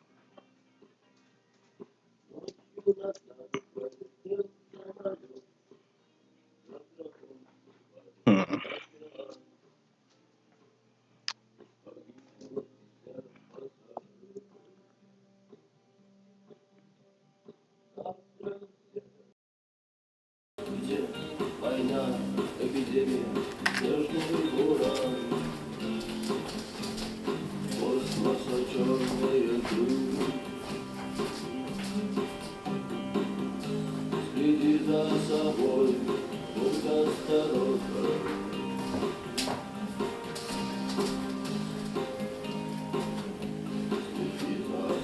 We got 23 minutes on the ham left.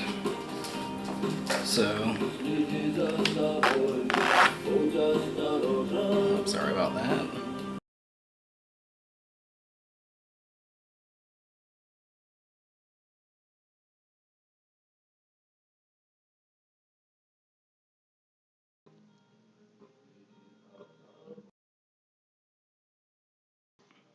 All right, now we're back in business. I got my jalapenos. I'll get the cilantro in a bit. And first,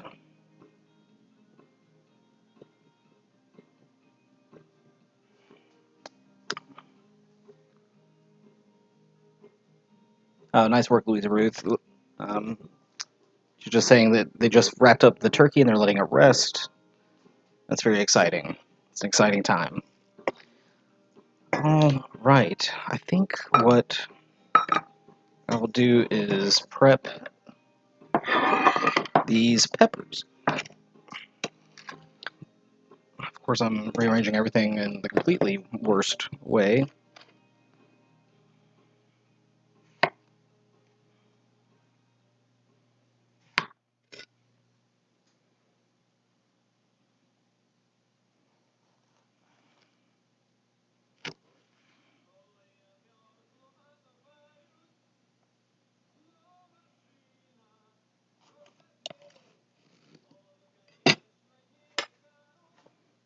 I'll deseed and devein this.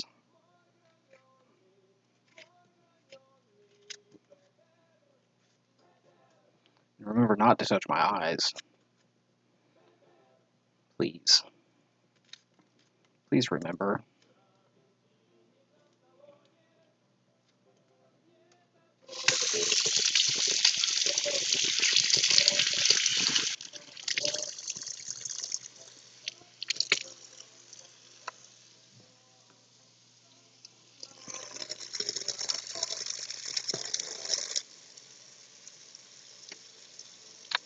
smells spicy already.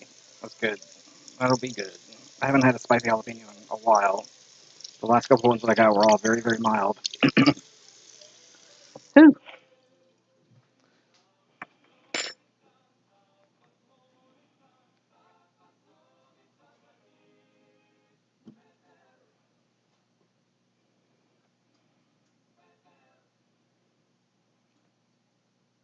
I think what I'll do is I'll keep them fairly large sized so people can actually see them. And it's not just, I don't know, so you get like a little bit of a punch. That's very spicy. That's good. Lord. It's got a really nice, fresh flavor to the. Lord. Whew.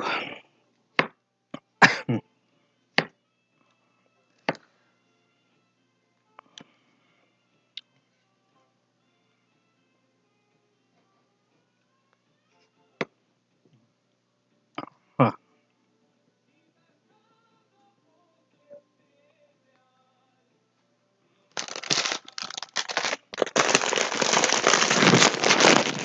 I'm gonna go ahead and add this bag of breadcrumbs. How much even was this? This was, Jesus, 6 cups. Okay, cool. Did not realize when I dumped the whole thing in there.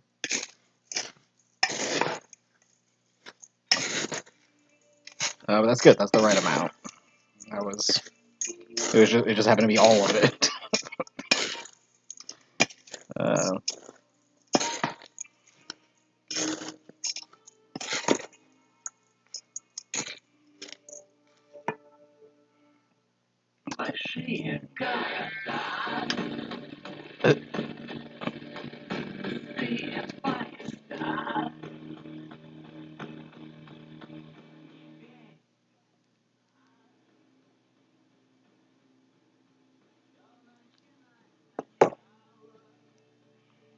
okay, now I'll add these in. I may not add all of it. I don't know. Now I'm kind of wondering.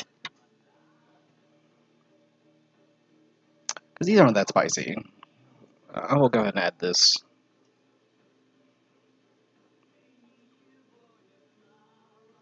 In there too.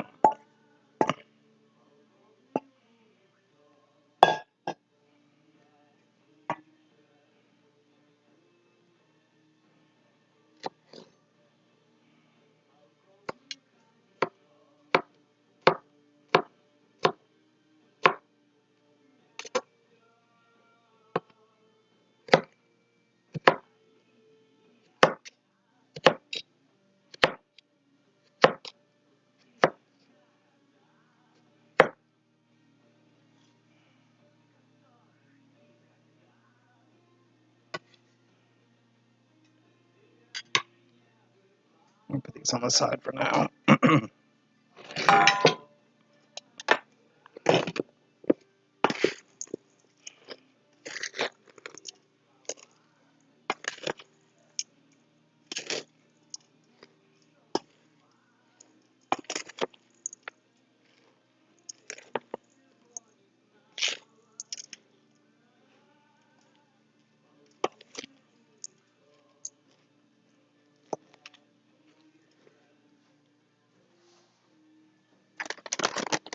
And before I add any liquid, I also want to add these dry cranberries also, so they'll suck up whatever liquid I put in there, any sort of excess. It says there are 3 cups basically in here. Is that right? 2 cups would be, yeah, 3 cups.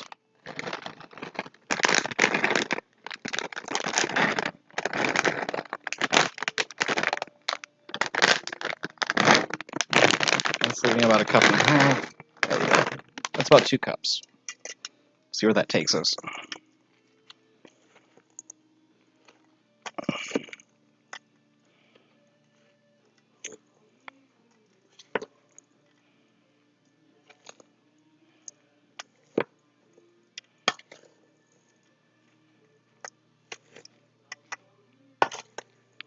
Man, this bowl might not be big enough.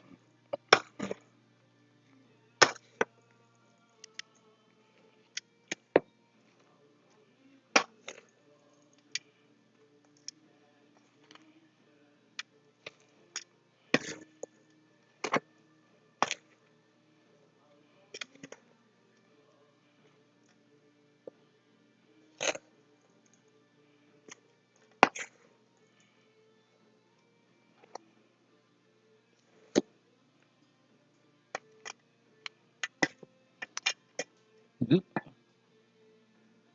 All right. Well, yeah, I think that is enough jalapeno. I think, I don't know, I see it just about everywhere, but that doesn't mean a whole lot, I guess. Like, there's probably a big hole down there that doesn't have any. I'll go ahead and do it. Like, it calls for one. I'm going to at least do one more half. Yeah, I'm going to do it this way. So,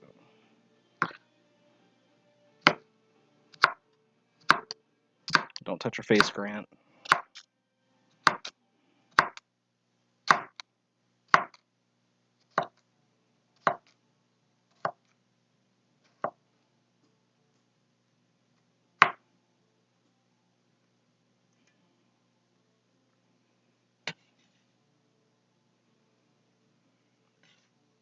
I'm just going to go for it. We're doing it all.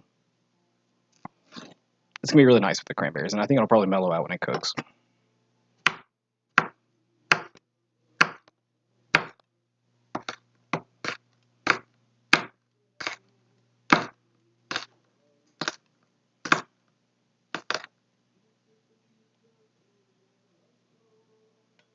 YOLO.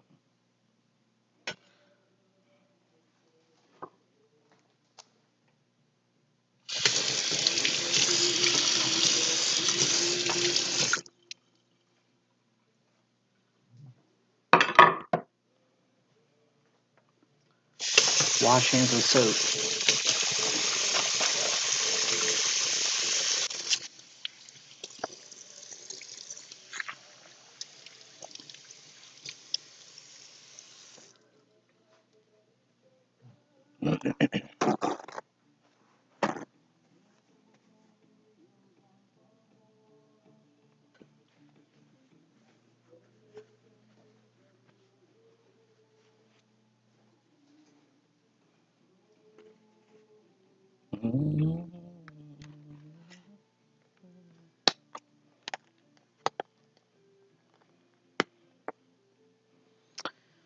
I need to add an egg at some point too.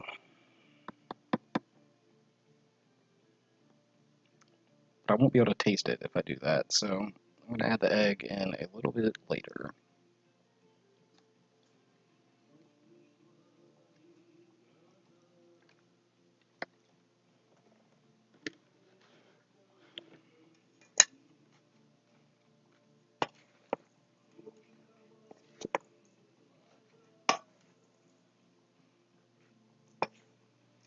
The funny thing is I actually made a whole bunch of chicken stock last week.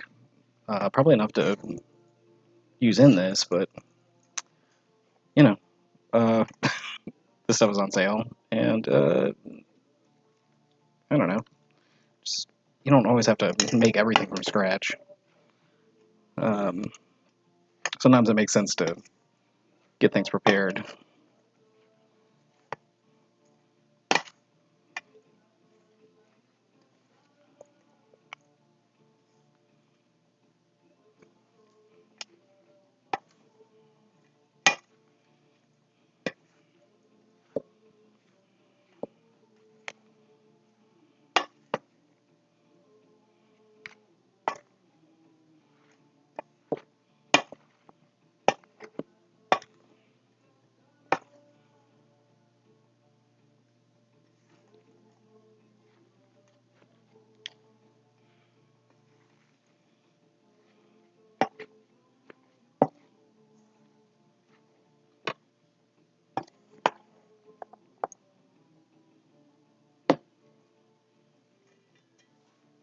I just realized I think there's supposed to be melted butter in here also. A whole stick. So, let me do that.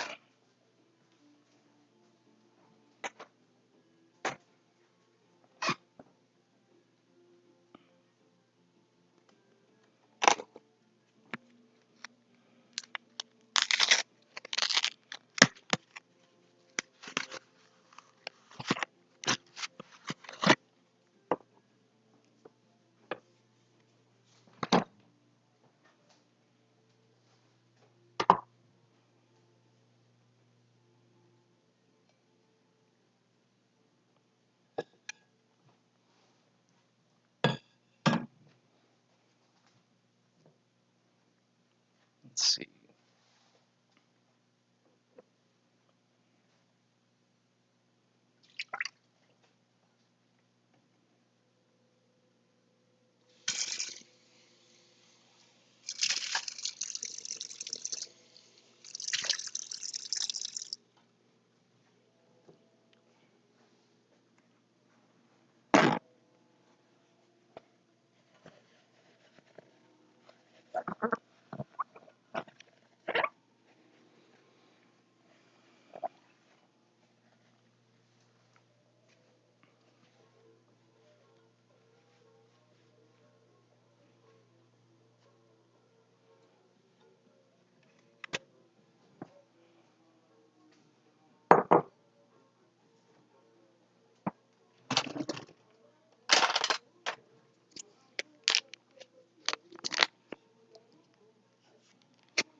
I'm going to save this to actually grease the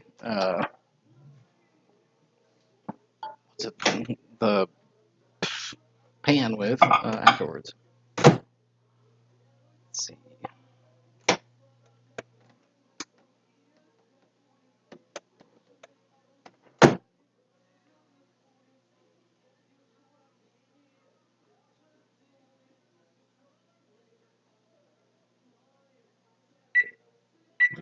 Set it on warm, just see what happens there. Okay. Egg.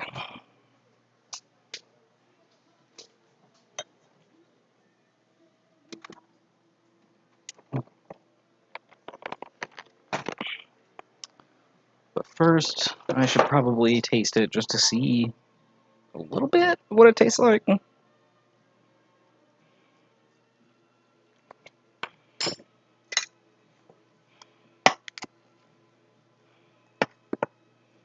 Definitely needs more breadcrumbs, but I don't know how I'm going to do that. This is, I think, the biggest bowl that I've got. Except for that one. It's got all the pork in it.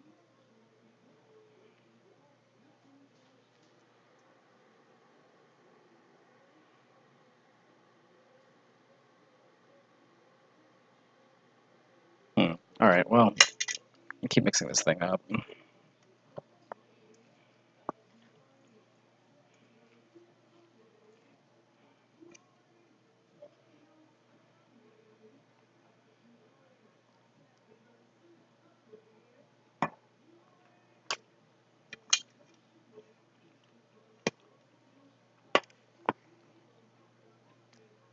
Well, it is spicy. That is for sure.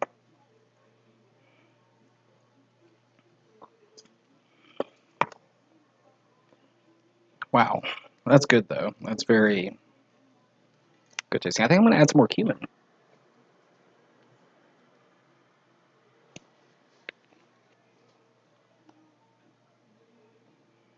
I'll incorporate it in and cooked tomorrow as well.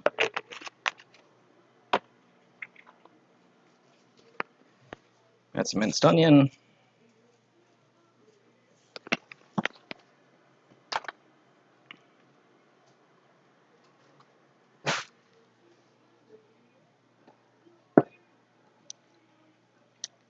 some more liquid. But yeah, I don't think I need to taste this again.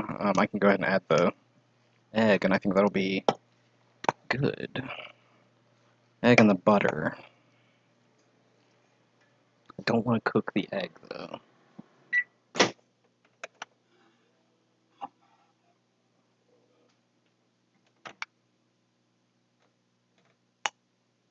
Okay, that's actually not that bad. That's doing better than I thought it would.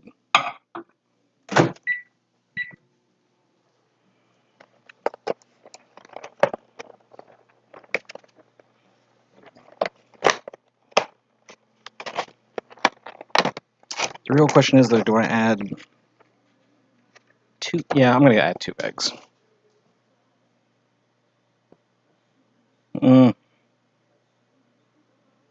just going to use this larger egg for now.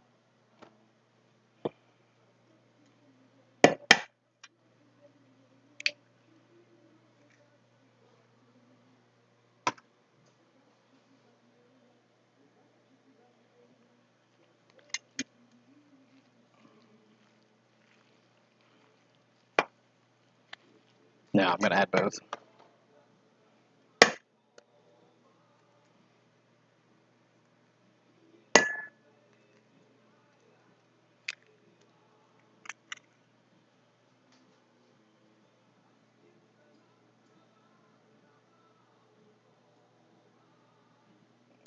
All right.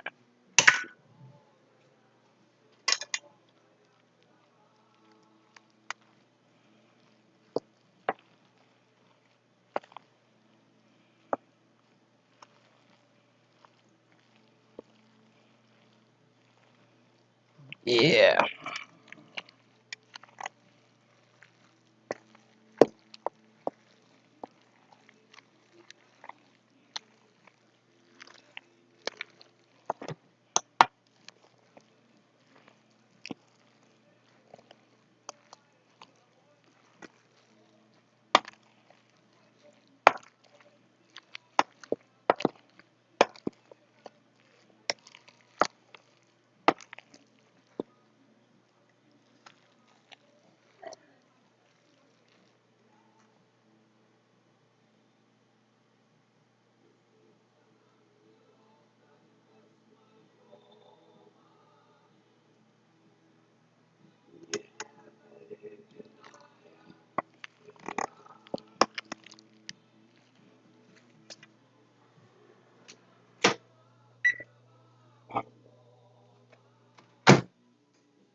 I'm going to go ahead and add the other, cup in there. So it's 3 whole cups of dried cranberries.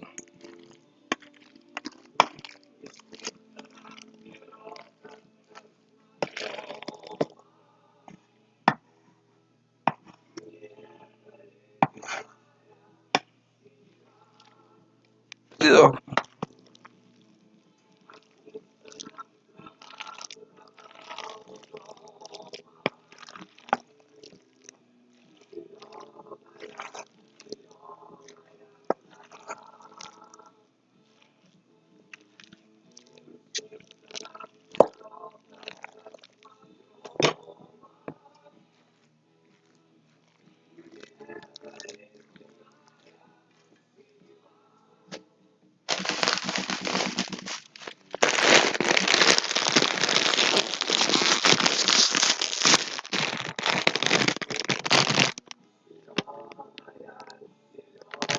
Cranberry. Okay, so I'm gonna add like half of this.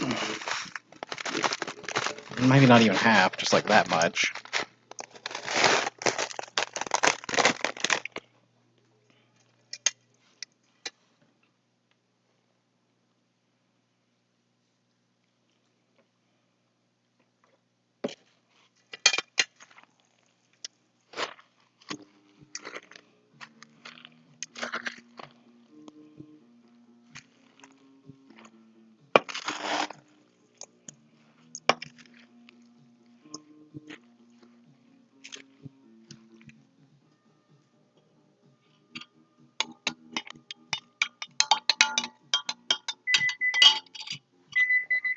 Oh, cool. The ham's done. Okay, I'm gonna let it just stay in there for a little bit longer while I get this kind of in a resting position, I guess. It's looking right, though. This looks right.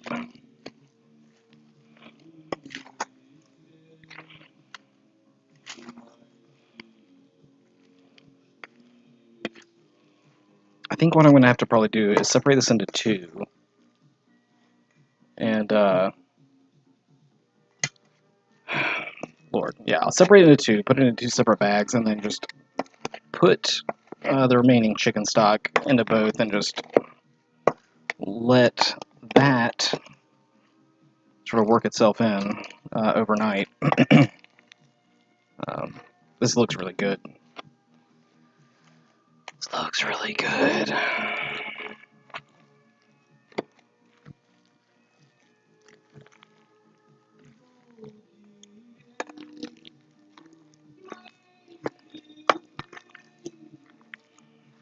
Oh, and I still need to fold in the cilantro too. Right. Right. And this butter.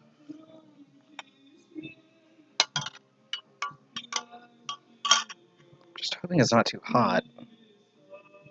I think I'm going to put it in just a little bit of an ice bath here, real quick.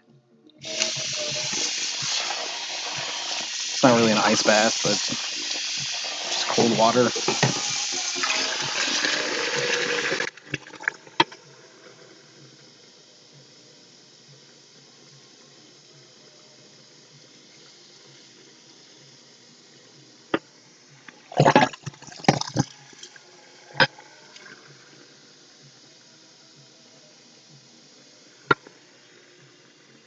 Okay, that's done a pretty good job.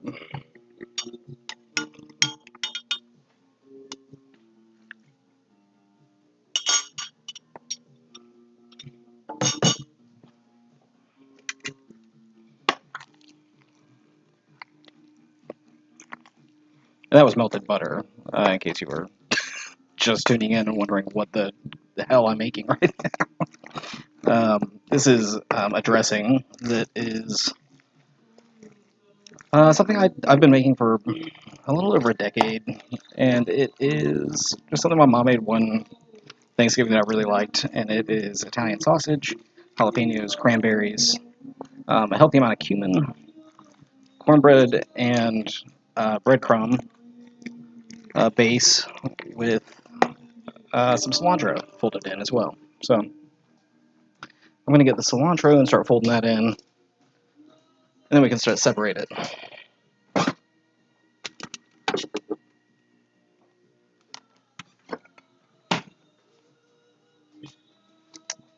And actually, while I'm doing that, I'm gonna pull the ham out to rest. If I can find those pads again.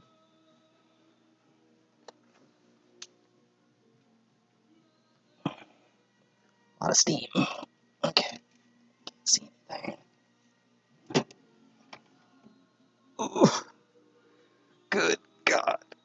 Okay.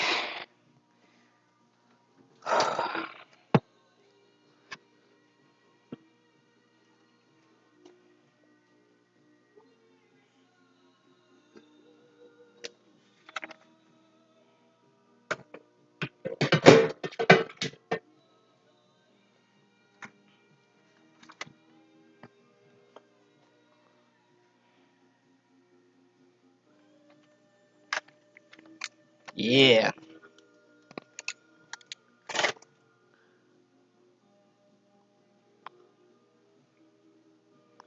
Yeah, you can't see this, but this looks real good. I'm gonna put this lid back on. And, okay. So, what am I doing here? I've got all this, which I'm going to need to add a lot more breadcrumbs to, I think. But what I'm going to do at first is cut up some cilantro, fold that in, um, No, I'm not going to do that. I'm going to separate this into two different bowls because that's what it needs at this point, because this one's just not big enough. And my other big one, my other big bowl is got a bunch of meat juice in it, so, and it will continue to. So I'm going to take this out and clean this pot out over here, and just jump back in. And good, another Kino song just popped up.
Okay. Okay.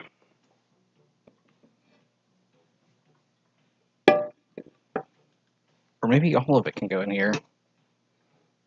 It's worth considering. I'll do half first. How about that?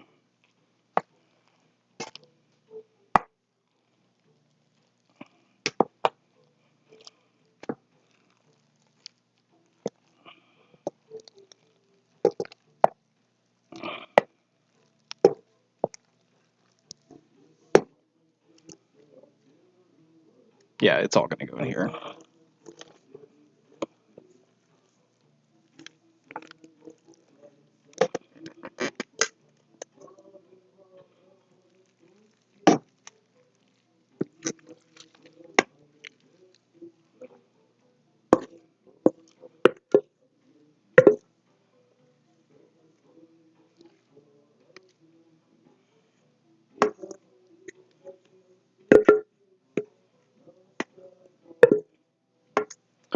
Yeah, I think the reason I'm gonna need to add more breadcrumbs to this is you're probably looking at this going like, this looks good enough, right? But I just know that I don't think I added enough, or I added 2 eggs, which in the past, if I've added 2 eggs, even when I made a double batch, it tasted like I had added an extra egg. So I'm trying to avoid that.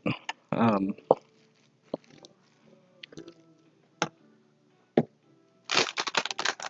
oh hi,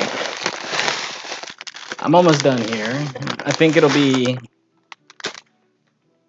What time is it now? It's after 5. It's after 5. Fantastic. I'm going to use the rest of this.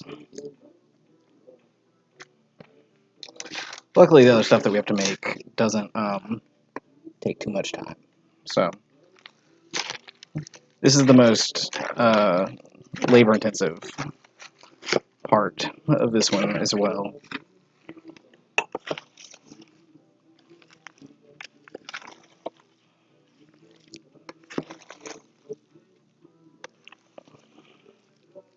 Yeah.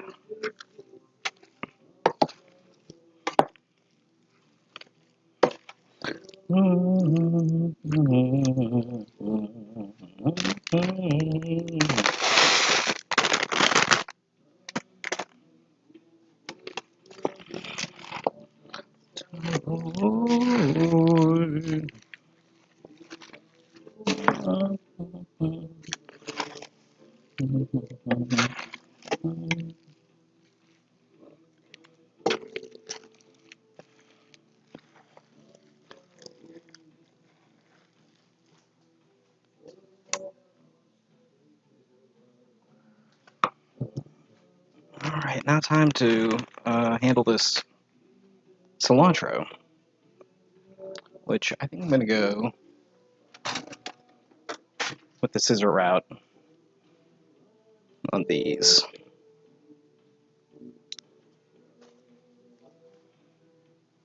And my loving sister is calling me now. Hello, how are you? Oh yeah? And it's kind of a madhouse. Cooking and live streaming at the same time, so just myself. Just streaming out the whole cooking process.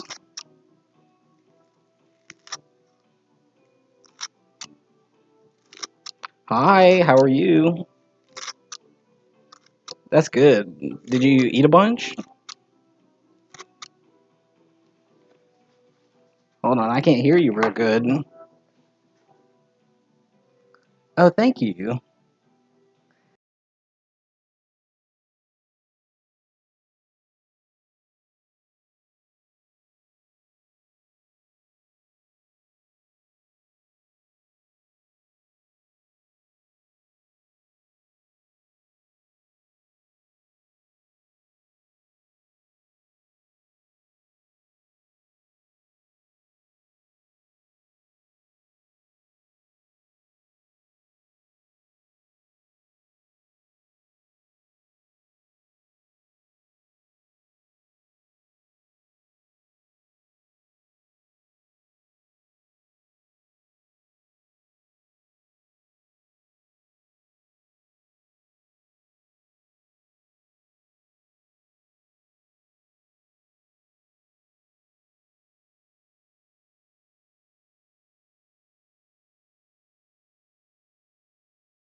All right. Well, this looks like it's done, I think. Yeah. This is going to be good, I think. Unless I've got another... No. No, this is good. This is done. Yeah, this was 12 cups of breadcrumbs. That will be plenty. That will be plenty. So I'm going to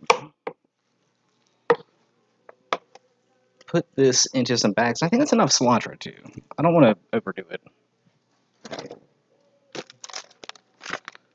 I think this might actually just fit in one here.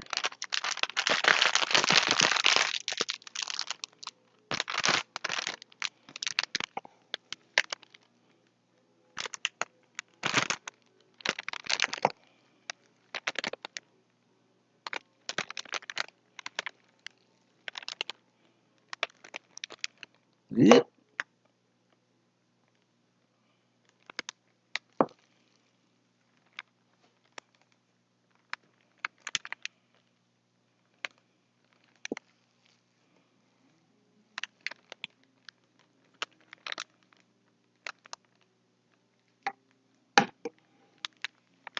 Ugh.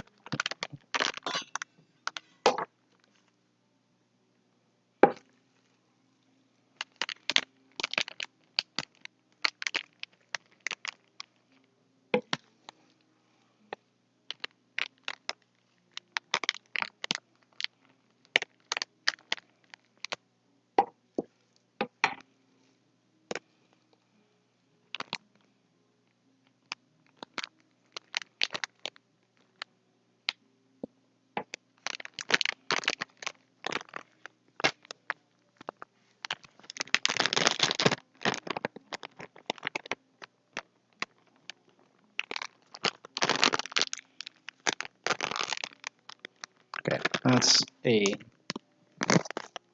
This is a lot of stuffing, dressing, whatever.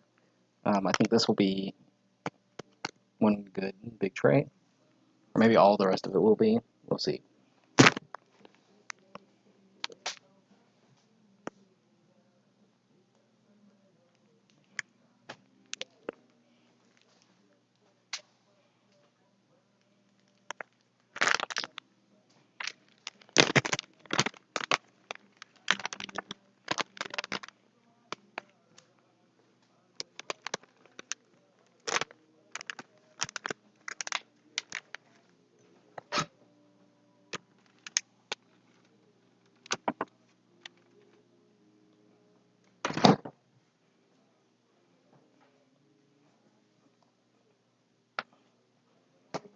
Yeah.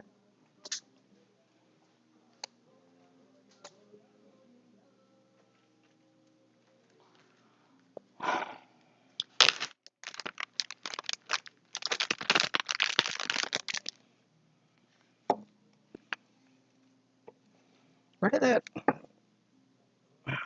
It's over there. Okay. Let's look for my silicon spatula. So probably easier with that.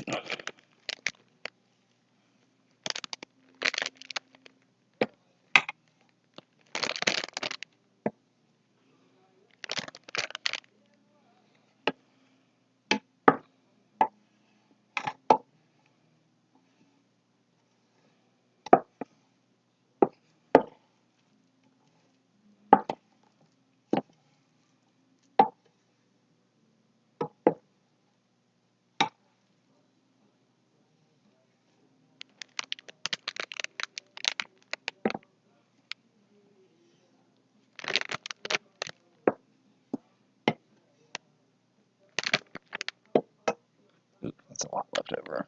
That's fine.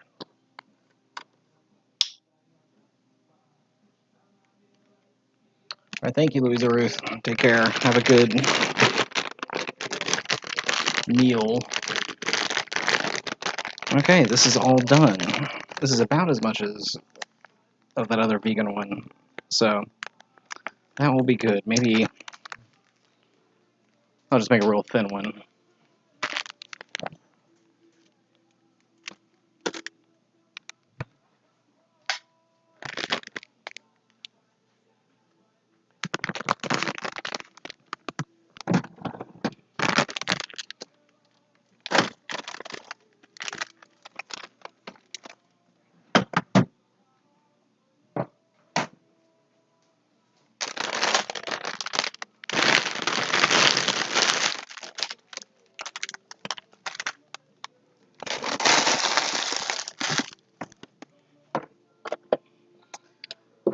All right, I'm gonna move this out of the way, and I'm gonna let y'all see what we got in here.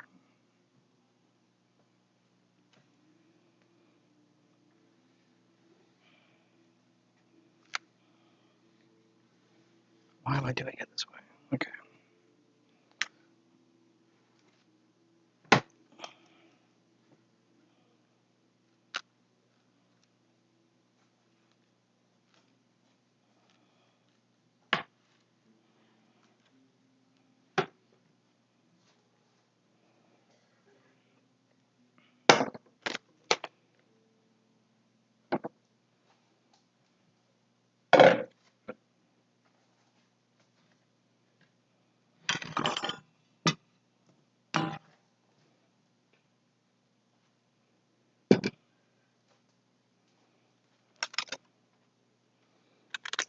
That looks great. That looks great.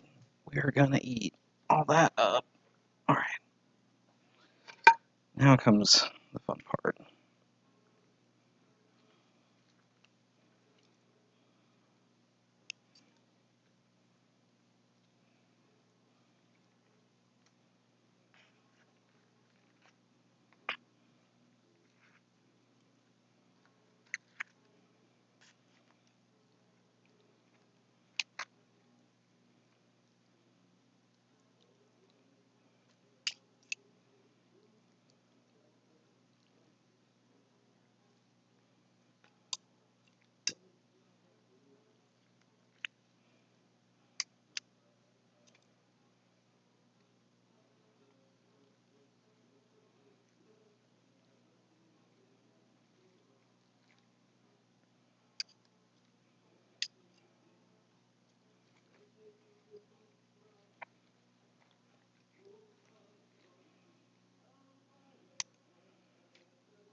Get a bowl for all this extra fat that I don't need.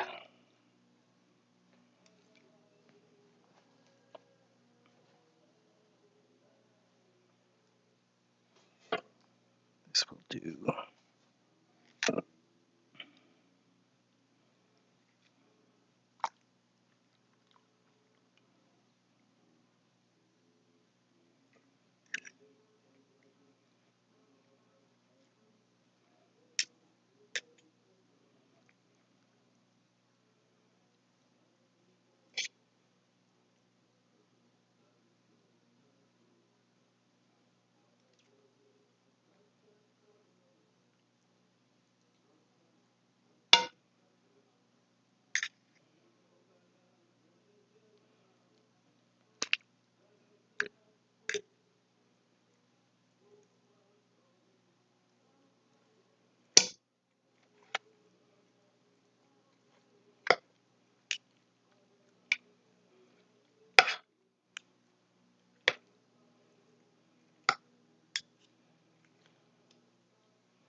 Going right in.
I was trying to get a bunch of the fat off, but I think it's okay if there's some fat in there. Just I don't want somebody to get a hold of something real tough, but a lot of that fat is real good and flavorful, so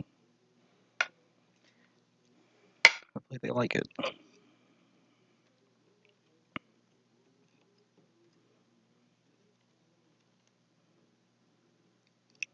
That is a bone. Now let's investigate what's on this side. It's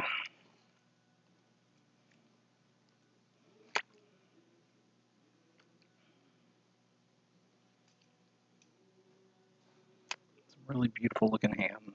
That's what's over here.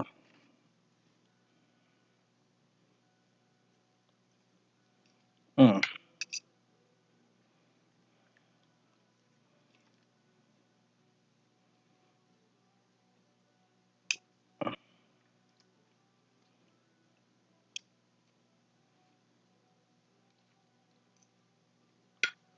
All right, y'all. Well, I'm gonna go quiet for a bit because I need to rest. Because I need to rest, and we need to cook some other things that are higher priority. So um, I might pop in a little later with some updates, but that's all for now. All right, thanks, y'all.